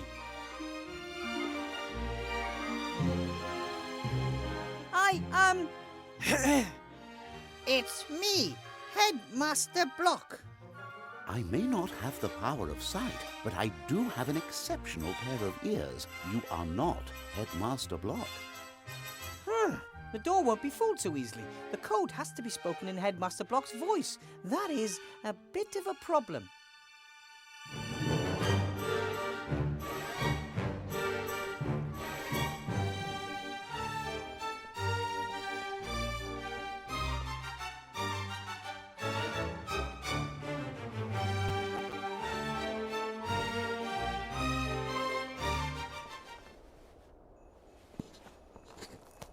Hello, Bill. Wilbur. What are these Better World Ironworks? They're those darn crooks what sold me this useless piss pot. Those do-gooders. Do-gooders? Yes. They collected swords, armour, and all that stuff after the war. Plough blades from swords, piss pots from helmets, that kind of rubbish. You mean this piss pot was once some soldier's helmet? Could have belonged to a general for all I care. Now it's a piss pot on the run. Ah, a soldier's helmet converted into a piss pot with legs. No wonder he doesn't like it. I have to be going, Bill. See you next time. See ya.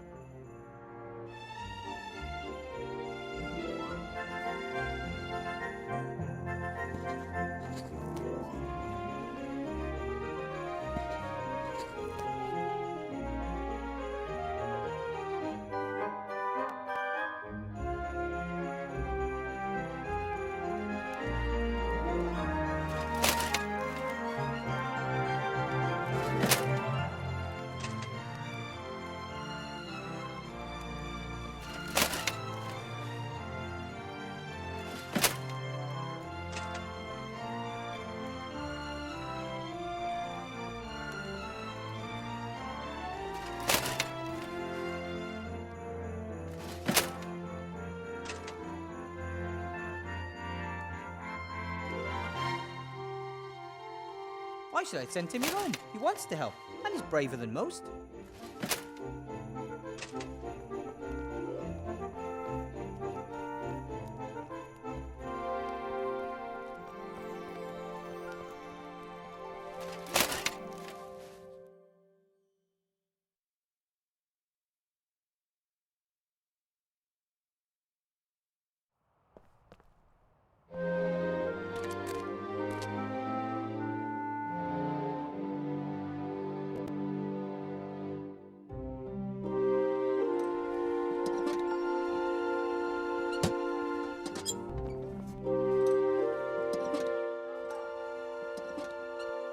You were once a soldier's helmet, right? And the way you look, not just any soldier either. And now they've turned you into a magic piss pot.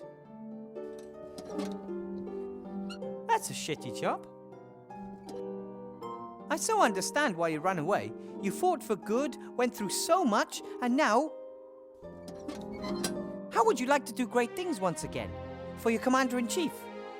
I'm building a golem to protect the Archmage. You know Archmage Alistair, don't you? He's in danger. Maybe the Shades are behind it. But definitely a dark power. You could be the golem's legs. It would be an honourable task. So you're in? Deal, little helmet. Don't cock it up.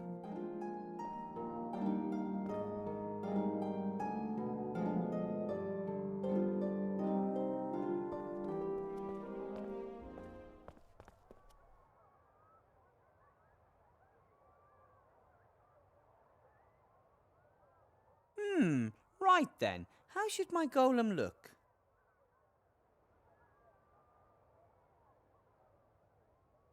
Oh yeah, that's the way I like it. Do it! The eyes, yeah. Oh, the nose. Oh, that's tricky. And of course, not to forget the mouth opening. That's it. Perfect. Should Blockin' Van Buren manage to fire me, I think I'll turn sculptor or golem head designer.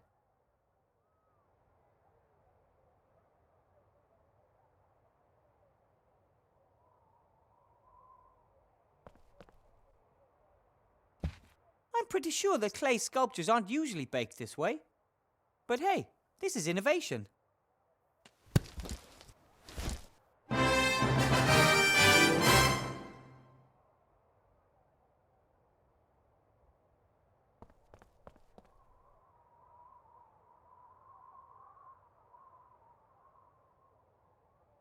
In principle, they belong together. It's just that the torso in between is missing.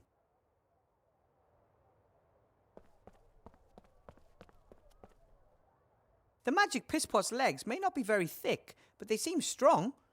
I'm sure they could carry a golem body.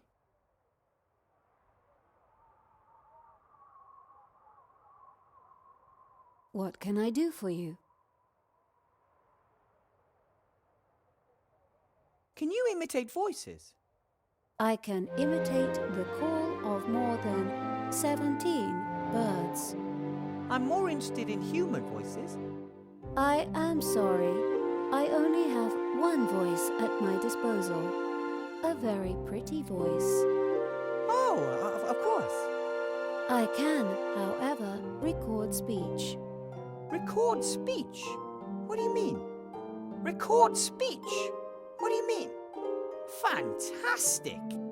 Fantastic! Okay, you can stop now. How does this recording thing work?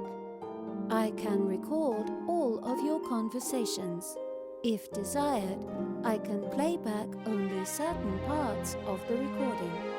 You mean that if I can somehow get the headmaster to say 4, 60, 9 and 41 in conversation, you could repeat those numbers in his voice? Correct. Excellent.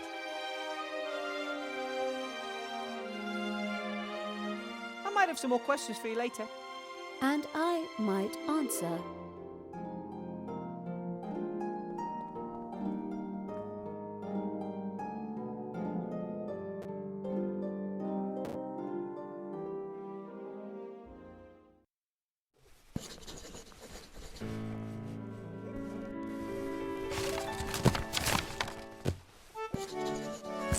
Headmaster Block? Yes.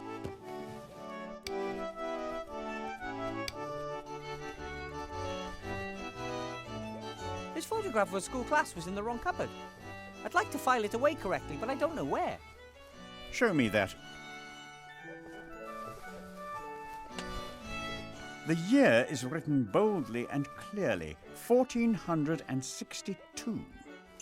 62? Yes, 62. Ah, thanks for your help. Why did they appoint you, of all people, treasurer? Well, I think the leader of the council values my punctilious manner and neat bookkeeping. In addition, I was, if I may be so bold as to simply come out and say it, mathematics champion for several years in succession in my youth.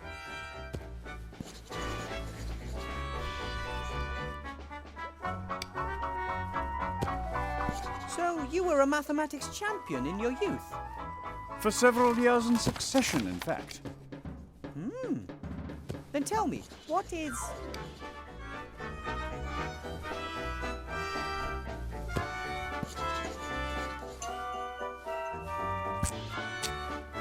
$17 minus...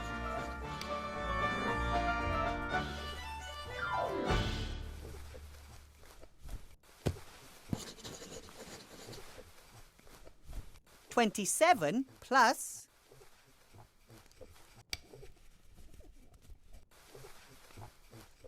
$33? 23. Carry the 3. Yes, right. Would you please say the word 9, Headmaster Block? No. Why should I? Just... because? Professor Weathervane, it may be that you pass your evenings with silliness, but I prefer to be productive in the twilight hours. Of course. Forgive me.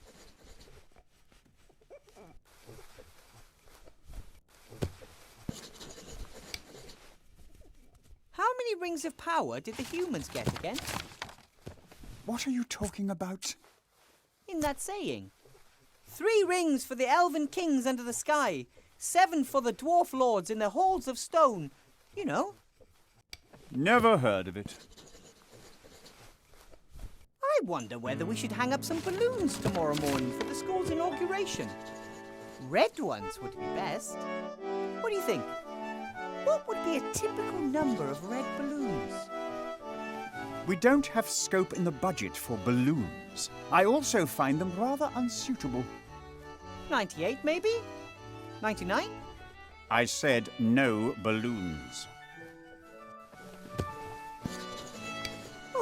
I could really go for a nice dwarven ale about now. How about you? It would kill you on the spot. You do know that. Oh, I grew up with dwarfs. The cellar master always served dwarven ale in the garrison pub. It's strictly forbidden. Who says? Licensing Law, Paragraph 9, Section 1. Dwarven ale may only be served in specially secured underground bunkers. Paragraph 9 says that. Paragraph 9, indeed. Ah, the cellar master probably didn't know that. I'm going to send a carrier pigeon off to him tomorrow morning to warn him. A clear liquid in a glass, in a bar. What could it be? Water. Sure, why not? A nice glass of cold water. It's warm water. I drink 2 glasses of warm water every evening. It helps the digestive process. Why don't you drink 3 glasses of water? Or 4? 4 glasses of water in one evening? That really would be decadent. Besides, you'd probably have to keep getting out of bed to go to the toilet. Yes, 4 glasses of water would simply be too many. But it's good that we were able to talk about that. Have to be going. Goodbye.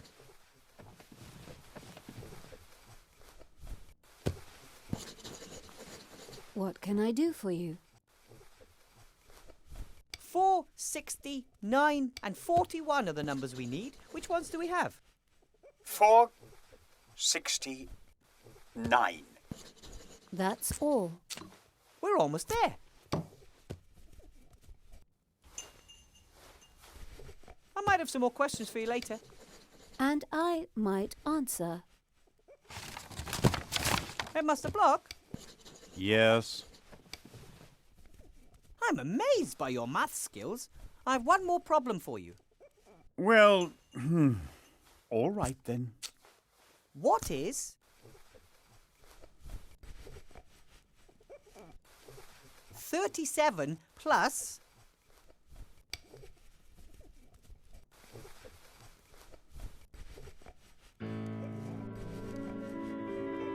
50 minus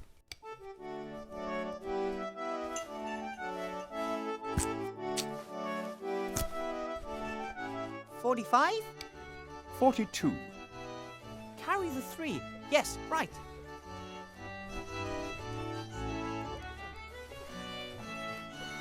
I'm amazed by... Well... What is...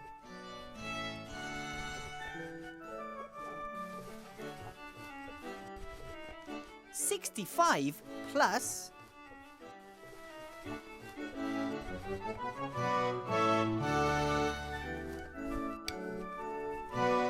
23 minus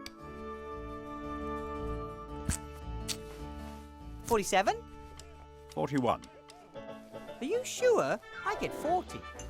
41, without a doubt. Thanks. That's all I wanted. Have to be going. Goodbye.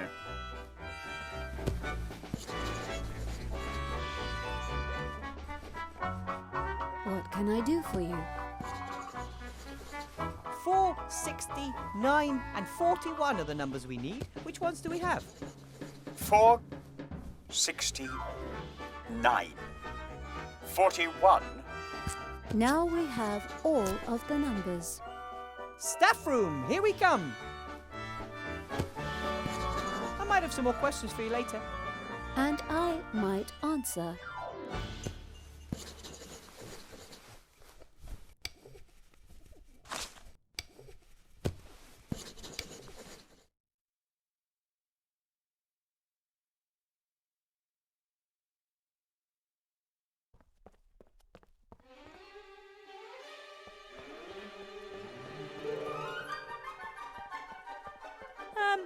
Hello? What is the access code?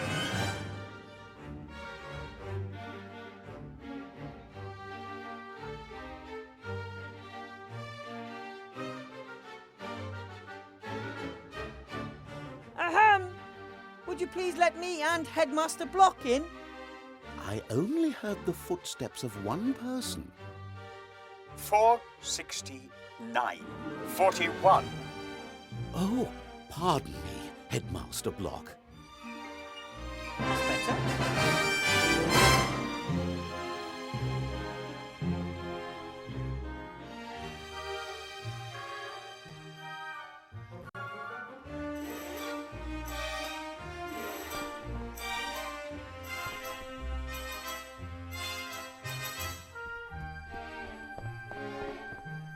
quarter after 33 o'clock 12. The inauguration ceremony with the Archmage will be held here tomorrow morning at 9 o'clock standard time. That would be 87 minus 12 in the morning and...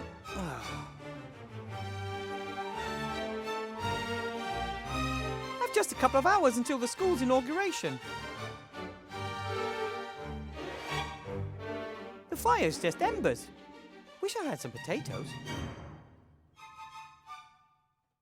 I'm not sure I'd enjoy flying on a broom like that. I'm a little afraid of heights, and when I look at the handle, I can't imagine that it'd be comfortable to sit on.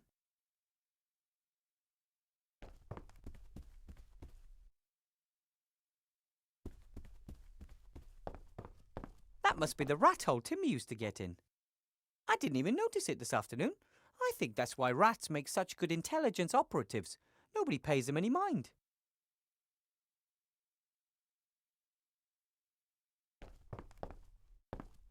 I guess Timmy's already looked in the rat-accessible files. He found the door code in one of them. Blocky won't mind if I borrow his pen. Well, he probably would. But he doesn't need to know.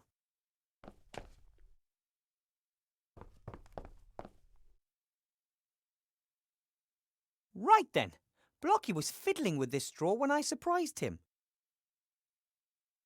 A small bottle. What's this? A letter. Dear Council Leader Van Buren, rest assured of my fullest support during the election campaign. Nevertheless, as headmaster, it is my duty to point Article 47, Paragraph 6 of the school rules out to you. Advertising of any form is prohibited in the school, and I must insist that the entire campus be left out of the electoral campaign. And now, the final inventory list for the ground floor of the school. Then there's a list of all sorts of objects, although it appears Headmaster Block isn't quite finished yet. I'm impressed. The headmaster forbids advertising in school, even if it is for Van Buren's campaign. Law and order seem more important to him than personal benefit. And yet he tries to badger me out of the school. Strange.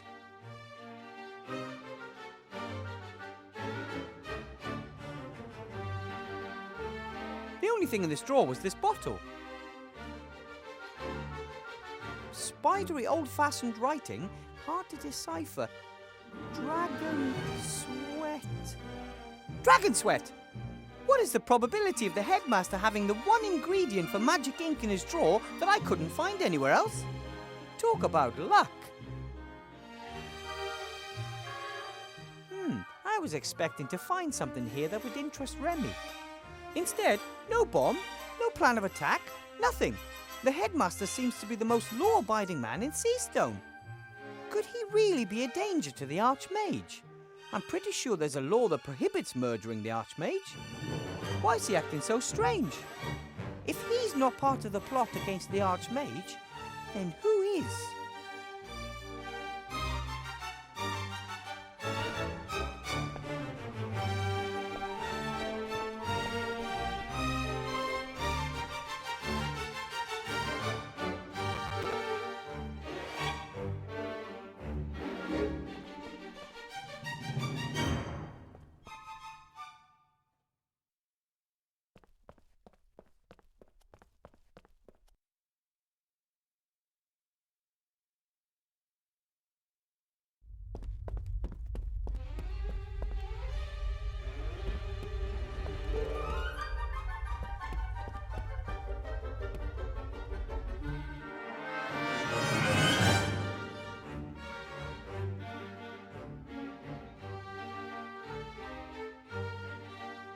Well, I'll add exactly 12 teen drops of dragon sweat to the pot.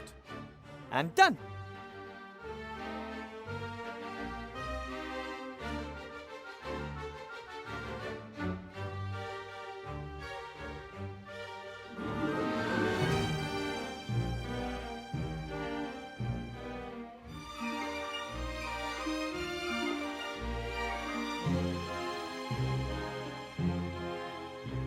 The counterweight weighs 3 Seastone small ounces, But I have to weigh out exactly 1 Seastone small ounce of soot.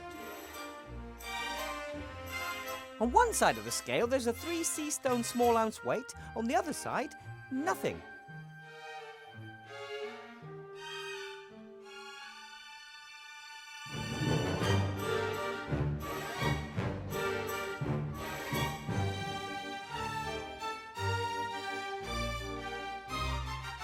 What can I do for you? What's the best? A golem needs a torso of... And a couple of strong legs. Correct. The head of a golem must be made of... That means I'll have to make the head myself. I might have some more questions for you later. And I might answer.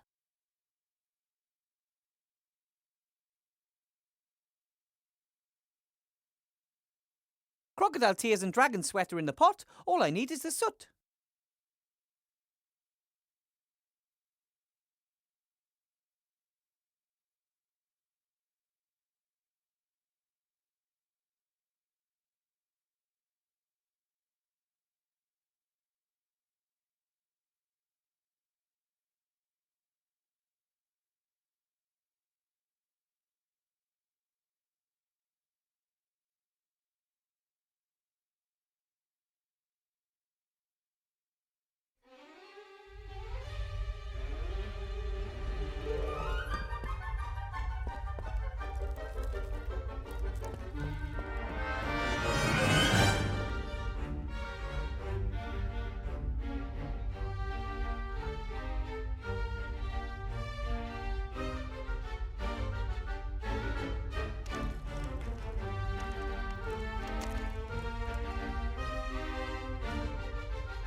He seems to be pretty busy. Probably better if I don't disturb him without a good reason.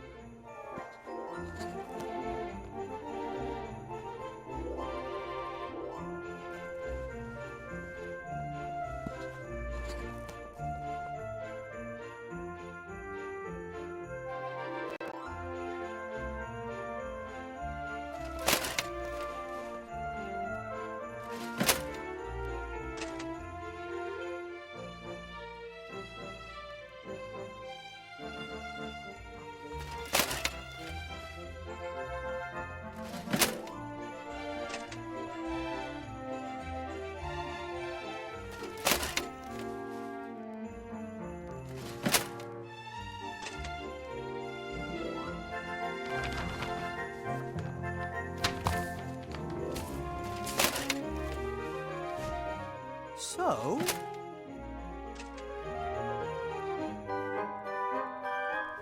the less I talk to him, the better.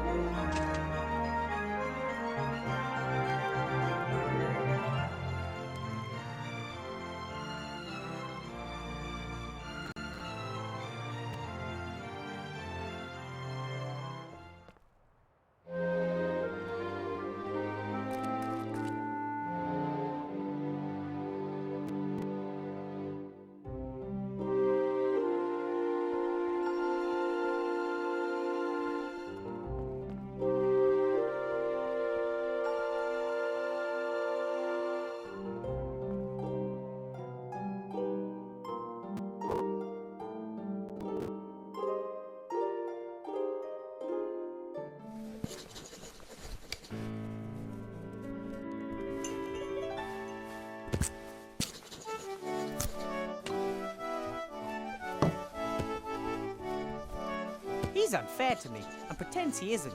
I'm only going to talk to him if I have to.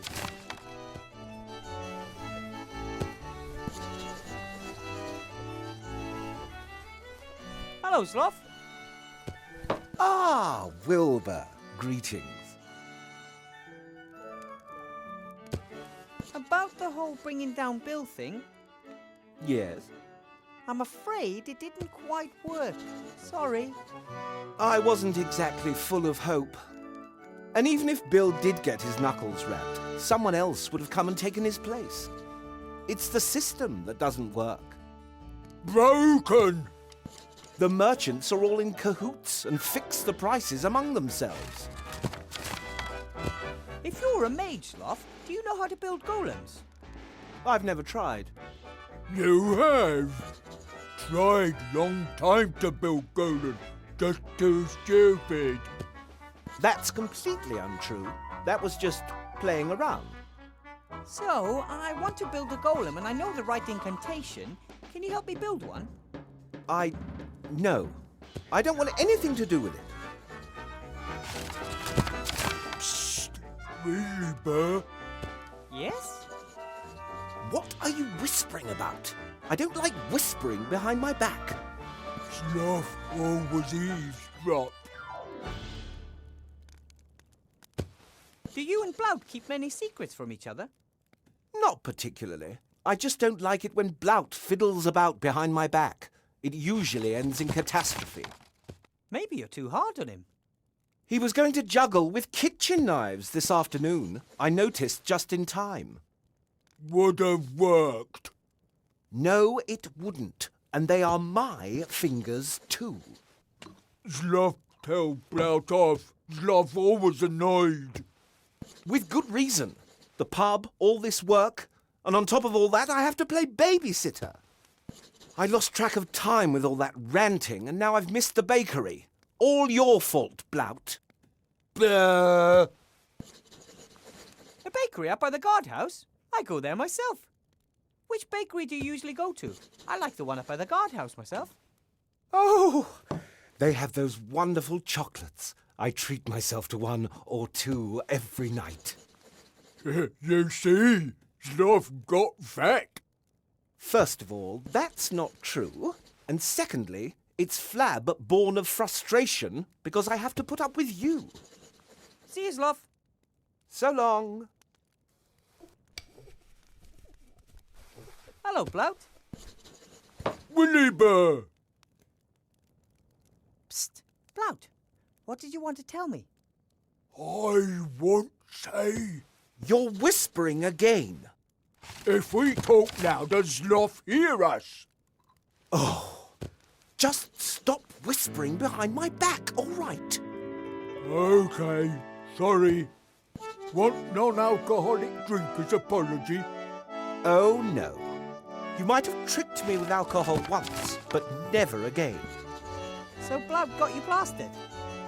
Sloth get exhausted from itsy-bitsy symbol of alcohol. Sloth like little girl with pigtails. I have alcohol intolerance, or perhaps an allergy. What did you want to tell me, Blout? No, Sloth eavesdropping. I say nothing while Sloth listening. Huh. I'm not going anywhere. What did you want to tell me, Blout? No, I... Huh. Bye, Blout. Bye! I don't need to talk to Sloth at the moment.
That's Blout, and like his brother, he's more suited to hands-on work, I think.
There are the chocolate Sloth was talking about in the shop window.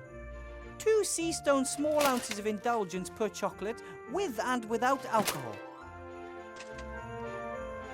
I wonder if Sloth would help me with the golem if I got him some chocolates. There are the chocolates, 2...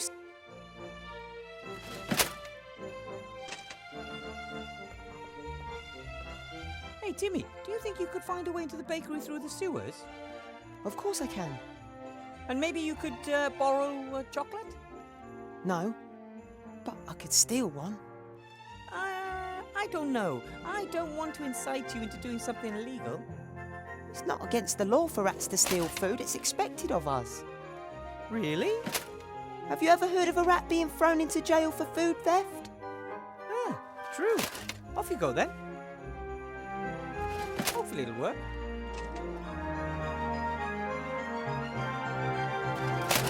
There's Timmy. He's inside.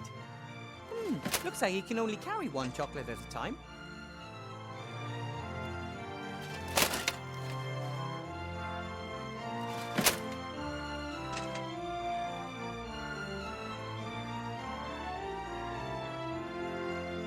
A red one. He understood me. He has the red wrapped chocolate and is heading up. What's he up to now?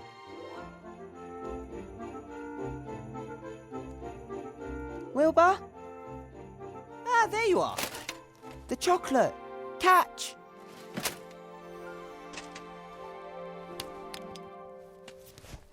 Now it's your turn. No need.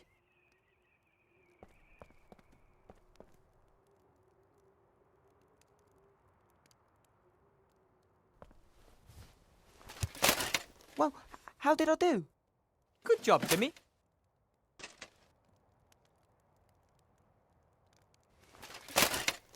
A red wrapped chocolate from the bakery. I'd like to eat it myself, but I don't think that would help things.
Right then, the counterweight weighs exactly 3 Seastone small ounces.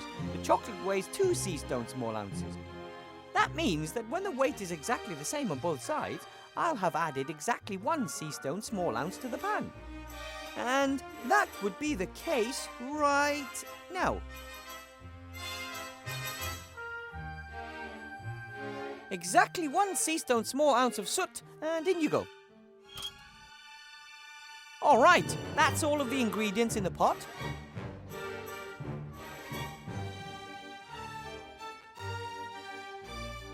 Now to give it a little stir.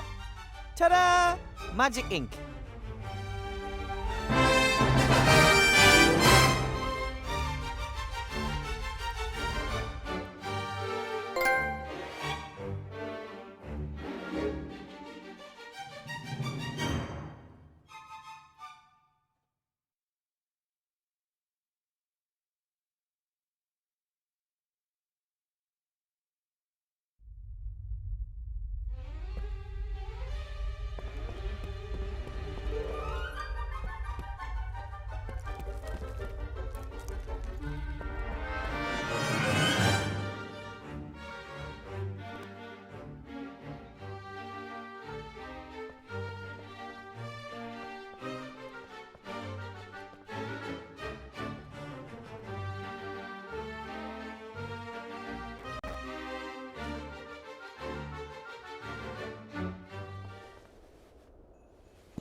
I think we need another chocolate.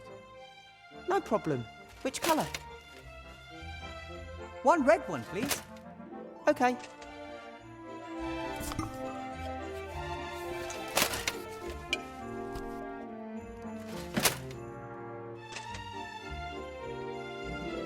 There he goes, up onto the roof.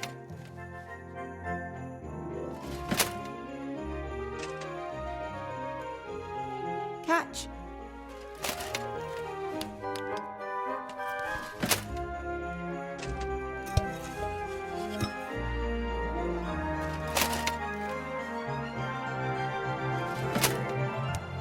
Good work.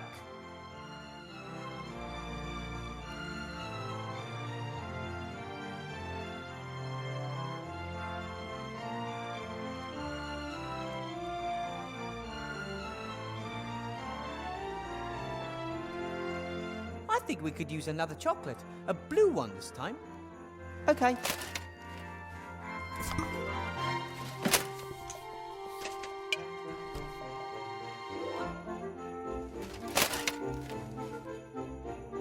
There he goes, up onto the roof.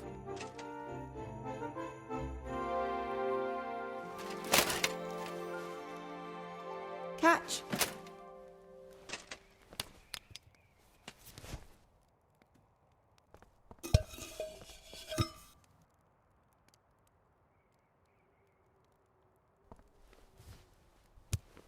Good work.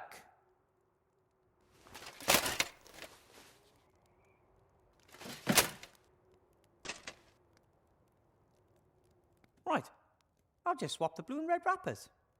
Done.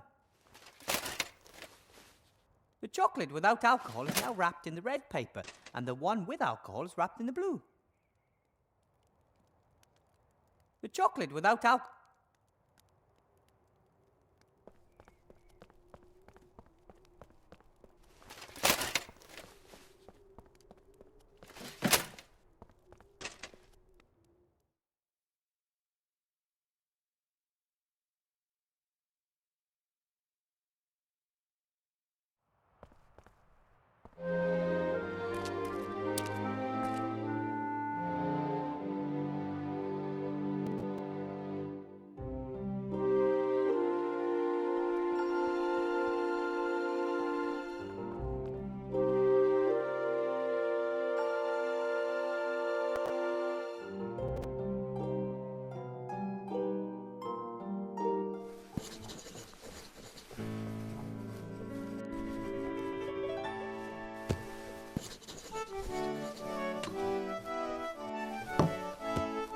Do you want another one of your favorite alcohol-free chocolates? Oh, of course.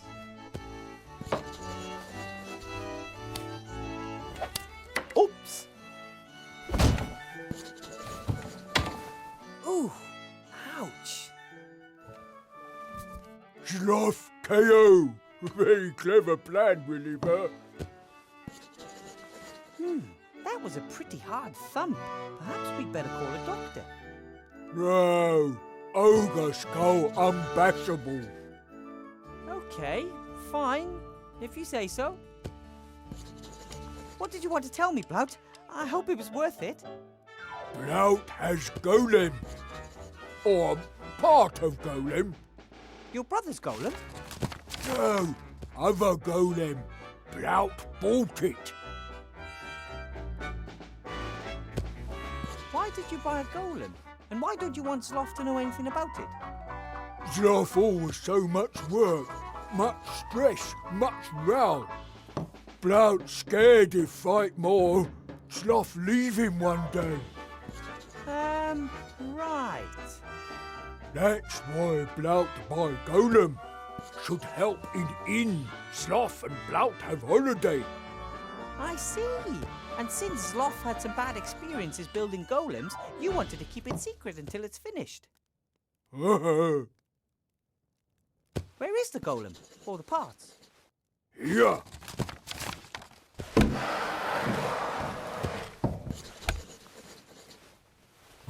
It's broken. Yes, I see that. Blout buy more parts, then shout at until golem come alive. I don't think that will work.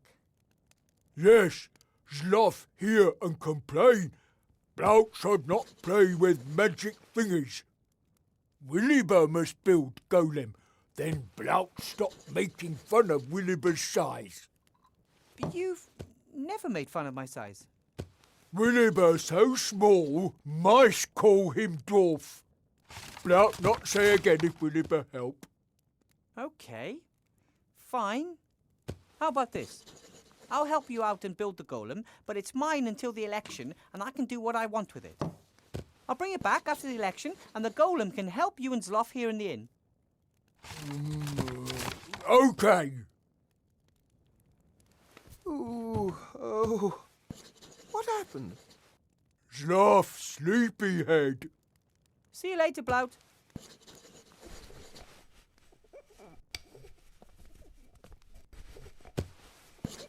Fantastic. What have we here? A torso and nothing else. Arms, legs and head are missing. A few old notes have fallen out of it. Mow the lawn, wash the dishes, chop a basket full of firewood, then do nothing. Find the Holy Grail in the castle of Arg. Stop! By the gods, stop! Right this moment! These must be old commands that someone put in the golem's mouth. The torso appears to be in good shape, except the fact that it's broken off at the hip. I'd say it's made of some kind of stone. Looks pretty heavy, even though it's hollow. I guess it's best if I leave it lying where it is and then add the missing pieces here.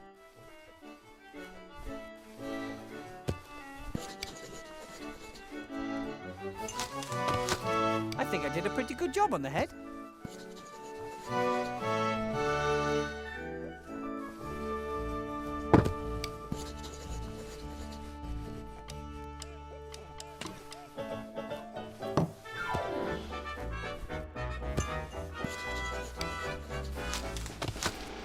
And now the golem's body is finished. All that is missing is the spell written with magic ink for its mouth.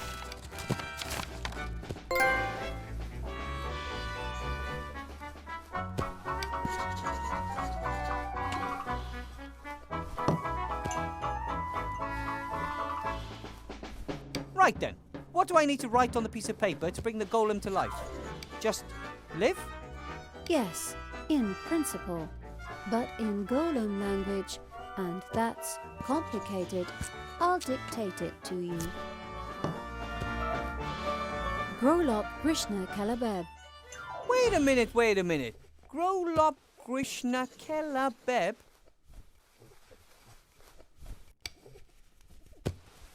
Those were a lot of words for a simple live.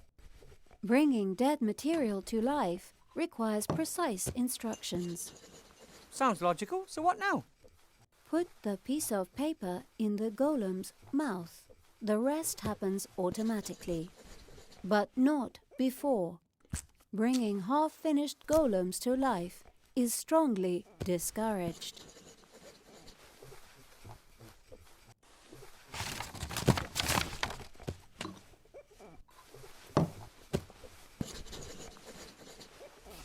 Here we go. Blout, it's time. Do you want to watch? Time for what? What are you two up to? Wilbur build golem. Impossible. Come, you allowed not to. Right then. Live! What are you doing? I felt it'd be boring without some thunder and lightning and so on. Bosh!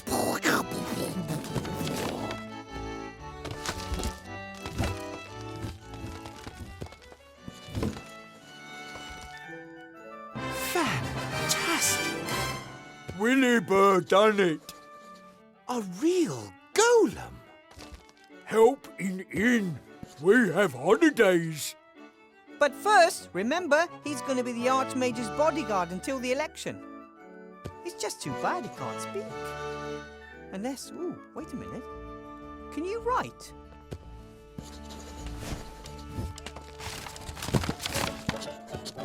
What are your orders, Master?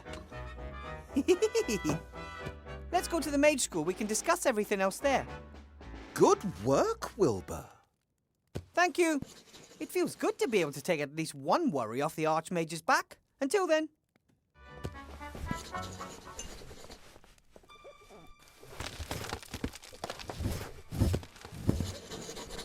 Mwah ha ha.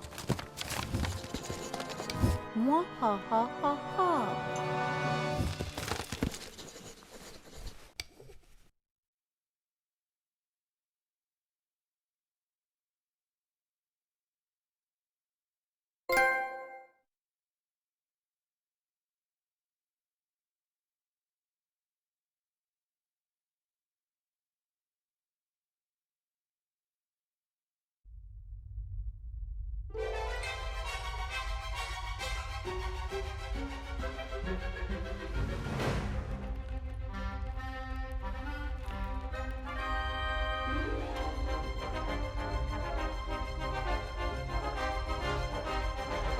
What's going on?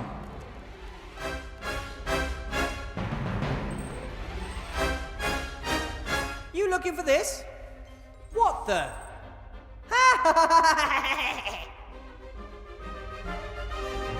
Oh, the Archmage spoke of an evil presence in the school, but I never thought that I was the presence. I was under your nose the whole time and you didn't even notice.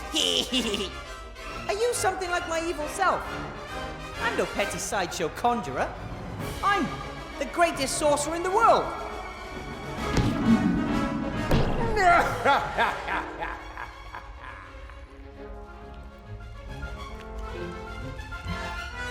Monkus? The one and only son of Archwitch Mortrova, shapeshifter and evil genius. Whose big fat hairy green butt we kicked last time? But not this time. The alliance will break, and the kingdom of shadows will rise again with me as its leader. You're a monster. So what are your plans?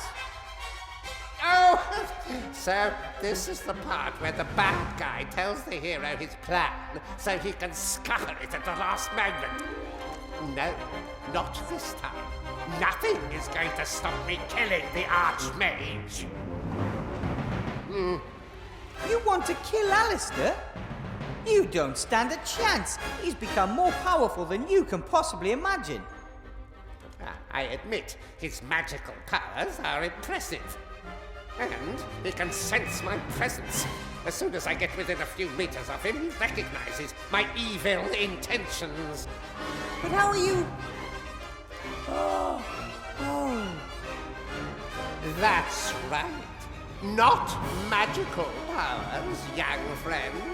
Good old physical strength will be his end. One hit from a machine that is neither good nor evil. He won't even know what hit him.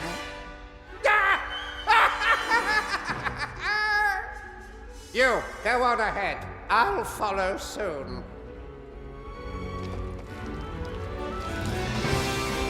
No!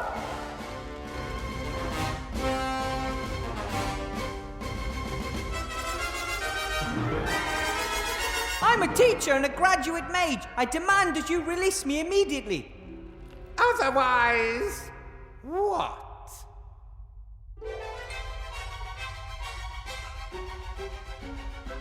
I feel the blood rush into my head, and I don't have a handkerchief with me in case my nose starts to bleed. No tissues amongst all this stuff you've been lugging around with you. But there is this. That's mine! Give it back! Just as delicate as peace in a world without the Archmage.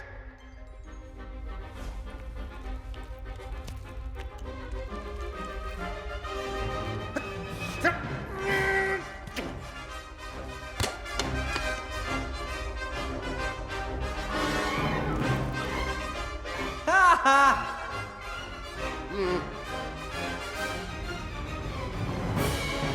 I'll stop you! You're not going to do anything to Master Alistair. Oh, really?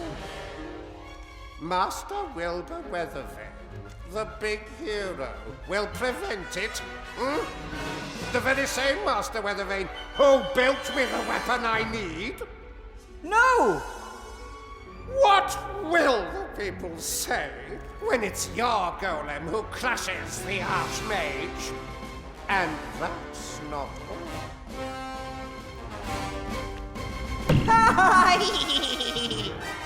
No!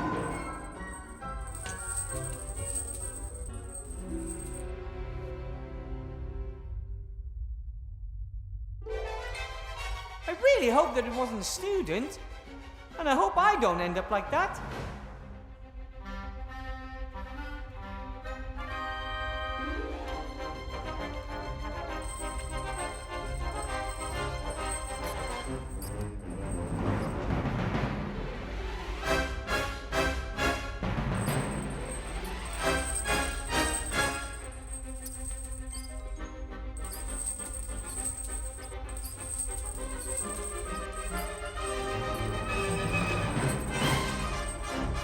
Hey, it makes much more sense when you look at it this way.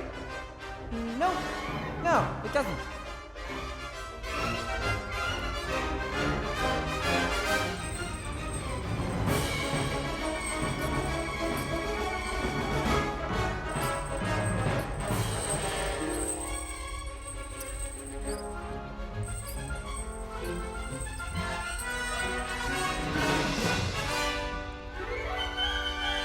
I think that's the key to the shackles. It was given to me along with the other keys when I accepted the teaching job. Just a little bit further. We gnomes are optimists by nature when it comes to physical characteristics. But I'm afraid the key is still out of my reach.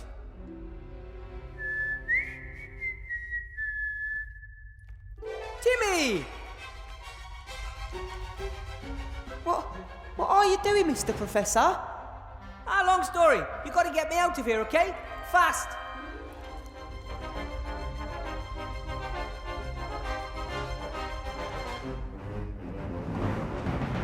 Okay, what do you want me to do?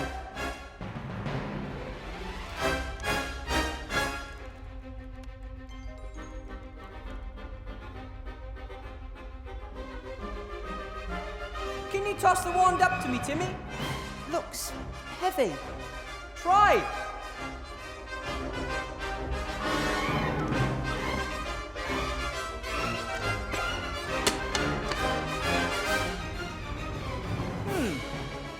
Oh well. Good try, Timmy.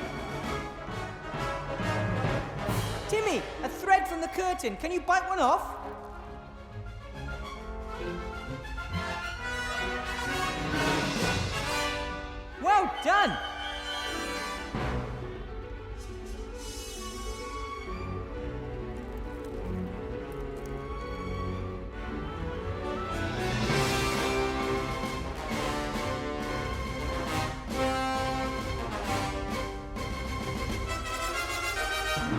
on the desk, Timmy. Can you reach it?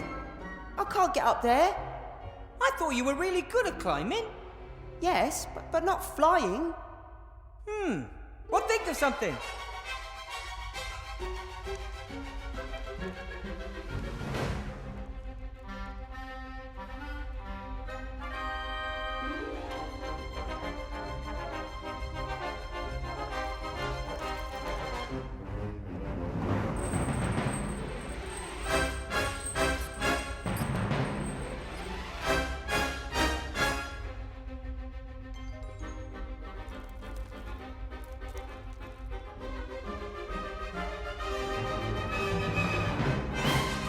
I have to get out of here and after Munkus. Fast! Every second counts. The wand is too heavy for him. He can't throw it high enough. You're doing a great job, Timmy. Keep it up.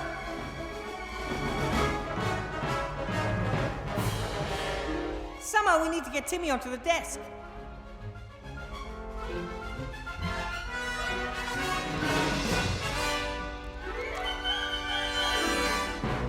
The wand is too heavy for...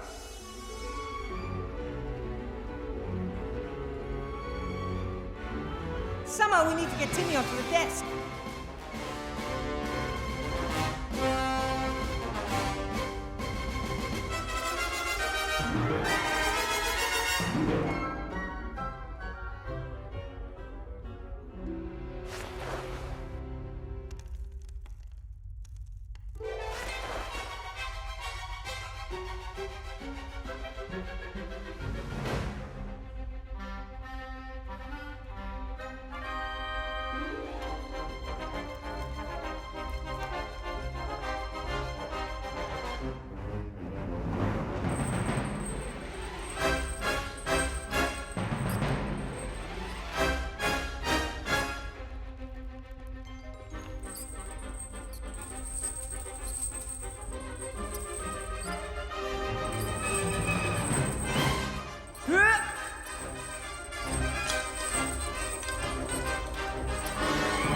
I can't get any closer to it, but I got the skull and a little bone that was hanging off it.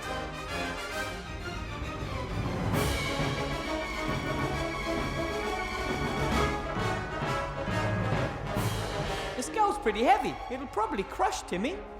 And if I throw it on the floor, it could break. I'd better keep it.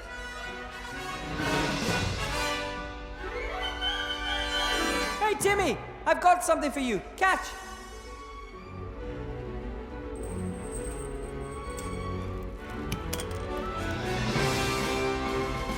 Great! Now, please tie the hook to the end of the thread. Excellent! A grappling hook. Can you use the grappling hook to climb onto the desk, Timmy?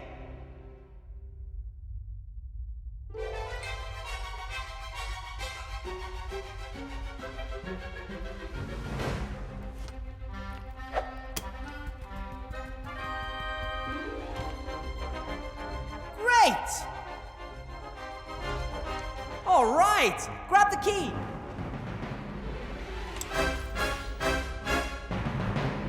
The ruler, Timmy. Can you push almost half of it over the edge of the desk? I've got an idea.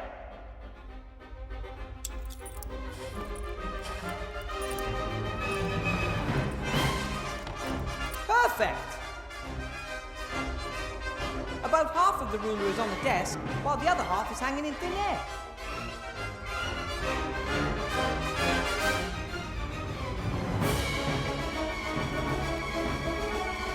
Okay, Timmy, this is where it gets tricky. Please stand on the end of the ruler. I know, the chances are 1 in a million, but we've got to try. Time is running out. Ready? Go!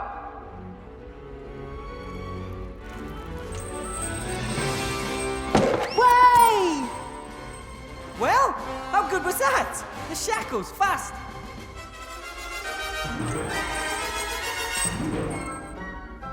I love it when a plan... Ah! Ow! Well, I'm free.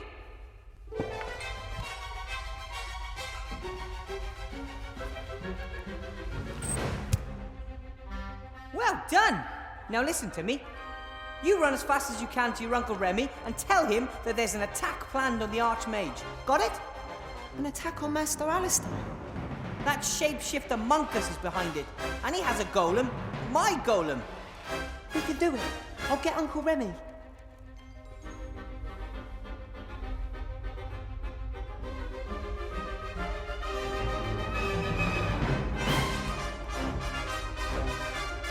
Got it! Let's hope I can do something with it. Do I have anything in my room that might help? Nope, don't think so. Okay, let's do this.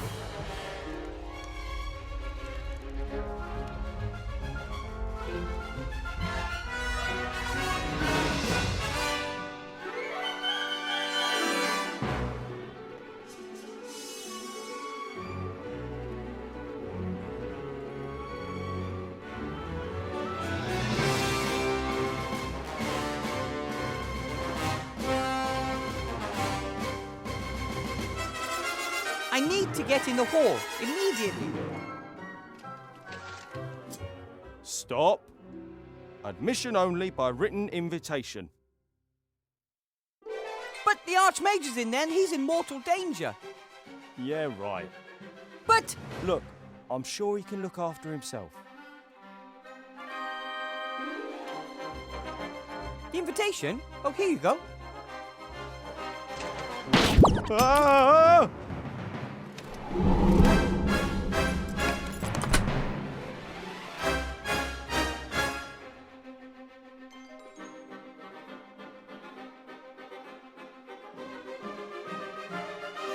Oh, just in time.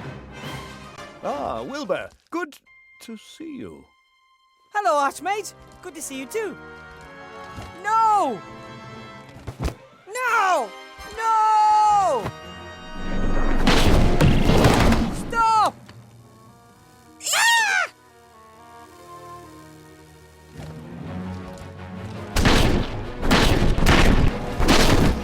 Enough! I should have known that you'd be yes, Monkus. This is the last time you hurt Avantasia. I'm going to have you imprisoned and...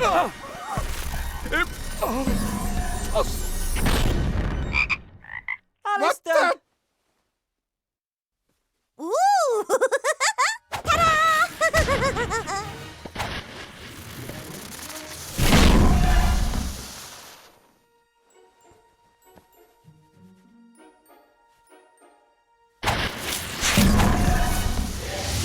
Danger!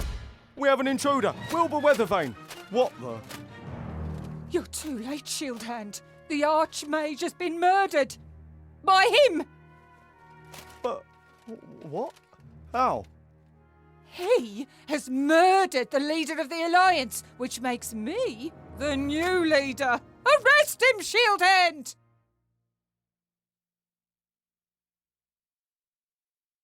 But...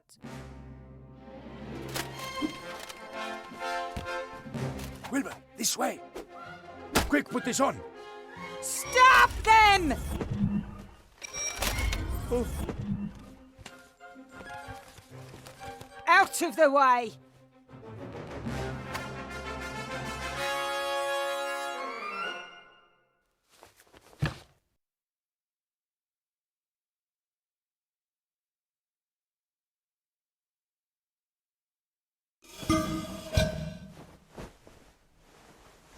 The Archmage, we have to... We can't do anything right now. We should first consolidate our position and gather information. What happened exactly?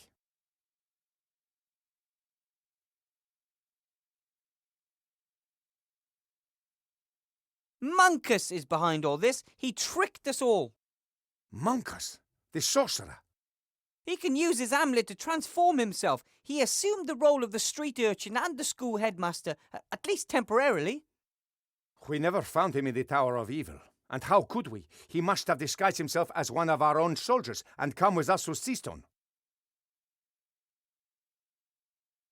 The golem has never really listened to me. That damned magic slate whispered him his real commands.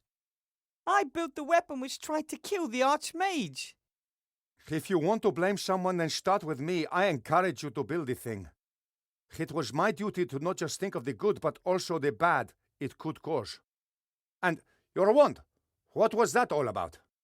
The Archmage is the most powerful mage I know, and I saw him being turned into a frog, just like that. I don't know. It behaved strangely yesterday in class too. But I never would have thought that it was so powerful that even a little girl... It was the wand. The whole time. It did all the magic, not me. It's so powerful that even a little girl... It's all my fault. I didn't recognize Monkus, and I didn't realize there was a dark force coming from my wand because... Wilbur. Because, in reality, I'm not a mage at all.